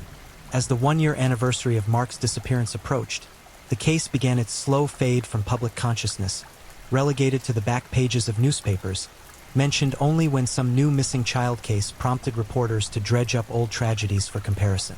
But within Thames Valley Police, A core group of detectives refused to let Mark tirelessly become just another statistic. They continued working the case, following up on new information, re-interviewing witnesses, searching for the break that would crack everything open. They didn't know they were hunting a hydra, a monster with many heads, an evil so organized and protected that even when they held the evidence in their hands, the full truth would remain elusive. The fairground had moved on the day after Mark's disappearance, packing up its rides and pulling away to the next town, leaving behind only flattened grass and litter. This mobility made investigation nightmarish. Workers scattered to different locations, some leaving the country entirely. Records were sparse or non-existent. The transient nature of fairground life, seen as romantic by some, revealed itself as sinister, a perfect cover for predators who needed to stay mobile, who benefited from weak record-keeping and the chaos of constant movement. By the time investigators recognized certain workers as persons of interest, those individuals had vanished into the circuit, nearly impossible to track. As 1984 became 1985, and 1985 stretched toward 1986, Mark's case grew cold. Not forgotten, never forgotten by those who loved him, but cold in the institutional sense. Active leads exhausted, new information non-existent, detectives reassigned to newer cases with fresher trails. The file remained open, a testament to persistence, but the machinery of investigation had ground to a halt. Mark tirelessly existed now in photographs and memories, in his mother's prayers and his siblings' nightmares, a ghost haunting a family that couldn't bury him because there was nothing to bury. What no one yet understood was that Mark's murder was not an isolated incident but part of a pattern, a string of horrors perpetrated by a group that had been killing children for years. Mark tirelessly was not their first victim. He would not be their last. Evil rarely announces itself with fanfare. It doesn't arrive with symphonies of terror or proclamations of intent. Instead, it seeps into the world quietly, wearing friendly faces, speaking in soothing tones, gaining trust before it strikes. The network that claimed Mark tirelessly had been operating for years before his name appeared in headlines, leaving behind a trail of shattered families and unanswered questions. To understand Mark's fate, we must first understand the machinery of horror that caught him in its gears, the men who turned child murder into a systematic enterprise, who documented their atrocities with proud precision, who believed themselves untouchable. Jason Swift was 14 years old when his life ended in a squat flat in Hackney, London, in November 1984, 5 months after Mark tirelessly vanished from that fairground in Wokingham. Jason came from the margins, a vulnerable boy failed by systems meant to protect him, living rough and trading survival for whatever coins and shelter he could find. He was the kind of child that predators specifically target, disconnected from family, lacking stable adults who would notice his absence, desperate enough to trust strangers offering food and warmth. On the night of November 13th, Jason accepted an invitation that delivered him directly into hell. For men participated in Jason Swift's murder, though the term murder sanitizes the reality of what occurred. Leslie Bailey was there, along with Sidney Cook, Robert Oliver, and Lenny Smith. They'd lured Jason to a flat with promises of payment and shelter, but the boy found only degradation and death. What happened to Jason Swift over several hours represents depravity so profound that court transcripts would later make seasoned prosecutors physically ill. The men tortured the boy, violated him repeatedly, passed him between them like an object rather than a human being. They filmed portions of the assault, documenting their crimes with the casualness of tourists recording vacation highlights. When they'd finished destroying Jason, when his body finally gave out under the sustained trauma, they disposed of him with chilling efficiency. Jason Swift's body was discovered in a shallow grave on Hackney Marshes in December 1984. He'd been dead for weeks, his remains partially decomposed, his final moments unknowable except through forensic reconstruction and the later confessions of men trying to mitigate their guilt. The autopsy revealed catastrophic internal injuries, trauma so severe that the pathologist determined Jason had essentially been torn apart from the inside. He'd suffered massive anal injuries, broken ribs, internal bleeding. He died in agony, slowly, while his killers watched and participated. Even in death, Jason's dignity was stripped away, The medical reports documenting his injuries became court evidence, his suffering reduced to clinical language and legal exhibits. The investigation into Jason Swift's murder initially floundered, hampered by the victim's transient lifestyle and the perceived complexities of prosecuting crimes within the homeless youth population. But detectives eventually identified and arrested Bailey, Cook, Oliver, and Smith. The evidence was overwhelming: forensic material, witness testimony, and eventually partial confessions. In 1985, all four men were convicted, though the sentences they received sparked outrage. Bailey got 15 years. Cook received 19. The others received similar terms. For torturing a child to death, for documenting their crime on film, for treating a human being as a disposable plaything, less than 20 years each. They would be eligible for parole in half that time. But Jason Swift's murder was not an isolated incident. The investigation revealed that these men were part of a larger network, a loose association of pedophiles who shared victims, traded information, and sometimes collaborated on abductions and assaults. As detectives dug deeper, other names emerged from the darkness. Other victims began revealing themselves, most still alive but carrying scars that would never heal, a few whose fates remained mysteries that would take decades to unravel. Barry Lewis was 6 years old when he vanished from a public park in London in September 1982. He'd been playing on swings, his mother seated on a nearby bench, watching but momentarily distracted by his younger sibling. In the span of minutes, that terrible window when a mother looks away and looks back to find empty space where her child had been, Barry disappeared. Witnesses reported seeing a man approaching Barry, speaking to him briefly, then leading the boy away by the hand. The description matched Sidney Cook, though at the time, police lacked the resources and knowledge to connect the dots. Barry Lewis was never seen again. No body was recovered. His mother spent decades existing in that particular hell reserved for parents of missing children, unable to grieve properly, unable to achieve closure, haunted by the possibility that somewhere, somehow, her son might still be alive. Years later, after Sidney Cook's conviction in the Jason Swift case, investigators revisited Barry Lewis's disappearance. Cook, facing pressure during interviews about other suspected crimes, made oblique references to other boys and things that happened years ago. He never provided specific details about Barry, maintaining enough deniability to avoid additional charges, but detectives became convinced that Cook had murdered the 6-year-old. The method fit his pattern: approach a child in a public space, separate them from supervision using friendly conversation, transport them to a secondary location where the real horror could unfold unseen. Barry's fate likely mirrored Jason Swift's, though without a body, without concrete evidence, prosecutors couldn't bring charges. Cook's hints and suggestions amounted to psychological torture of Barry's family, dangling the possibility of answers while never quite providing them. Mark Tildesley's case gained devastating new context once investigators began connecting the network's various crimes. Leslie Bailey lived in London but traveled frequently. Sidney Cook worked the fairground circuit, constantly mobile, always around children. The timing was chilling. Mark disappeared in June 1984. Jason Swift was murdered in November 1984. Both crimes bore hallmarks of the same predatory network: careful selection of vulnerable targets, swift abduction, complete disposal leaving no evidence. When police finally searched Bailey's flat during the Jason Swift investigation, they discovered a collection of photographs and videotapes that represented decades of abuse. Hundreds of images depicting countless victims. Among those materials were items that suggested Bailey and his associates had been active far longer and more extensively than anyone had imagined. The photographs told stories that victims couldn't. Some images showed boys whose faces later matched missing persons reports from across the UK and Europe. Others depicted children who'd never been identified, whose disappearances had perhaps never been reported because they came from communities where missing children were common, where poverty and instability meant that vulnerable young lives could simply evaporate without investigation.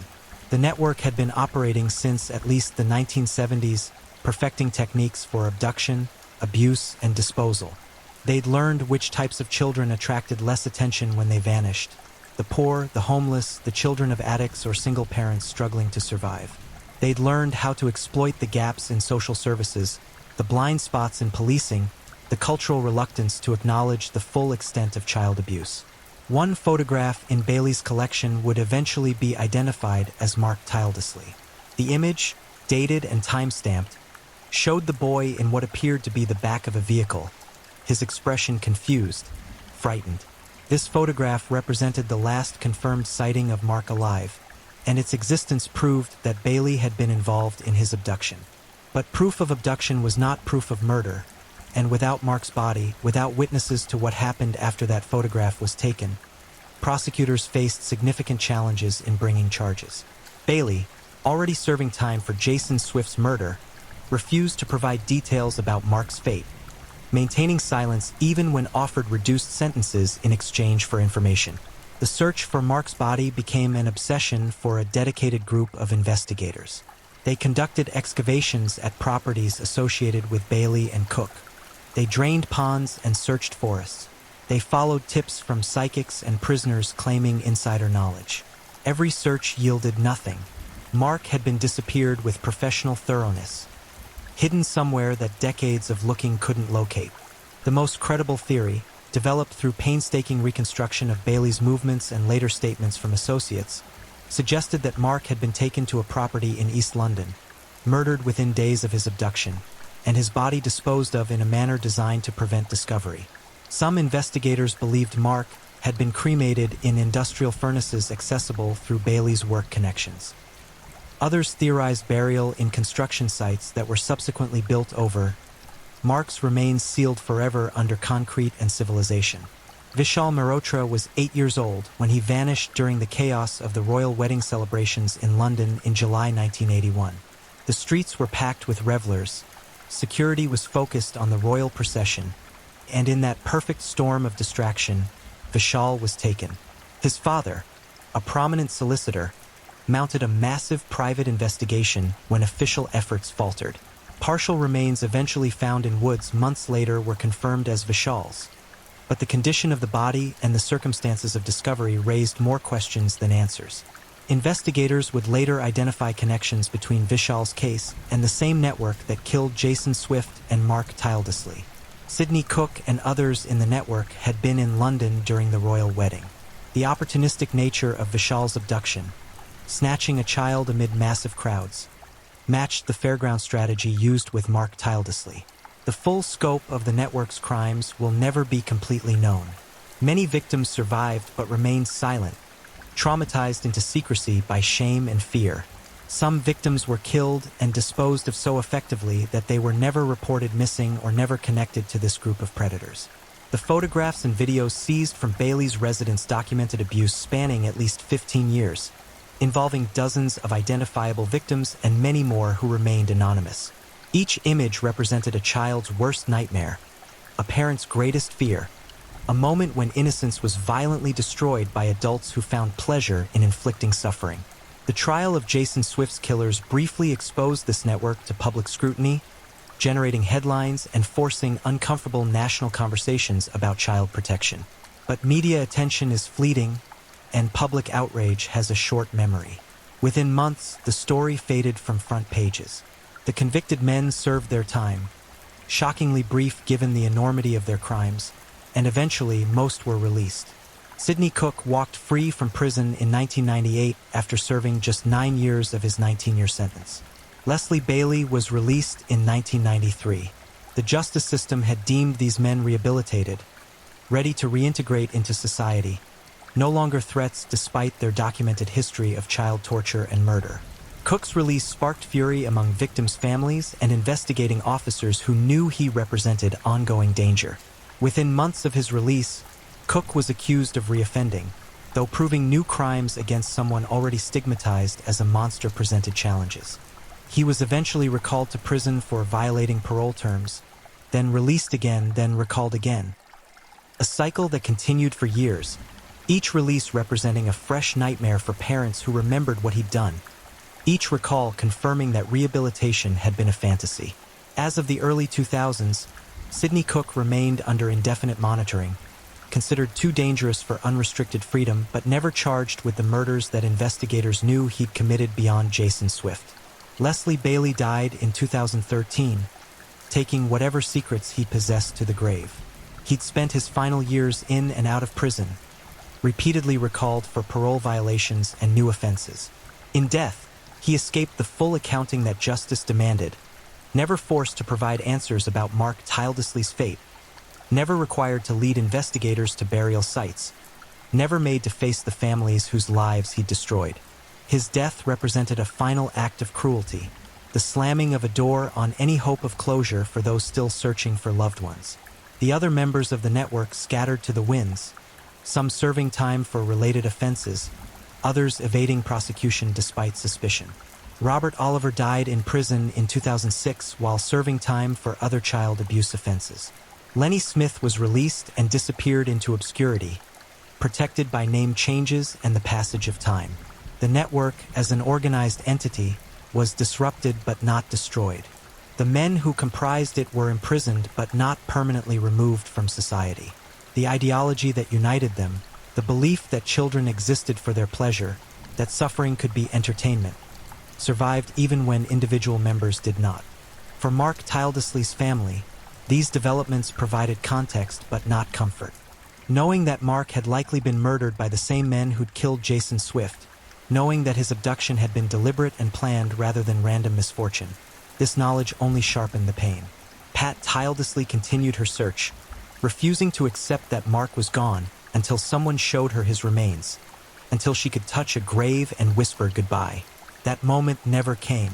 Police work in missing children cases operates on multiple temporal planes simultaneously. There is the immediate panic, those first hours when every second matters, when the difference between life and death can be measured in minutes. Then comes the sustained investigation, days stretching into weeks, following leads, interviewing witnesses, building a case. Finally arrives the cold phase. Months becoming years, becoming decades. When active investigation gives way to vigilance, when new detectives inherit files from retired officers, when hope transforms from "we'll find them alive" to "we'll at least recover remains." The Mark Tildesley investigation traversed all these phases, each bringing its own agonies and frustrations. The initial response to Mark's disappearance in June 1984 was textbook perfect in its intensity. Thames Valley Police mobilized every available resource. The fairground became an evidence scene, with forensic teams examining the ground around the abandoned bicycle, collecting fibers and debris, documenting every detail. Every person who'd been present at Sunter's Fun Fair that evening was considered a potential witness or suspect. Names were collected, backgrounds checked, interviews conducted. The traveling fairground workers received particular scrutiny.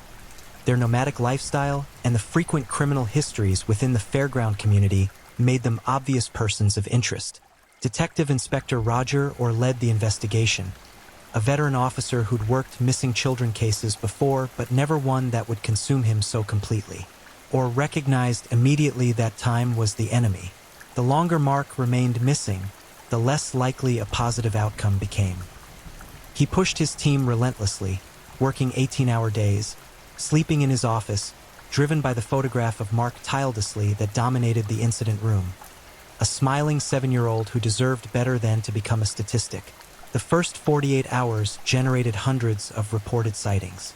Mark had been seen in a car on the M4 motorway, in a service station in Birmingham, at a campground in Wales.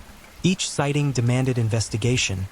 Officers dispatched to chase reports that invariably proved false.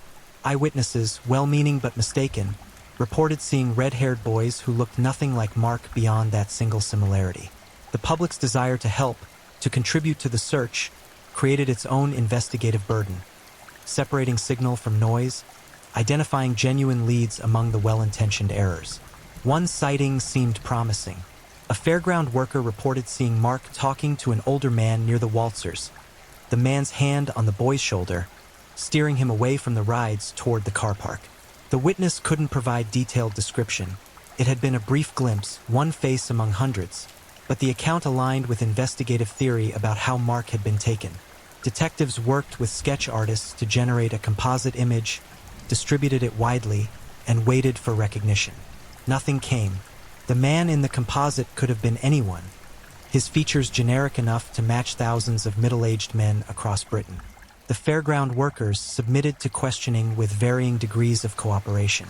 Some were helpful, genuinely distressed by a child's disappearance, willing to provide alibis and information. Others were hostile, viewing police attention as harassment, resentful of implications that their community harbored predators. The truth, investigators knew, lay somewhere in the middle. Most fairground workers were ordinary people making a living, but like any population, the community contained its share of criminals and deviants. The transient nature of the work attracted those seeking to escape pasts, to avoid scrutiny, to remain mobile.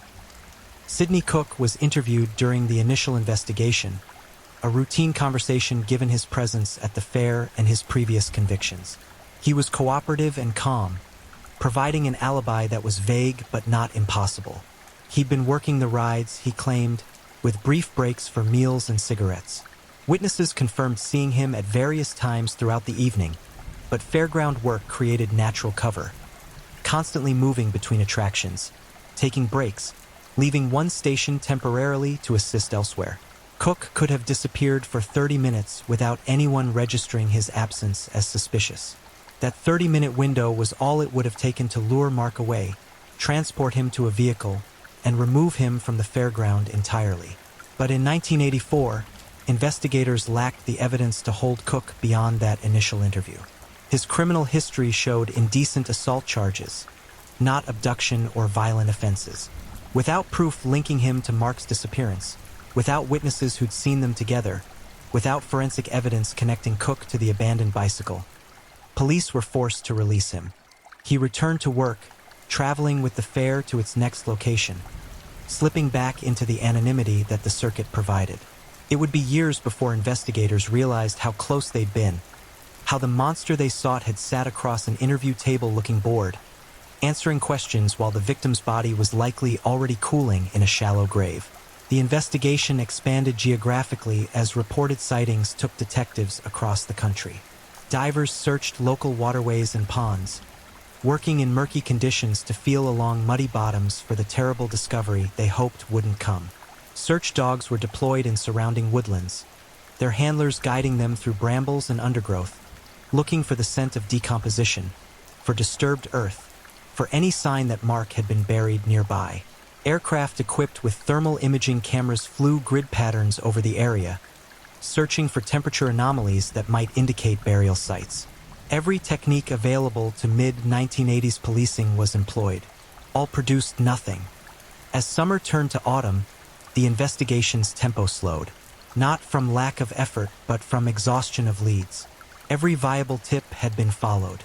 Every witness had been interviewed. Every piece of physical evidence had been analyzed. The case had reached that terrible plateau where, without new information, investigators could only wait for Mark to be found, wait for someone to talk, wait for the breakthrough that might never come. Detective Inspector or fought against the institutional pressure to reassign resources, to move his team to newer cases where progress seemed possible. He understood the bureaucratic reality. Police departments operated with finite resources, and cold cases consumed those resources without producing results. But he also understood that the moment the investigation lost momentum, Mark tirelessly would transition from active case to historical tragedy. Pat tirelessly became a fixture in the investigation, present at the station, calling daily, refusing to let police forget that behind the case number and file folders was a real child who deserved everything they could give. Her persistence made her simultaneously beloved and frustrating to officers. Beloved because her advocacy kept Mark's case alive. Frustrating because she asked questions that had no answers, demanded progress when none existed, sought closure that could not be provided. She appeared on television regularly, appeals broadcast nationally, her face a portrait of controlled desperation. She aged visibly as months passed, grief etching lines around her eyes, sleeplessness hollowing her features, hope slowly being crushed under the weight of silence. The family's private suffering was profound. Mark's siblings grappled with survivors' guilt and confusion, their own childhoods shadowed by their brother's absence. Birthday celebrations felt obscene when Mark wasn't there to blow out his candles. Christmas became an annual torture, presents purchased for a boy who would never unwrap them. a stocking hung that would remain empty. The Tildesley home became a shrine and a prison, photographs of Mark covering every surface. His room maintained exactly as he'd left it, everything waiting for a return that grew more impossible with each passing day. The broader community of Wokingham struggled with its own trauma. The disappearance had shattered the town's sense of safety, replacing it with paranoia and fear. Parents no longer let children play unsupervised. Playgrounds stood empty. The freedom that had defined childhood in this quiet market town evaporated overnight, replaced by new rules about never talking to strangers, never going anywhere alone, never trusting anyone. A generation of Wokingham children grew up under the shadow of Mark Tildesley's disappearance, their innocence sacrificed to awareness of evil. When Jason Swift's murder in November 1984 led to arrests and investigations that eventually connected to Mark's case, the Tildesley investigation was reopened with renewed intensity. The conviction of Bailey, Cook, and their associates provided a framework for understanding what might have happened to Mark. The methodology matched perfectly: vulnerable child, public space with crowds, swift abduction, complete disposal. Detectives traveled to London to interview the convicted men, hoping that facing significant prison time might loosen tongues, that one of them might trade information for reduced sentences. Leslie Bailey stared across the interview table with reptilian coldness, giving nothing. Asked directly about Mark Tildesley, he smiled slightly and requested his lawyer. Sidney Cook proved more talkative but no more helpful, speaking in circles, hinting at knowledge without providing specifics, enjoying the power of withholding information. He seemed to derive pleasure from the detectives' frustration, from knowing they were certain of his involvement but unable to prove it conclusively. The interviews were exercises in psychological torture, convicted child murderers playing games while families waited for answers. The discovery of Mark's photograph in Bailey's collection represented a breakthrough and a dead end simultaneously. The image proved Bailey's involvement in Mark's abduction, confirmed the worst fears about who had taken the boy and likely what had happened afterward. But the photograph was undated beyond a rough time frame, showed only Mark in a vehicle, provided no clues about location or ultimate destination. Bailey's flat had been searched thoroughly. No other physical evidence connected to Mark was recovered. Wherever the crime had been committed, whatever had been done to the boy's body afterward, Bailey had been meticulous about avoiding leaving traces. Investigators began the grim task of excavating properties associated with the convicted network. A vacant lot in East London where Bailey had once worked was dug up, machinery tearing through layers of concrete and earth, searching for the burial site that analysts believed might contain Mark's remains. The excavation lasted weeks, drew media attention, generated false hope. Nothing was found. The property in Hertfordshire where Cook had occasionally stayed was similarly searched. Again, nothing. Theories about cremation or disposal in rivers seemed increasingly likely, suggesting Mark's remains might never be recovered, that he'd been reduced to ash or scattered in waters where he'd never be found. The investigation also revealed the network's international connections. Bailey had traveled to the Netherlands and Belgium, countries known for more permissive attitudes toward certain illegal materials in the 1970s and early 1980s. He'd maintained correspondence with individuals in those countries, some of whom were later identified as part of European pedophile networks. The possibility emerged that Mark might have been transported abroad, that his fate might have been even worse than quick murder, sold or traded to the international trafficking networks that existed in the shadows of legitimate society. This theory opened nightmarish new possibilities and investigative dead ends. If Mark had been taken out of the country, recovery of his remains became infinitely more complex, jurisdiction issues arose, and cooperation with foreign law enforcement added layers of bureaucratic complication. Interpol became involved, sharing information about missing children across borders, looking for patterns that might connect Mark's disappearance to other cases. What they found was chilling. Dozens of children had vanished across Western Europe during the early 1980s, many from circumstances similar to Mark's, many never recovered. Some cases showed connections to traveling fairs and circuses, to men who moved across borders with ease, to networks that operated with shocking impunity. The scale was overwhelming. Mark was not an isolated victim, but one thread in a massive web of exploitation and murder that spanned countries and decades. For Pat Tildesley, each investigative development brought fresh pain. Learning that Mark's photograph existed in Bailey's collection meant confronting the reality that her son had been in the hands of a monster, that whatever she'd feared in her darkest moments was almost certainly true. The searches and excavations created cycles of hope and devastation. Each time police announced a new dig, she allowed herself to believe they might finally bring Mark home, and each time they found nothing, she fell back into despair. The not knowing became its own torture, worse in some ways than confirmation of death would have been. Death could be grieved. Mystery could only be endured. Detective inspector or retired in 1995, but he never truly left the Mark Tildesley case. He continued following developments, maintained contact with the family, advocated for new investigative techniques to be applied to cold cases. When DNA technology advanced, he pushed for evidence to be retested.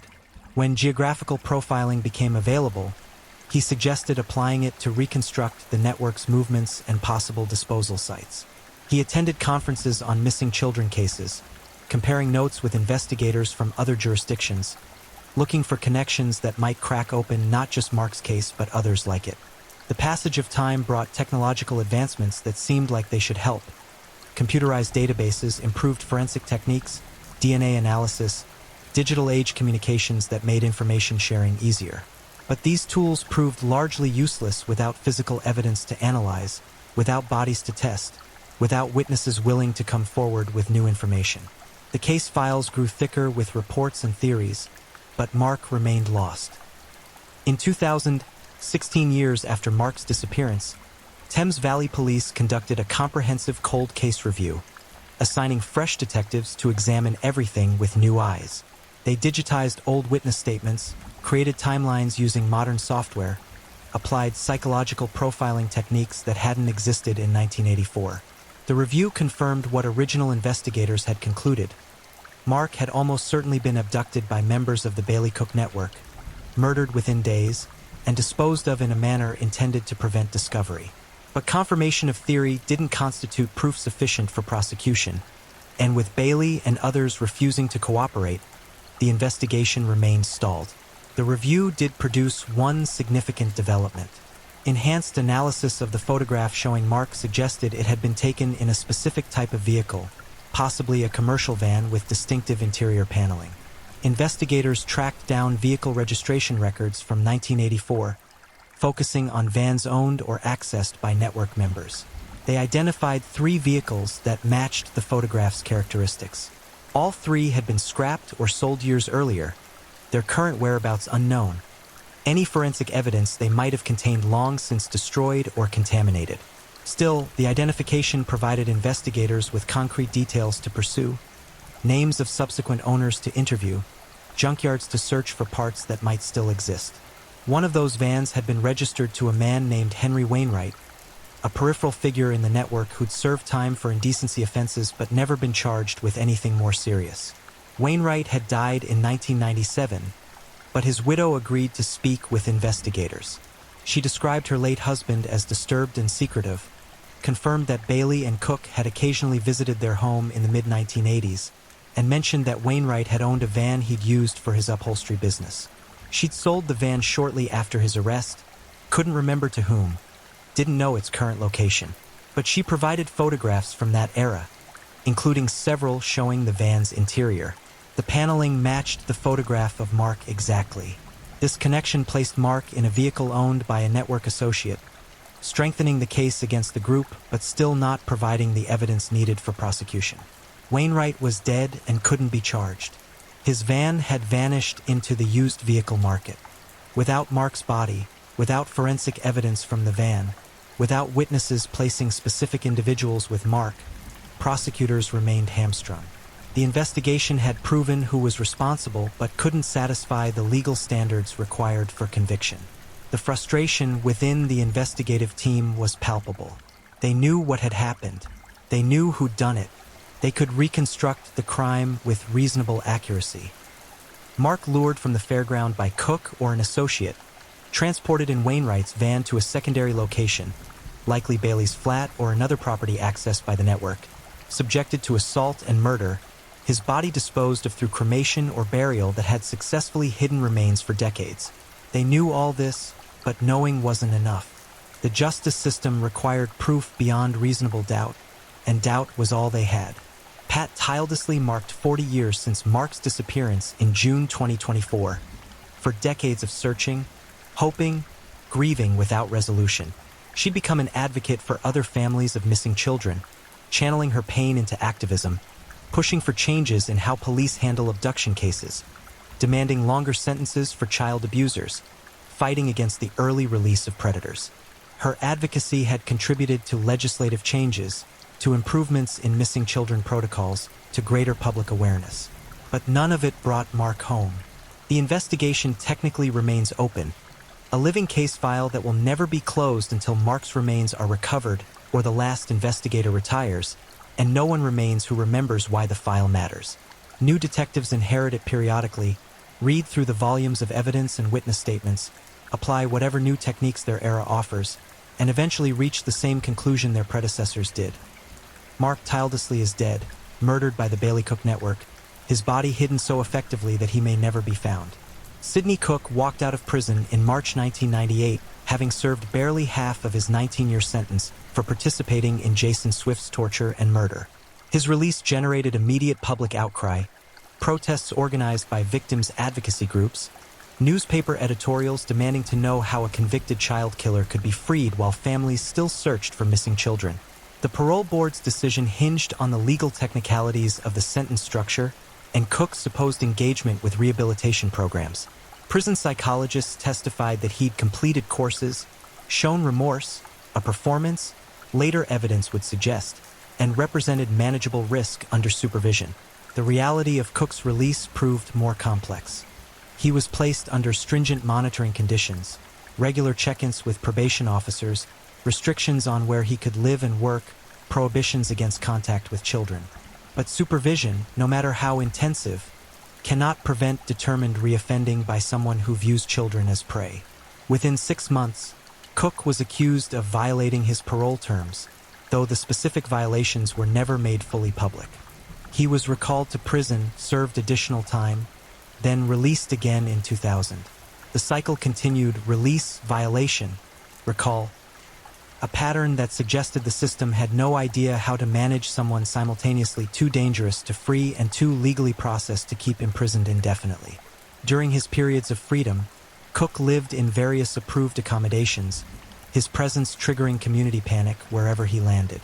Neighbors organized petitions demanding his removal. Parents pulled children from playgrounds when he was seen nearby.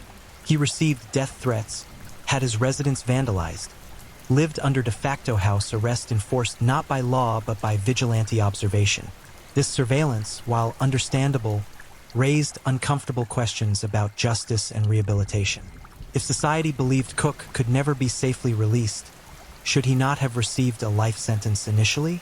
The contradiction, proclaiming someone rehabilitated enough for parole while simultaneously treating them as an ongoing threat, revealed deep flaws in how the legal system handled predatory pedophiles. Leslie Bailey's final years before his death in 2013 followed a similar trajectory. Periods of incarceration interrupted by releases that generated fear and outrage. Unlike Cook, Bailey maintained more consistent silence about his crimes, never providing the hints and suggestions that Cook occasionally dropped during interviews. Bailey's refusal to cooperate meant that multiple cases, including Mark Tildesley's, would never be resolved through his testimony. When he died, investigators briefly hoped that deathbed confessions might emerge, that someone who'd visited him in his final illness might have heard admissions. Nothing came. Bailey carried his secrets to cremation, his ashes disposed of without ceremony. No marker indicating where one of Britain's most prolific child killers ended up. The deaths of Bailey and other network members created a secondary crisis for families of missing children, the closing of doors that had been barely open. While these men lived, even imprisoned or uncooperative, the possibility existed that circumstances might change, that one of them might decide to talk, that deathbed guilt might prompt confessions. Their deaths eliminated those possibilities, finalized the likelihood that many missing children would never be found. For Pat Tildesley, Bailey's death was devastating. She'd maintained hope that he might eventually tell her where Mark was buried, that some spark of humanity might emerge as he faced his own mortality. His silence until the end felt like a final act of cruelty, a last opportunity to hurt extended beyond the grave. The investigation into the network's full scope continued even after key members died or disappeared into obscurity. Police established a dedicated unit focused on historical child abuse cases, staffed by specialists trained in trauma-informed interviewing and equipped with advanced analytical tools. This unit reviewed thousands of old cases, looking for connections to the Bailey Cook network and similar groups.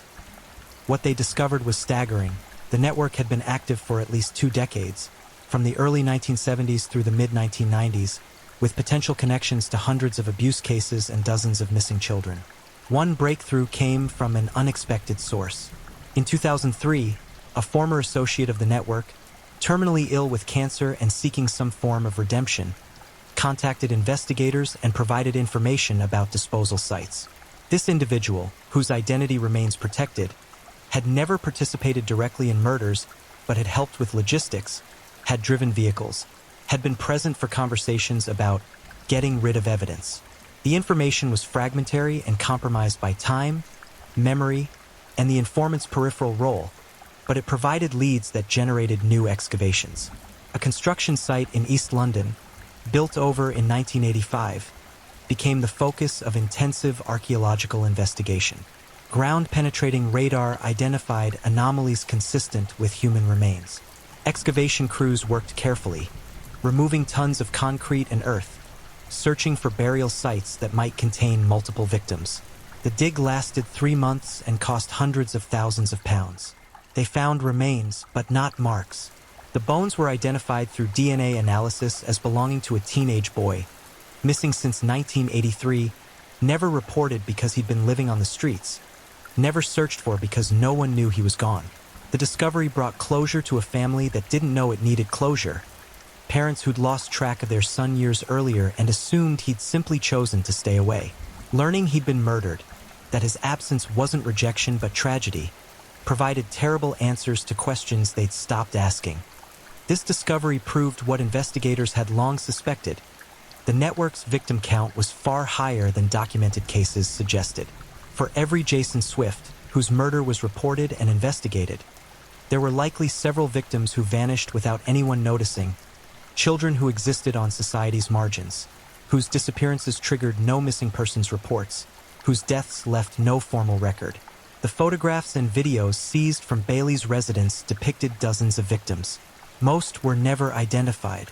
Some appeared in multiple images, suggesting ongoing abuse over extended periods. Others appeared once and never again, their fates unknown. Their identities a mystery that facial recognition technology and age progression analysis couldn't solve. The international dimensions of the network also became clearer through investigation. European police agencies shared information about similar predatory groups operating in Belgium, the Netherlands, and Germany during the same period. Some of these networks had documented connections to British perpetrators.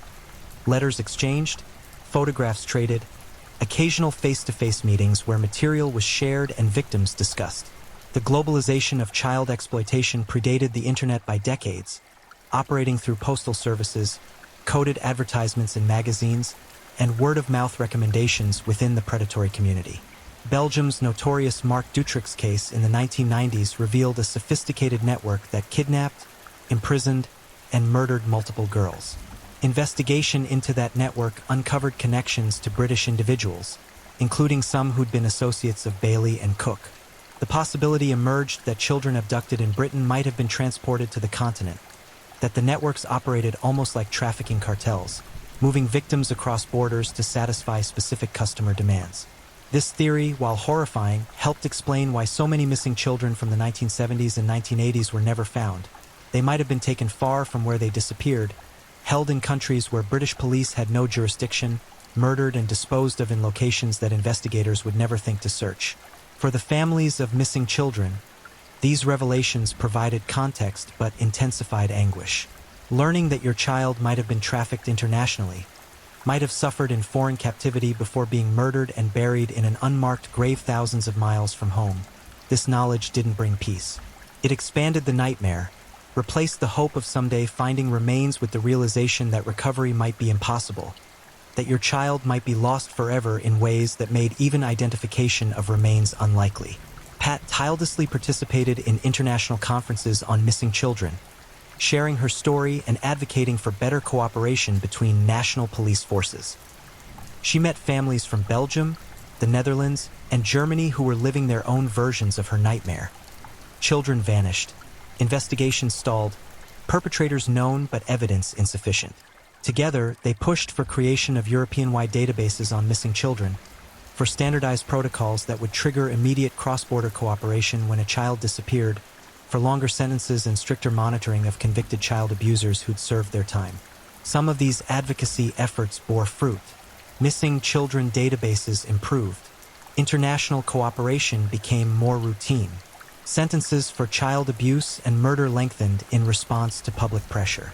But these changes came too late for Mark, for Jason, for Barry, for all the children who'd been destroyed by networks that operated when systems were weaker, when technology was primitive, when cultural denial about the scale of child abuse allowed predators to act with shocking freedom.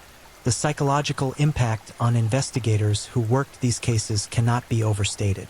Many who'd been involved in the Mark Tildesley investigation or the Jason Swift murder case suffered from secondary trauma, experiencing nightmares and intrusive thoughts about the horrors they'd encountered. The photographs from Bailey's collection, in particular, haunted those who'd reviewed them. Images of children being tortured, of innocence being destroyed, of evil documented with casual precision. Several officers sought counseling. Some requested transfers to different units, unable to continue working child abuse cases without destroying their own mental health. Others became obsessive, the unsolved cases consuming them, driving them to continue investigating long after official involvement ended. Detective Inspector, or though retired, never stopped thinking about Mark Tildesley. He maintained a personal file, updating it with new information that came to light, applying new analytical techniques as they became available, searching for the insight that might finally crack the case open. In interviews given years after his retirement, he spoke about the guilt that lingered, the feeling that if he'd asked different questions in 1984, if he'd pressed Cook harder during that initial interview, if he'd seen something that everyone missed, maybe Mark could have been saved. Rationally, he knew this guilt was unfounded. The investigation had been thorough, the failure was systemic rather than individual, the network was too sophisticated and too protected for a different outcome to have been likely. But rational knowledge didn't dispel the emotional weight of an unsolved case, of a child never found, of a family never given closure. In 2015, Thames Valley Police announced a comprehensive review of all unsolved child disappearances in the region dating back to 1970. The review would use modern technology, advanced DNA analysis, computerized pattern recognition, geographical profiling software, to look for connections that earlier investigations might have missed. Mark Tildesley's case was central to this review.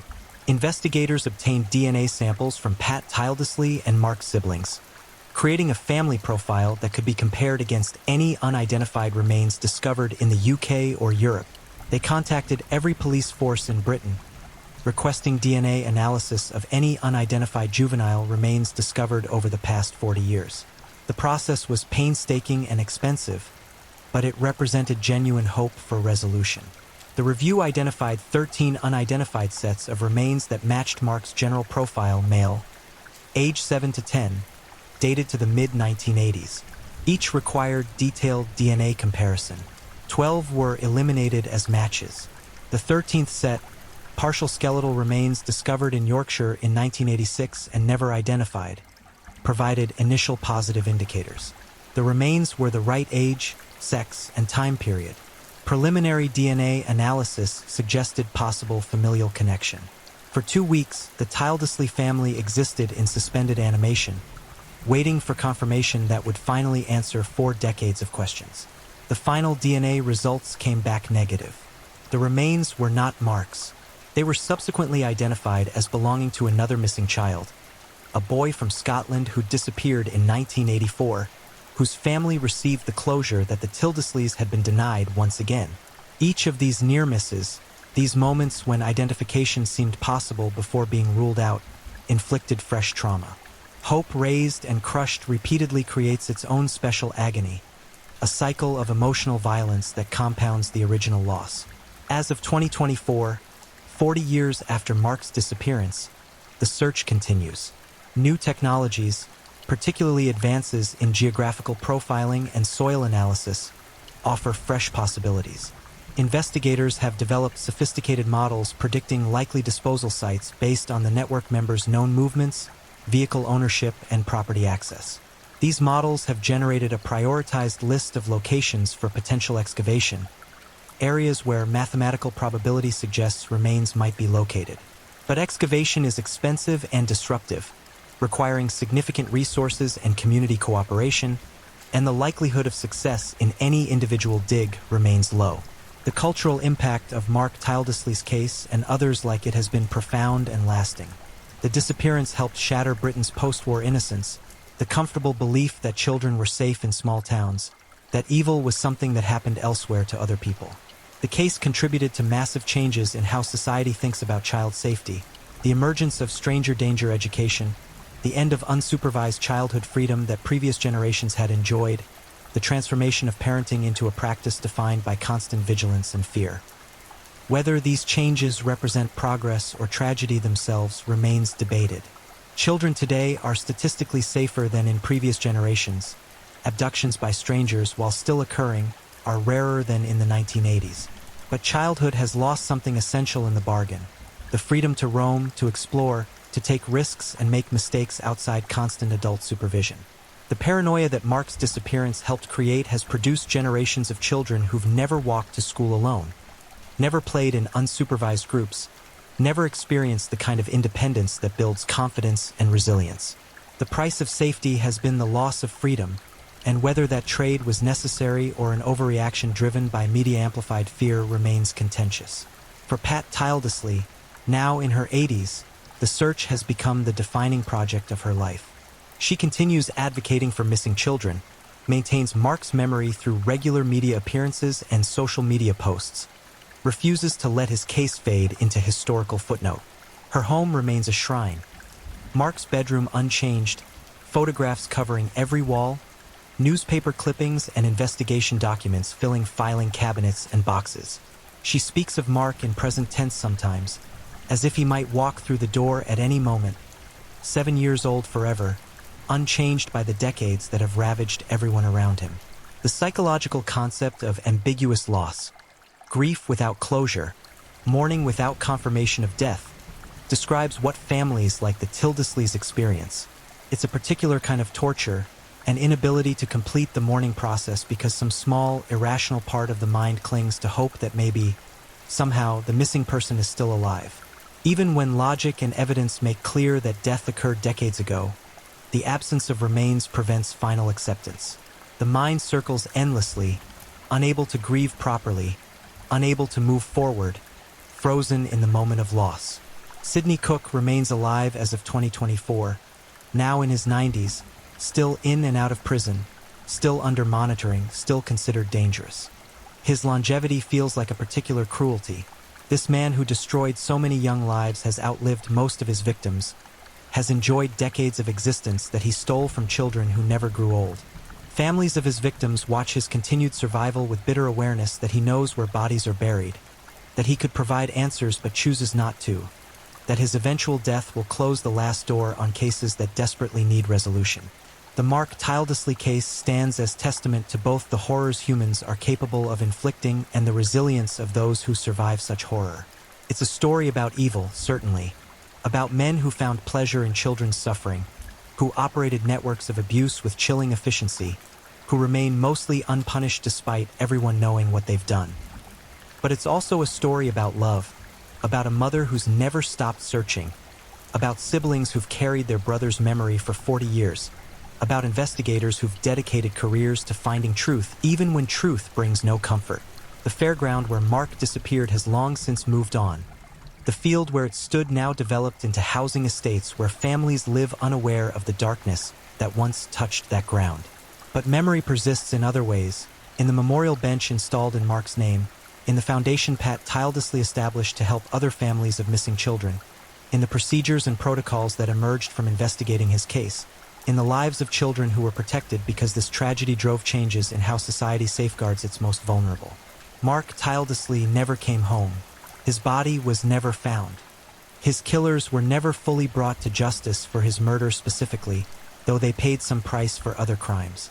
The case remains officially open, technically active, though realistic hope for resolution diminishes with each passing year as witnesses die and evidence degrades, and the world moves further away from June 1984. But Mark himself is not forgotten. He exists in memory and advocacy, in the work done in his name, in the children who were saved because his loss taught terrible lessons about how predators operate and how systems fail. He remains 7 years old forever, frozen at the moment when the fairground lights beckoned, and he pedaled his bicycle toward music and laughter and the darkness that waited with patient, smiling evil. His story continues not because it has ended, but because it hasn't, because somewhere answers wait to be discovered, because his family refuses to stop searching, because justice delayed is painful but justice denied would be unbearable. The search for Mark tirelessly continues. 40 years on, in an age of DNA analysis and digital databases, of geographical profiling and international cooperation, new hope emerges that technology might finally accomplish what determination and dedication couldn't.